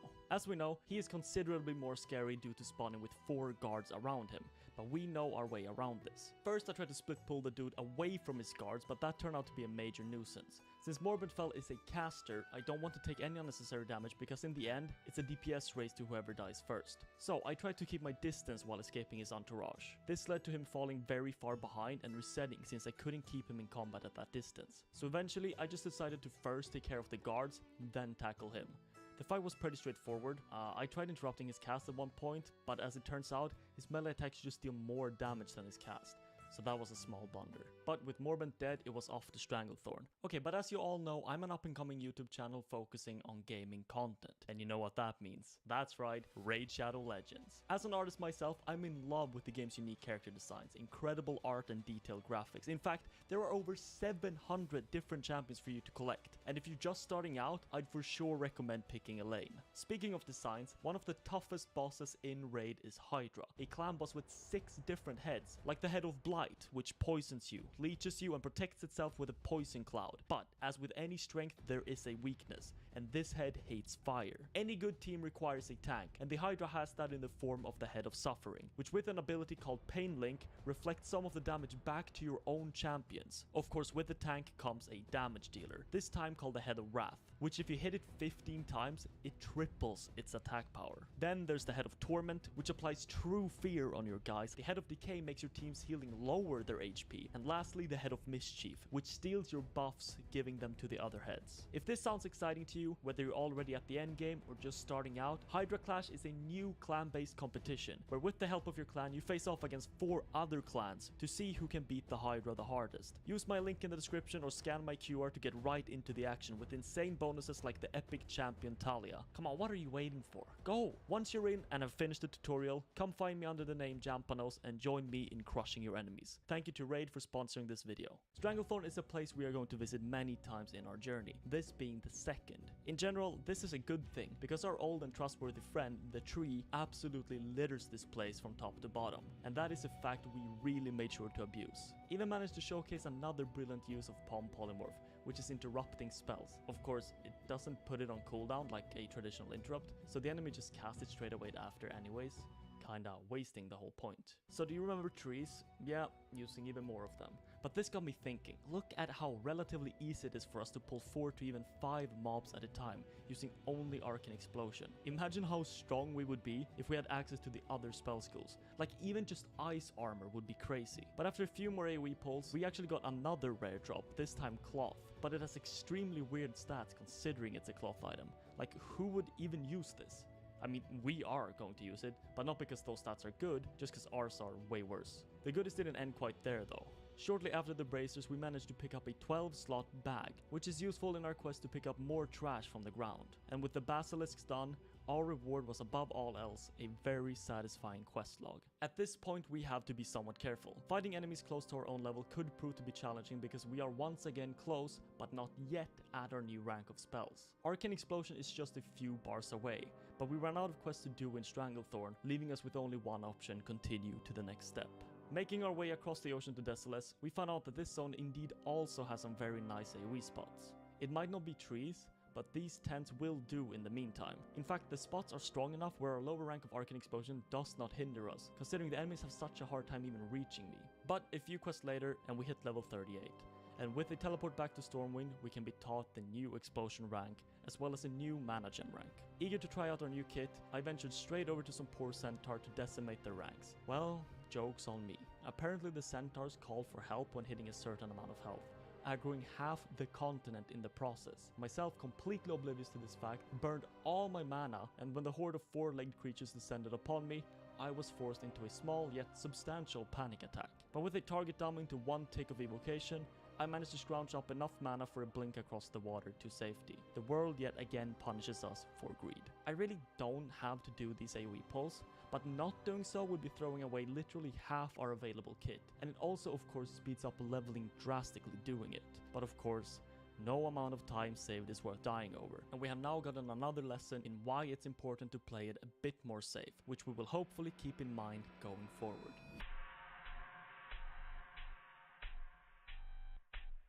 What's really cute is that there's always a bunch of horde players running up trying to talk to me, presumably throwing insults related to my height. Luckily, these ill-mannered fools have not quite figured out what a language barrier is yet, so currently I am free from their berration. In an effort to play more safely after the recent scares, I made sure to get lost staring at the stream on my second monitor. Once again, almost ending up dead. I feel like one day this is surely going to bite me in the ass. We are now at the roadblock in our journey where single target damage is extremely underwhelming.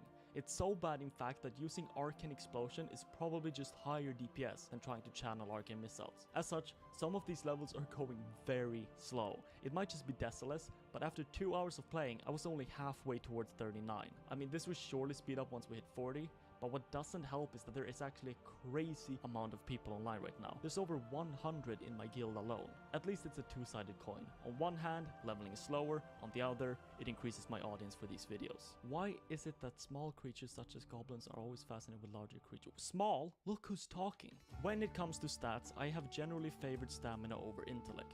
When at full mana, enemies are almost certain to die, which means capping out my maximum mana wasn't all too important, and just being safe with more health was the better and comfortable play. But since Mana Shield essentially lets us convert mana straight to health, and the fact that enemies are very close to not dying at the end of our AoE pulls, intellect has gotten a bit more of a pull. The worst case scenario we can possibly be in is running while multiple enemies are still alive. So trading some stamina for a lot of intellect on a few of these upgrades is a worthwhile transaction, and hopefully means we won't end up in a scenario like that. But all the stamina loss was quickly remedied by acquiring our first ever necklace, giving back some of that precious health. After what felt like ages, we managed to clean up most of what's left of Desolace and return to the lush wilds of Stranglethorn, where we once again can greet our good friend, the tree. This was not going to be the leisurely trip I had hoped it to be though. First, we had to venture dangerously close to some very big boy elite ogres with a ridiculous aggro range.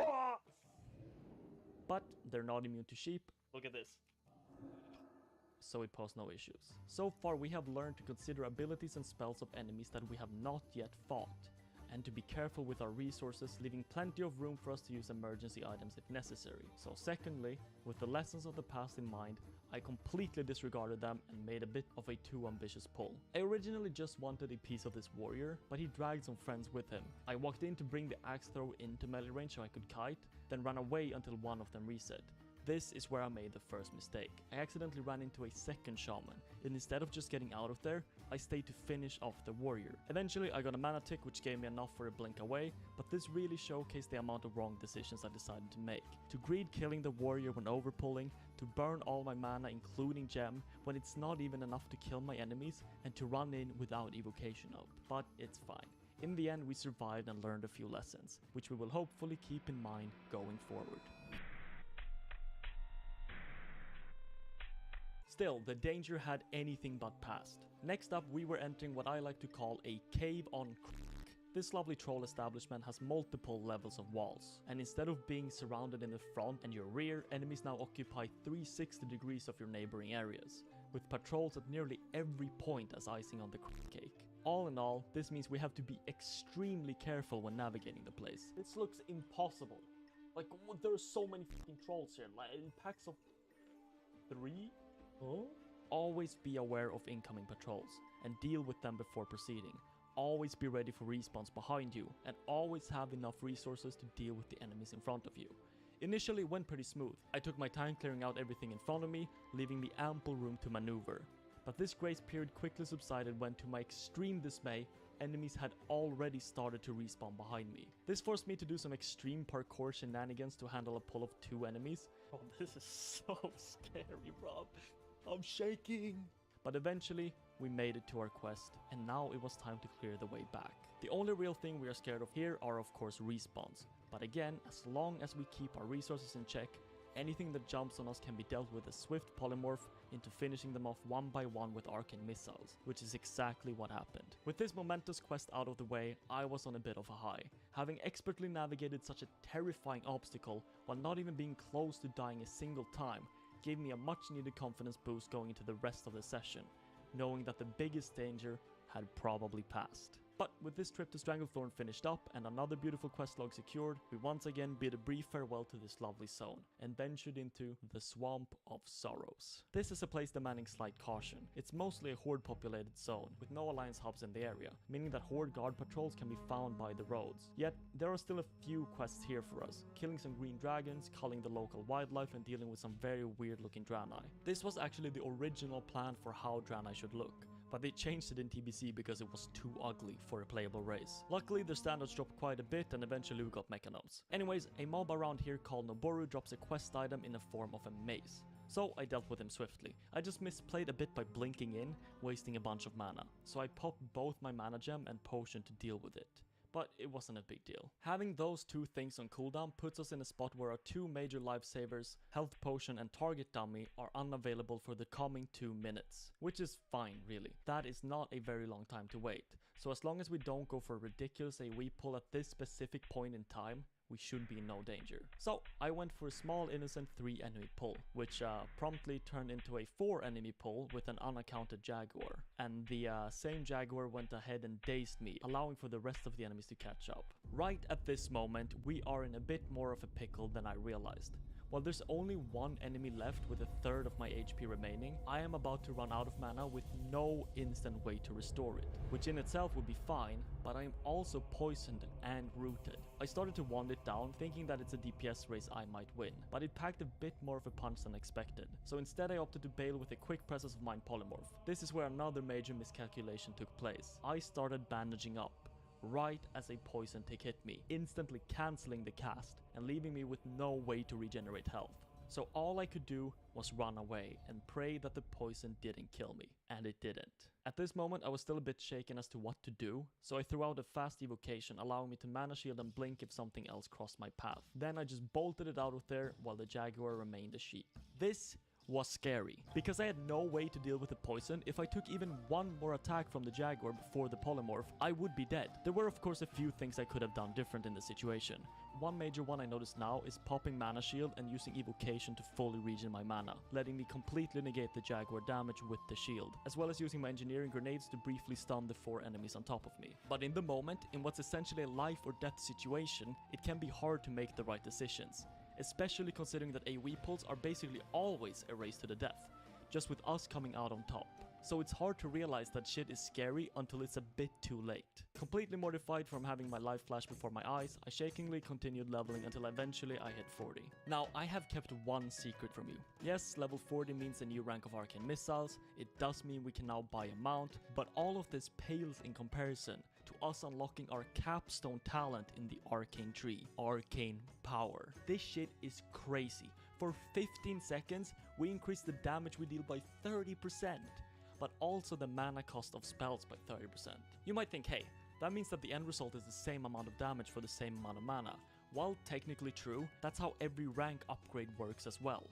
What we actually get from this is 30% higher DPS, damage per second, which is extremely important during AoE pulls and fights against elites or hard-hitting enemies. The best way to look at this is that when it is active, I basically gain 1 higher rank of my spells, which is very, very good. It does have a 3-minute cooldown, but considering it takes me a minute of drinking to even get full mana, it means that it's practically up for every other pull. Wow. I got to quickly try it out on an elite, and look at that damage. Never mind that it was still actually kinda scary and I had to kite him near the end to not die. Then a quick example of how it would work in AoE, the mobs all die before the spell even runs out. Incredible. This is by far the best thing to come out of the Arcane talent tree, and boy am I glad we're here. I returned to Stormwind to train my new ranks. Yet again skipping portal since I'm not even allowed to invite people, and if I happen to be in a dungeon group where they request the portal, tough luck I guess. Now this does mean I'm still quite a while off from my mount, but getting to 40 will quickly ramp up the amount of gold gained from quests and enemies, especially since the gap between levels are increasing. So I will have that mount in no time, but that's next time. Don't forget to use my Raid Shadow Legends link in the description or scan my QR code to get right into the action and get insane bonuses for new players with an epic champion.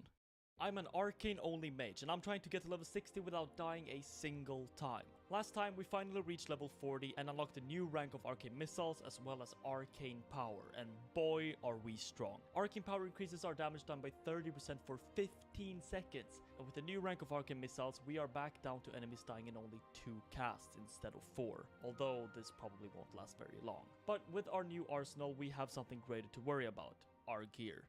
While at some point in the past our gear was looking very strong, it has all but fallen from grace. I mean, we're still rocking the staff from the Dead Mines 20 levels ago. Unfortunately, at this point sources of gear are pretty sparse. Vendors don't really offer gear at higher levels, and the items that do exist through drops and quests often have horrendous stats. This leaves us with one option: dungeons. Coming up we have the 4 Scarlet Monastery dungeons available, which have a plethora of useful items we are looking to snatch, as well as Razor Fen Downs. But first, I need to get my levels up a bit and spend some time unlocking the quest going into SM.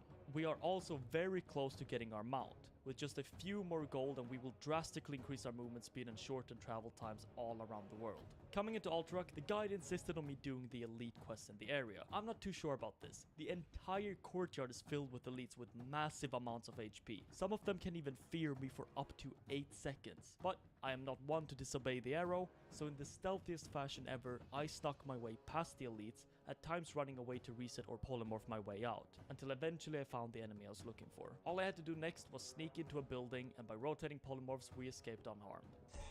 When we take our time, it feels like we can overcome any obstacle. It is only in moments of rush that we get a few scares. And to really sell that point, when I saw a druid trying to contest my quest mobs, I sprinted into a building with way more enemies than I thought and kinda almost died. Now it was time for yet another elite quest, and this one is a tad bit trickier. I have to venture into Stromgarde in an enclosed area filled with patrolling ogres. The shamans in here have a chance to drop the quest item, and circumnavigating this place is kinda tricky, but luckily I got the drop on my first kill, and then I could sneak out with a few jumps. Recently I've also been adamant to look up enemies and potential abilities they might have before sending it straight into an AoE pull. And speaking of playing it safe, I also made sure to pick up a portal spell because somebody made a good point.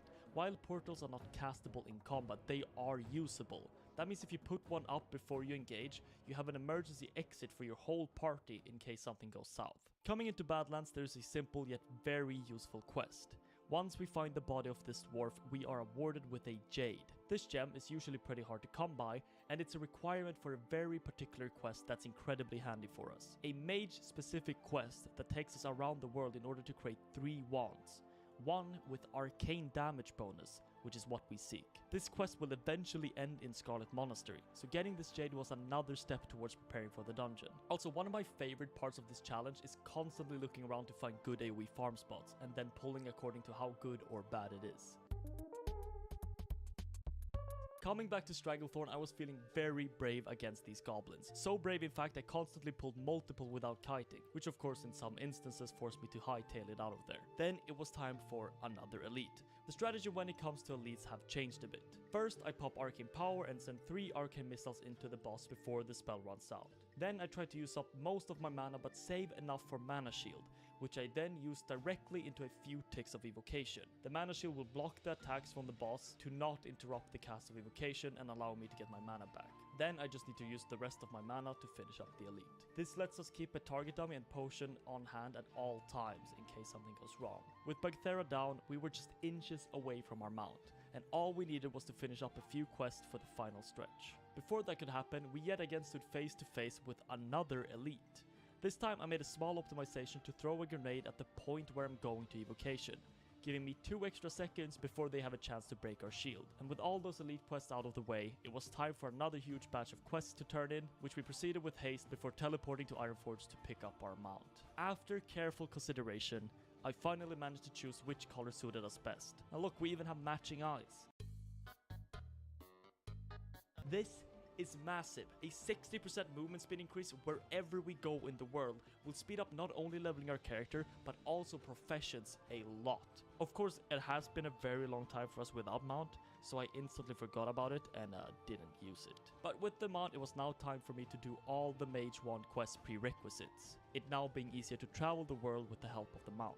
But as I was doing so, I got another Jade drop, kinda ruining the whole point of my earlier speech and planning. And now that all the quests were done, I was ready to go into the monastery. After I found a group, of course. Well, while waiting to find a group, I decided to quest some more, which really ended up feeling like a mistake because of this boat quest. I'm supposed to find a single piece of parchment that can spawn downstairs in any of these boats at random. The thing is, they're so crowded with enemies that I barely have time clearing the place before stuff starts respawning. On the third ship, I had to clear the place 3 times before managing to make progress on the lower floor, but eventually I got my hand on the paper and traveled to our final elite quest of the zone. Like the others, we took care of him somewhat easily, but coming up next is theoretically King Bangalash. If you have no way of stunning the king, he summons 2 adds at 50% HP, and he also deals a disgusting amount of damage. This coupled with the fact that we don't need any of the quest rewards, we're just gonna skip it, and instead enjoy our once again beautiful quest log. It wasn't until after I had run across half of Stranglethorn, done all the quests and turned in every last one of them, that I realized I had done so without using my mount a single time, because my brain is the size of a pea. It was at this point where I had to actually stop questing, because I was getting close to eclipsing the level range for Scarlet Monastery. Eventually I just decided to make my own group, and started whispering the entire server for people, and in the end, I was successful. And our band of merry adventurers made our way to the undead starting zone of Tirisfal Glades. Scarlet Monastery features 4 dungeons that are linked in a central hub area.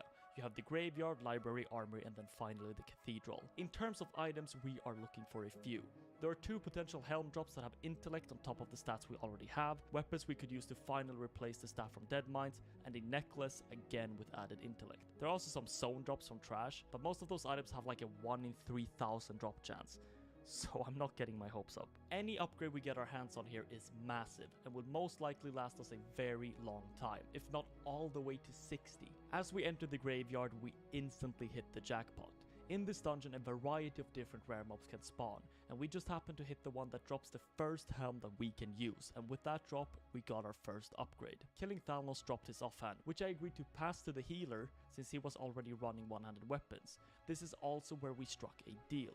I will pass the dagger from the library as long as he passes the staff, which he agreed to. But as we got to the library, unfortunately the dagger dropped, so I had to pass it. In theory, this deal was pretty good though. While the dagger is decent and features a good amount of spell power, leveling as a mage you almost always prefer intellect and stamina over it, because the coefficient of AoE spells is completely horrendous, making it basically a dead stat in those situations. In the armory, there is nothing that can drop. The only thing we can get out of this place is absolutely destroying the last set of trash that spawns after Hero is dead. With that out of the way, we moved on to the final dungeon, Scarlet Cathedral. Because we already secured the helm from the first dungeon, we were hoping to snatch the neck here if possible, but sadly, it was the helm that dropped, which I passed because while slightly better, taking 2 helmets would have been very greedy. So in the end, we got quite unlucky on loot, but at least the priest got absolutely decked, which doesn't help us at all. The upside of course being that we can now turn in our wand and get our best in slot item all the way until level 60. With this new and improved mana pool from the upgrades, I now have basically double the amount of total mana compared to what my water gives me. On top of this, I've also finally gotten around to speccing maximum mana, which even further increases the time it takes for us to get back into action. Then all of a sudden, a level 54 mage in our guild died. And looking further into it, he had gone AFK while flying into Winterspring, and a bear had aggroed onto him when he landed, which eventually killed him off, which is a cruel reminder as to what can go wrong in the way you least expect. Drawing inspiration from that death, I began an AoE pull with some Nagas that apparently have a 10-second silence. Silence is the worst form of crowd control for us. When stunned, we can blink. When rooted, we can escape artist. But when silenced, all we can do is run around like a headless chicken. Luckily, it still does allow us to use engineering items, and the target dummy saved us yet again. Recently, I've also been adamant to look up enemies and potential abilities they might have before sending it straight into an AoE pull. After a very long time of searching, I managed to scrounge up a very nasty looking group for Razorfen Downs. On top of having basically every buff available in the game in our roster, we also essentially have 3 classes that can tank in case of emergency. Running there, I realized I had been using the wrong rank of Arcane Intellect for quite some time. So now our mana pool is even more immense. Arcane has a talent that reduces threat generation by 40%. Couple this with Blessing of Salvation, which reduces it by 30%, while multiplicative, that still lends itself to about a 60% threat reduction total, which lets me just go completely nuts with the Arcane Explosion. With this group, the dungeon did not stand a single chance, but we are looking to acquire this very good belt, which didn't drop, and also this very good chest, which also didn't drop. Yet our consolation prize is a very shiny ring, so it's not all that bad. We came into this episode with the goal of upgrading our gear, and while we were unfortunate in doing so, we still managed to snag quite a decent amount of upgrades, boosting our stats substantially. But looking ahead, it's not all that simple. As you can see, the quest guide warns us of the tremendous amount of grinding that is up ahead, with us having to bang out 3 whole levels from just killing mobs without doing a single quest. To offset this mind-numbing grind, we can instead venture into Uldaman and Solfarak, both offering a generous amount of experience, but that will be next time. See ya! I'm trying to reach level 60 on Classic Hardcore as an Arcane only mage, and last time we delved deep into Scarlet Monastery and Razorfen Downs to pick up some upgrades. While we were slightly successful in doing so, in reality we actually got quite unlucky, and therefore we're still stuck with our level 18 staff. And seemingly to taunt me, this next quest awarded us with the most horrendous staff I've ever seen. But before we get too into things, I've taken notice of an item that will change the game forever. Engineering so far has been extremely useful, saving our lives on numerous occasions. But lately, I've not seen much reason to level it. The gear upgrades are all but past us, the target dummies don't really change in usefulness the higher you go, but this was about to change. The gnomish Netomatic is a trinket that when used, nets the enemy target for 10 seconds, which is actually insane for us. We currently have no viable crowd control to use in combat as an Arcane only mage. Polymorph breaks on hit and heals the enemy to full. Grenades also break on hit and only last a second or 3, but this net, it gives us 10 seconds of free DPS before the enemy can reach us. And even if I don't use it for DPS, it's amazing to kite, to run away and bandage up, or to evocation. It's also our first trinket, a currently vacant slot that we would fill. Of course, this item can backfire and root us instead, but this is actually not a problem at all. Blink instantly breaks the root, and even if we don't have that, gnomes can use Escape Artist, a 0.5 second cast that just breaks all roots. All in all, the upsides are massive and the downside is easily negated by our abilities. It's a must-have item for us. Now for the tricky part, actually getting it. To craft this item, we need to have learned gnomish engineering. To do this, I first had to level my NG up a bit and then do a quest to show off my work. This quest isn't all that easy though. I need 6 mithril tubes, which is easy enough, 1 tube just costs 3 mithril bars. Then I need 2 advanced target dummies. This is where it already starts being a bit complicated. While the engineering items needed to craft the dummy are easy to obtain and I mostly have them all from just leveling the skill, we once again run into our old friend, the leather. But as before, we know exactly how to counter this issue. So I just grabbed my fishing rod and proceeded to Dustswallow Marsh, where I found some debris, and after a few minutes of fishing, I had all I needed for the target dummies. Then finally, to complete the quest, we need an accurate scope. This item is not trained from a trainer, so I had to travel to Booty Bay to visit a specific vendor in hopes that he had the schematic, which he did. Now this is where we are blessed by a complete stroke of luck. Last episode I talked about how we needed a jade for the wand quest, but ultimately it didn't matter because we got dropped an extra jade. Well, as it turns out, the accurate scope requires a singular jade to craft, meaning that the extra drop was actually massive. With the items we needed, all I had to do was turn in the quest to become an esteemed gnomish engineer. Now, to actually craft the trinket, I just need some more general engineering materials, as well as 2 types of spider silk. This didn't prove to be much of an issue though, since some lower level spiders in Dustwall of Mars provided both of them. And after a lot of time running around the world in search of materials, we finally had our trinket, and it was time to test it out. Okay, time to use the gnomish Netomatic for the first time, so let's see if it backfires on me.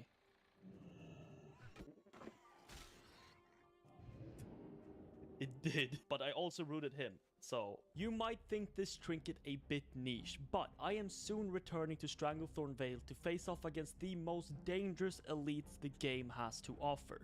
A single misstep will spell my demise, so every tool at my disposal is of huge help. It's time to prove that while we are basically a third of a real mage, we're definitely not bitches. But before that, last time I mentioned that the upcoming levels would require us to grind a lot. And to offset this, we will be delving deep into dungeons, and as such, it was now time for Uldaman. Coming into Uldaman, I did not expect much. The loot tables are kinda horrible for casters, and the quest rewards themselves do not grant anything crazy. But this dungeon must still be done because it features something like 10 quests for Alliance, and therefore is basically a whole level if we complete it. It was not long before we killed the first boss and something useful actually dropped. This pair of pants isn't amazing, they do nothing for our stamina or intellect, but do give us a lot of spirit, which is again marginally useful. To my surprise, I actually won it. As I said, coming into this I didn't expect much loot, but to be fair, it was better than I thought. I won a cloak as well, giving me some extra stamina and spirit, and the last boss can drop a ring with completely random stats, but for us it rolled the actual best combination possible, stamina and intellect. But I lost the roll, so sucks to suck I guess. At one point we went back to do the necklace quest before realizing that you need 5 silver bars to continue it. And the funny thing is, even though I'm 200 mining skill, I actually had 0 silver in my bank, which is quite unfortunate. But with the dungeon finished, I now actually had to be quite fast for the upcoming portion. There is a continued questline after Uldaman that brings me back and forth a bit, eventually leading back into the dungeon. So I wanted to see if I could make it back in before respawns. Standing in my way was a quick but dangerous elite quest. It brings me down into the basement of a dwarf fortress, which is a very scary place to be. In this place my escape route is very limited, and the elite itself is an elemental, meaning it has spell-based odd attacks, so my mana shield will not prevent the damage. Of course, this would be a great place to try out my new trinket, but in my rush and stress, I completely forgot about it.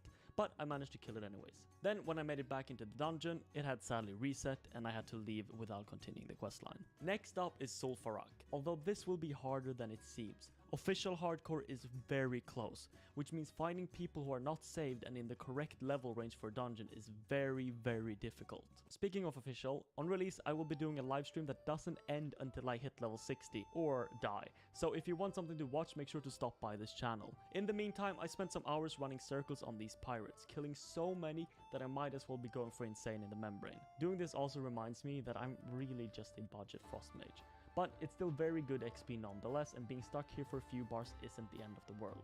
But like, still, where the hell are the drops? The drop chance for a pirate's footlocker is 8%, and I've killed well over 60 pirates without a drop, which is a 0.76% chance of going this dry.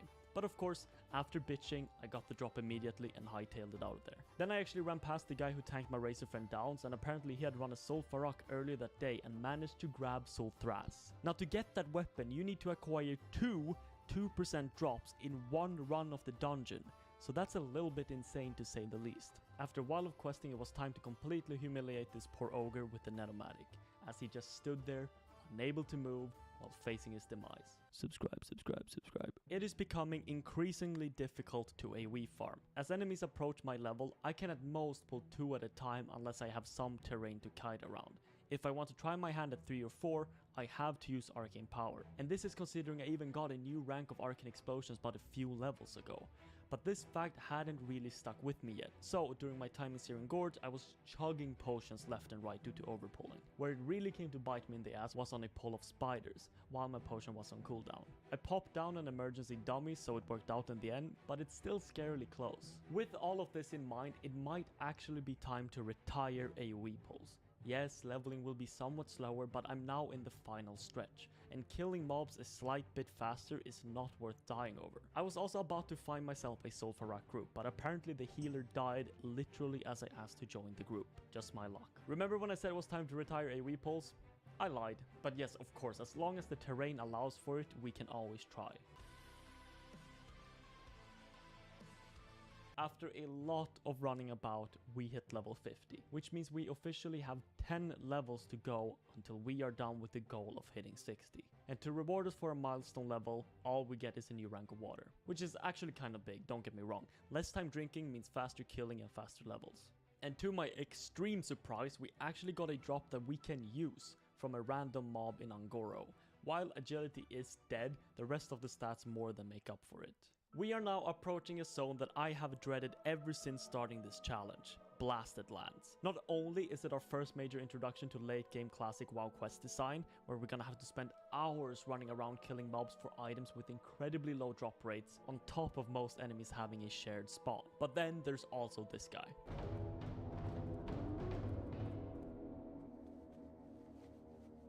Terramus patrols the zone and the areas we'll be spending our time in. A skull level elite dragon which if pulled will wipe us from the face of this planet in seconds. On top of this, he's also learned to teleport. After an intense quest turn-in session, it was time to go back to Stranglethorn for perhaps the last time. We were now back on the 3 ships, not to blatantly miss the parchment, but instead to kill the captains. And this time it was a different story. What? Bow of searing arrows? You're telling me I can't find a usable weapons for 30 levels, but I can find a bow of searing arrows? Anyways, this time in Stranglethorn was unlike the others. All we have left are a series of incredibly difficult elite quests that are heavily recommended to do in a group. Of course, we don't have a group, so we're gonna have to make do. First up, a quest that spawned waves of gorillas, ultimately ending in a wave of 6 gorillas plus the mob we have to kill. First wave was simple, just burst them down. Second wave came a bit quick, but with my mana gem I managed to clear it. This is where the problem started. As soon as the second wave was down, the third appeared and completely blocked my path, but I managed to flee up the mountainside and drink a little bit. The gorillas went on to attack the witch doctor inside, and I followed to burst down the named mob, as that's all I needed. They all quickly turned towards me though, which is fine, all I had to do was finish off the big guy and get out. But my blink got caught on terrain, and now I'm stuck with no target dummy, nor blink to escape. Luckily, these gorillas are quite a few levels below me, and with a potion I managed to sustain their damage as I made my escape. Next on our itinerary was a sea giant. This one would prove to be the easiest elite since you can kite him to the Booty Bay guards, and with the use of our net, this proved to be quite simple. All I had to keep in mind was making sure he didn't reset by constantly dealing some damage. This is where it starts going into very deadly territory. Mokrush is a giant with 9,000 health, which is situated on the island with the big statue outside Booty Bay. While it is possible to kite him back to town, this time the entire distance is covered in water, which means it's not as simple as just running with him. On top of this, his melee attacks hit for 500 each. That means in a mere 5 hits, I am dead. Yet feeling hopeful with our new net trinket, I wanted to give it a try. I pulled with the wand and made sure to blink as often as possible. Keeping mana shield up constantly is crucial because it reduces each melee hit by 390, although only up until my mana runs out. Eventually I threw the net, but even with that it wasn't enough to give me the distance required to make it all the way to Booty Bay, so I had to reset. Defeated, I considered just giving up, but then it hit me. For a really long time now, I've been keeping a singular use of a particular item on hand in case of emergency. That item being some magic dust. Dropped from the dust devils in Westfall, this item puts any enemy to sleep instantly for 30 seconds. In general, this item is pretty crazy, but since it breaks on damage, I haven't had an amazing use for it yet. Until now. Considering how close I was to Booty Bay before I had to bail, this item could give me the extra distance needed to reach it. So, I once again jumped into the ocean to try it. After a few resets due to unfortunate happenings, I finally got one that seemed decent. I did the same as usual, pull with wand, use blink as often as possible, and when it was time to net, it actually backfired. As I've stated, not too big of a deal. Just use Escape Artist and swim away. This backfire version of the net actually lasts longer than normal, so I managed to get a few extra hits in. Eventually I got very close to Booty Bay, but the giant had caught up, so it was time for the magic dust, which worked out perfectly.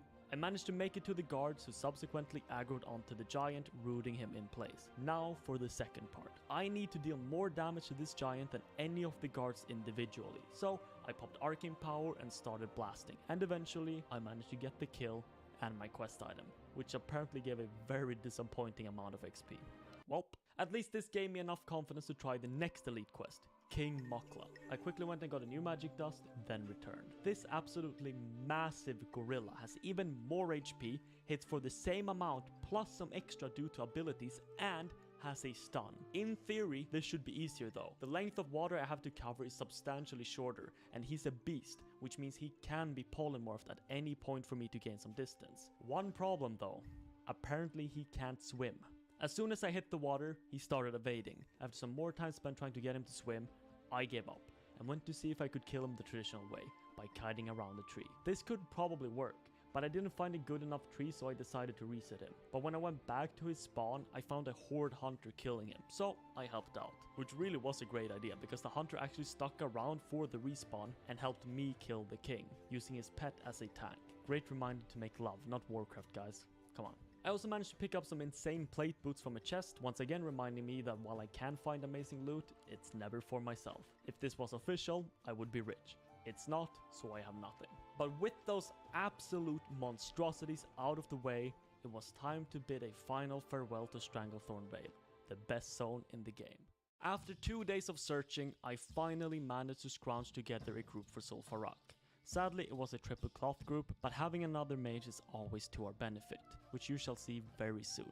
In this dungeon, there are some pieces here and there we could use, but we are mainly looking to secure a piece of loot from Sumra, as he drops a very useful pair of gloves as well as a staff. Even if we do not manage to secure a weapon though, we will still acquire one from the quest Tiara of the Deep, so we're not super stressed. We started off strong by getting a very decent BOE bracer drop, which I actually managed to win, securing ourselves a bit of an intellect upgrade. But then it was time to show why double mage is such a force to be reckoned with, as the poor warriors could only watch in despair as we absolutely destroyed the meters. Sumra dropped the gloves, which I proceeded to lose, and then was off to the stair fight, which proved to be no issue. Really, the whole dungeon went by very smoothly, and the bosses died steadily one by one until we were nearing completion. The only thing remaining was to kill the quest mob for the Tiara and secure our new weapon upgrade to finally say goodbye to our loyal staff.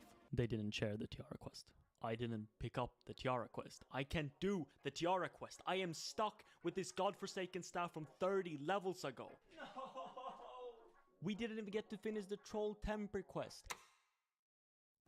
With Zul'Farrak done, I was finished. No longer will I stand for this level 18 weapon being on my back. It was time for plan B, or like plan T at this point, I don't know. A while back, after completing Scarlet Monastery, I decided to pick up the one-handed sword as a reward. In case I couldn't find a staff, I would use this as a backup if I got an offhand. I have received neither staff nor offhand, so it was time to go on a quest. In Ironforge, I picked up a mission that sent me abroad to the other continent, into the zone of Ashara.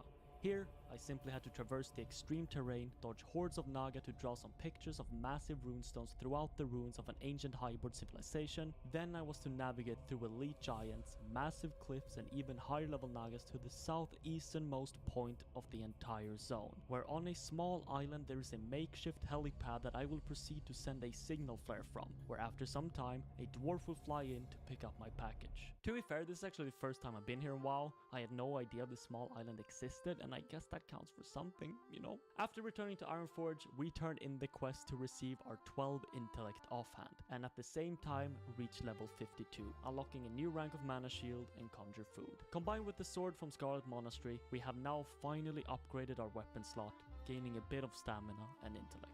We are now entering the endgame. With only 8 levels left and official hardcore on the horizon, this server will die, and I will no longer be able to find groups for dungeons or other activities. This means the next time you see the Arcane Mage will be when I hit 60 or I die. See you on the launch stream.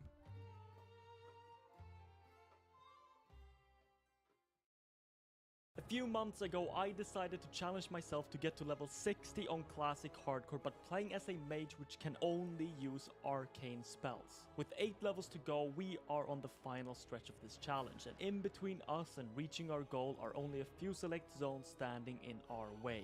Whether I live or die, welcome to the final episode. Due to the launch of official hardcore servers, it's been some time since I've touched this mage, and in that time I've been playing a real mage, which are worlds apart in terms of power. So coming into this, I had hoped not to get overly confident facing enemies, and as luck would have it, I was quickly brought down to earth by the first quest taking a whole hour to complete.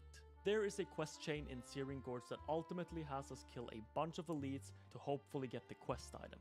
The drop rate for the item we need is very low, and each elite here is a formidable opponent. I would very much like to skip it, but the amount of follow-up quests you get from this is so crazy that it just needs to be done. But throughout the levels, we've built up a hefty arsenal of tools and gadgets at our disposal to help us with this exact situation. The net, first aid, and grenades will all help us tackle the elites, but even so, we basically have to expend every resource each kill, which is very scary. I completely skipped the fire guards since they simply have too much health, and focus on shamans. But they are still slightly problematic due to an instant 400 damage cast, on top of their heavy melee hits. Eventually I snuck my way into their base up on the ridge and fought mostly geomancers, which proved to be a bit more manageable thanks to counterspell and dampen magic, and we managed to get the drop. Our strategy for survival has always been to stay way ahead of the pack to ensure we are steadily over leveling the enemies we fight,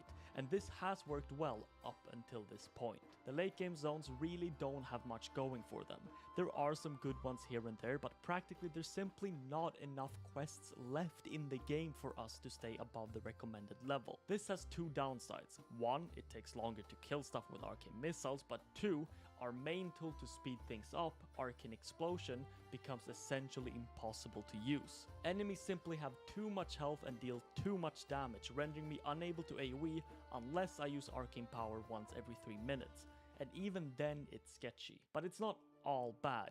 We still have a few upgrades to look forward to: the final rank of Arcane Explosion at 54, Arcane Missiles at 56, and a new gem at 58. While relative to the lower ranks, the late game ones are not as hefty of an upgrade, they still help me get the upper hand in the race to death against my enemies. Okay, but as you all know, I'm an up-and-coming YouTube channel focusing on gaming content. And you know what that means. That's right, Raid Shadow Legends. As an artist myself, I'm in love with the game's unique character designs, incredible art and detailed graphics. In fact, there are over 700 different champions for you to collect. And if you're just starting out, I'd for sure recommend picking Elaine. Speaking of designs, one of the toughest bosses in Raid is Hydra, a clan boss with 6 different heads, like the head of Blight, which poisons you, leeches you, and protects itself with a poison cloud. But as with any strength, there is a weakness, and this head hates fire. Any good team requires a tank, and the Hydra has that in the form of the Head of Suffering, which with an ability called Pain Link reflects some of the damage back to your own champions. Of course, with the tank comes a damage dealer, this time called the Head of Wrath, which if you hit it 15 times, it triples its attack power. Then there's the Head of Torment, which applies true fear on your guys. The Head of Decay makes your team's healing lower their HP. And lastly, the Head of Mischief, which steals your buffs, giving them to the other heads. If this sounds exciting to you, whether you're already at the end game or just starting out, Hydra Clash is a new clan-based competition, where with the help of your clan, you face off against 4 other clans to see who can beat the Hydra the hardest. Use my link in the description or scan my QR to get right into the action with insane bonuses like the epic champion Talia. Come on, what are you waiting for? Go! Once you're in and have finished the tutorial, come find me under the name Jampanos and join me in crushing your enemies. Thank you to Raid for sponsoring this video. If there is one thing I've hated more than anything during my time playing WoW, it has to be shared spawn quests. Nothing better than thoroughly clearing an entire area only to be left with a fraction of the quest completed and only the wrong mobs respawning. Jeffrey Kaplan, if we ever have the honor to meet. But I lied. There is actually one thing I hate even more: full bags. The reason why I hate it so much is because I am unable to deal with it. It's just like a messy room that keeps getting messier, and the longer you leave it, the less you want to clean it up. It went a bit too far though, and eventually I had to clean my bags in my bank because up next we had to once again focus on engineering. I have been big time slacking on making grenades and bombs, and with enemies being so difficult to AoE pull, these will help out tremendously. I recently discovered that if I throw my grenades slightly away from the enemies, I can get an arcane explosion in the time it's traveling, essentially giving me 2 free explosions, plus the damage from the grenade itself. Now you may think this is something I should probably have discovered earlier. To that I say, good things come to those who wait, or something like that. I'm not a poet. We are now approaching the extreme depths of the arcane talent tree, with only 2 more slots left to spec before it's completely filled out. But the remaining slots aren't actually that bad, just the other talents took priority. Specifically, improving my dampen magic is really strong when it comes to enemies dealing magic damage, and even more so if they have relatively small hits. I basically reduced the damage done from these elementals by half, allowing me to pull quite a fair few. The thing is, it's really situations like this that makes this challenge cool. Just ways of utilizing the arcane kit which previously weren't a big deal, but become huge with a distinct lack of tools available to you. I also managed to grab the elixir which instantly kills you if you drink it. On official servers this doesn't actually outright one-shot you, instead bring you to very low health. But remember, I'm not playing on the official servers, so this elixir would indeed just end the challenge with one simple click. And for some godforsaken reason, it's very hard to not let the intrusive thoughts win. Just one click, man, that's all it takes, and it can all be over. But I stored it somewhere safe in my bags where I would never accidentally touch it, and moved on. After a bit of this and a bit of that, we finally hit level 57 and unlocked our final ever rank of Arcane Explosion, which will help us out immensely as we move into our next zone, Angoro. There are few zones in the game as rewarding as the crater. It's a light in the dark of quests few and far between, some forcing you to travel the world for a single morsel of experience, but in Angoro, 1 lap is all it takes. 1 lap around the copy-pasted circular exterior to finish each and every single quest it has available. Of course, there's one small thing to be worried about. The giant elite devil souls patrolling the entire zone, and with no slows to my name, pulling one of those could be real bad. But as long as we stay nimble and keep our eyes open, we should be more than fine. Although there is one more thing. Angoro is home to the Fire Elemental Invasion, which happen to be up. These dudes just spawn around the volcano in the middle and, as the weak card suggests, deal a lot of damage. But I was able to sneak around them and make my way to the top.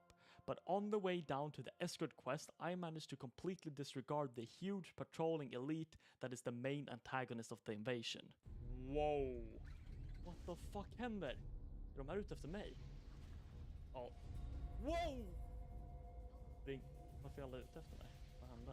I have actually no clue what happened here. I seemingly ran past them just fine, but then slowly they started to aggro me one by one, forcing me to flee. Even looking back at the footage still has me confused. Like they clearly randomly start running towards me, even when they patrol way past.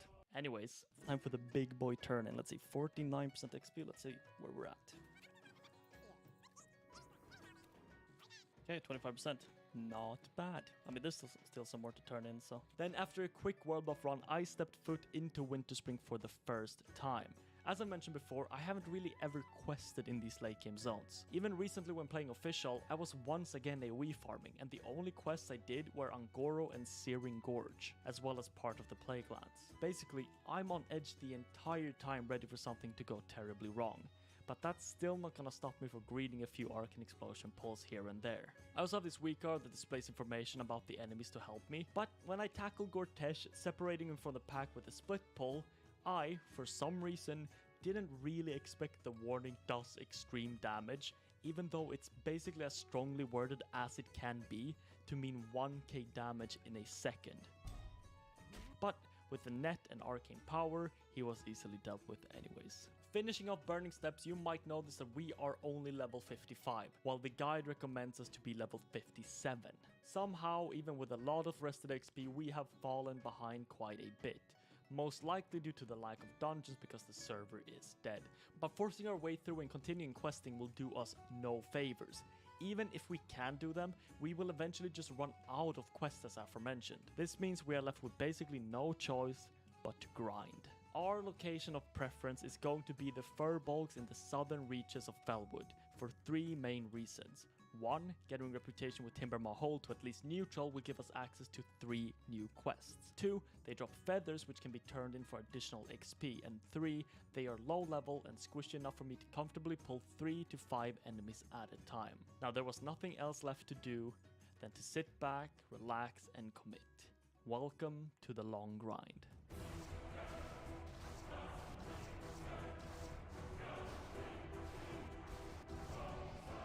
Because we were rested, the XP per hour is actually very good, sitting at around 70k an hour. Of course, this will be straight up halved when the rested ends. There's actually a fourth reason why this spot is good. I have constant access to Songflower, which boosts my stats by 15 and crit chance by 5% at all times. I initially planned to stay at this spot until level 56 and then move up north to the higher level Furbolgs, but eventually decided against it since the XP loss going into 56 wasn't bad at all. When rested ended, I contemplated stopping there and resume questing, but I decided to bite the bullet and stay an additional hour before moving on. Okay, I think I'm gonna call it quits here. My gear is broken. Doesn't seem like there's any repairs here. So bottom line, I mean, I was planning to go all the way to 57, but that's not gonna happen right now. So went a little bit over the goal of neutral, considering we have 150 turn each, 50 each. So it's gonna leave us just shy of friendly. There we go. Give us a good amount of XP too. On the way, we also picked up our final rank of arcane missiles. Yep, here we go. Decided to go for friendly anyways.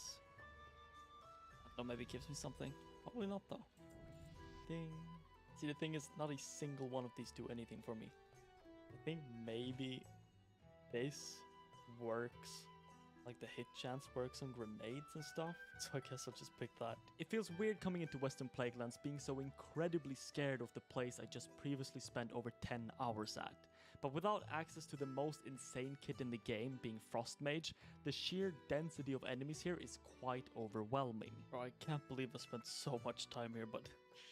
oh, now that I'm here on the Arcane Mage, I'm scared shitless. Like, what am I supposed to do about these Scarlets, dude? Just patrolling. Go fight something, you nerds. Get inside. What's this? Like, if I die anywhere, it's here, man. What the hell is this? That's my cue. And I made it. Phew. Okay, this is another absolutely fucked quest. I have to go inside the house now. And this isn't, like, the house alone is an AoE pull spot, right? Like, there's probably 8 mobs in there. Recently had a guy I knew die at, like, level 58 here. On a normal mage. Not great spot to be, but you know, if I play it safe, maybe maybe I'll come out alive. Being this close to 60 feels oddly scary, like it's so close yet so far away. The XP per hour is slowing down, the quests getting more sparse and the enemies more dangerous for every new zone I enter. When I started playing hardcore on this account a few months back, I was deathly afraid at basically all times. I dreaded logging in because something could go wrong. I would even have dreams of dying in-game quite often. Every near-death experience was more of a traumatic event than a thrill, and if something did happen, it could leave me shook for the rest of the day. But with time, as I've played more and more on this character and on official, the fears have slowly died away, and confidence slowly been built. And now it lets me really appreciate hardcore for what it is. It forces you to take the game seriously, to really feel the weight and design of enemies, quests, and zones. Whereas in normal WoW, you would run past the big elite with no worries at all, maybe you get dismounted and killed, but who cares? But on hardcore, you are forced to care. The world feels so much more alive and real due to there being actual risk involved. No stroll through a zone is leisurely. You always have to be on guard and respect the world around you. Or you could just lose it all. And to me, that's the real thrill. It adds the weight and reality of your surroundings into the gameplay in a way that softcore could never do. And with Eastern Plaguelands finished up, we managed to hit level 58 before heading back to the west where we hit quite a surprising spree of quests and efficiency, peaking at 100k XP per hour at one point. But this high would not last for long. Back in Felwood, we managed to yet again perform some solid AoE pulls with grenades and the final rank of Arcane Explosion. Then once in Winterspring again, we got to level 59, now 1 level remaining. On the actual mage, I said that 59 to 60 is actually one of the faster levels, only taking around 1.5 hours. This would not be the case here. I started off killing Yetis for a whole hour at a solid XP rate of 15,000. But once that was finished, it actually picked up speed for a bit, until eventually I was fated to head into the most hated zone of all time.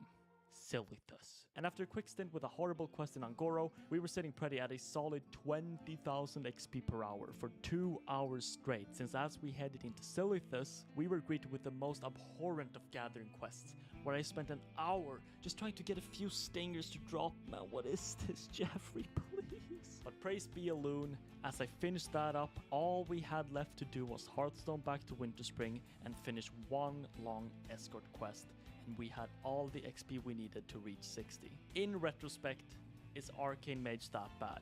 Well, yeah, compared to a normal mage, absolutely. But compared to any other class, I mean, not really. It's not amazing, I'll say that much, but despite all that, it has some very useful spells. Arcane Explosion, Blink, Polymorph, Mana Shield, Teleports. In the first episode, I said that Arcane is the worst spec, but I actually think if you're only allowed to use one school of spells, Arcane is probably stronger than Fire in terms of leveling, because Fire has no escape, their slow is kinda bad, no hard crowd control, and no shields. And the only thing they do have is like way more single target damage, but that doesn't matter that much. What is up, Archdruid Fenrir Stagon?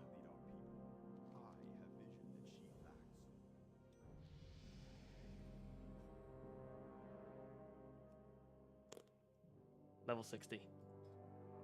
There we go. We reached level 60 without using a single spell school other than Arcane. We check Fire, Fireball rank 1 trained. If we check Frost, Frost Armor rank 1 trained.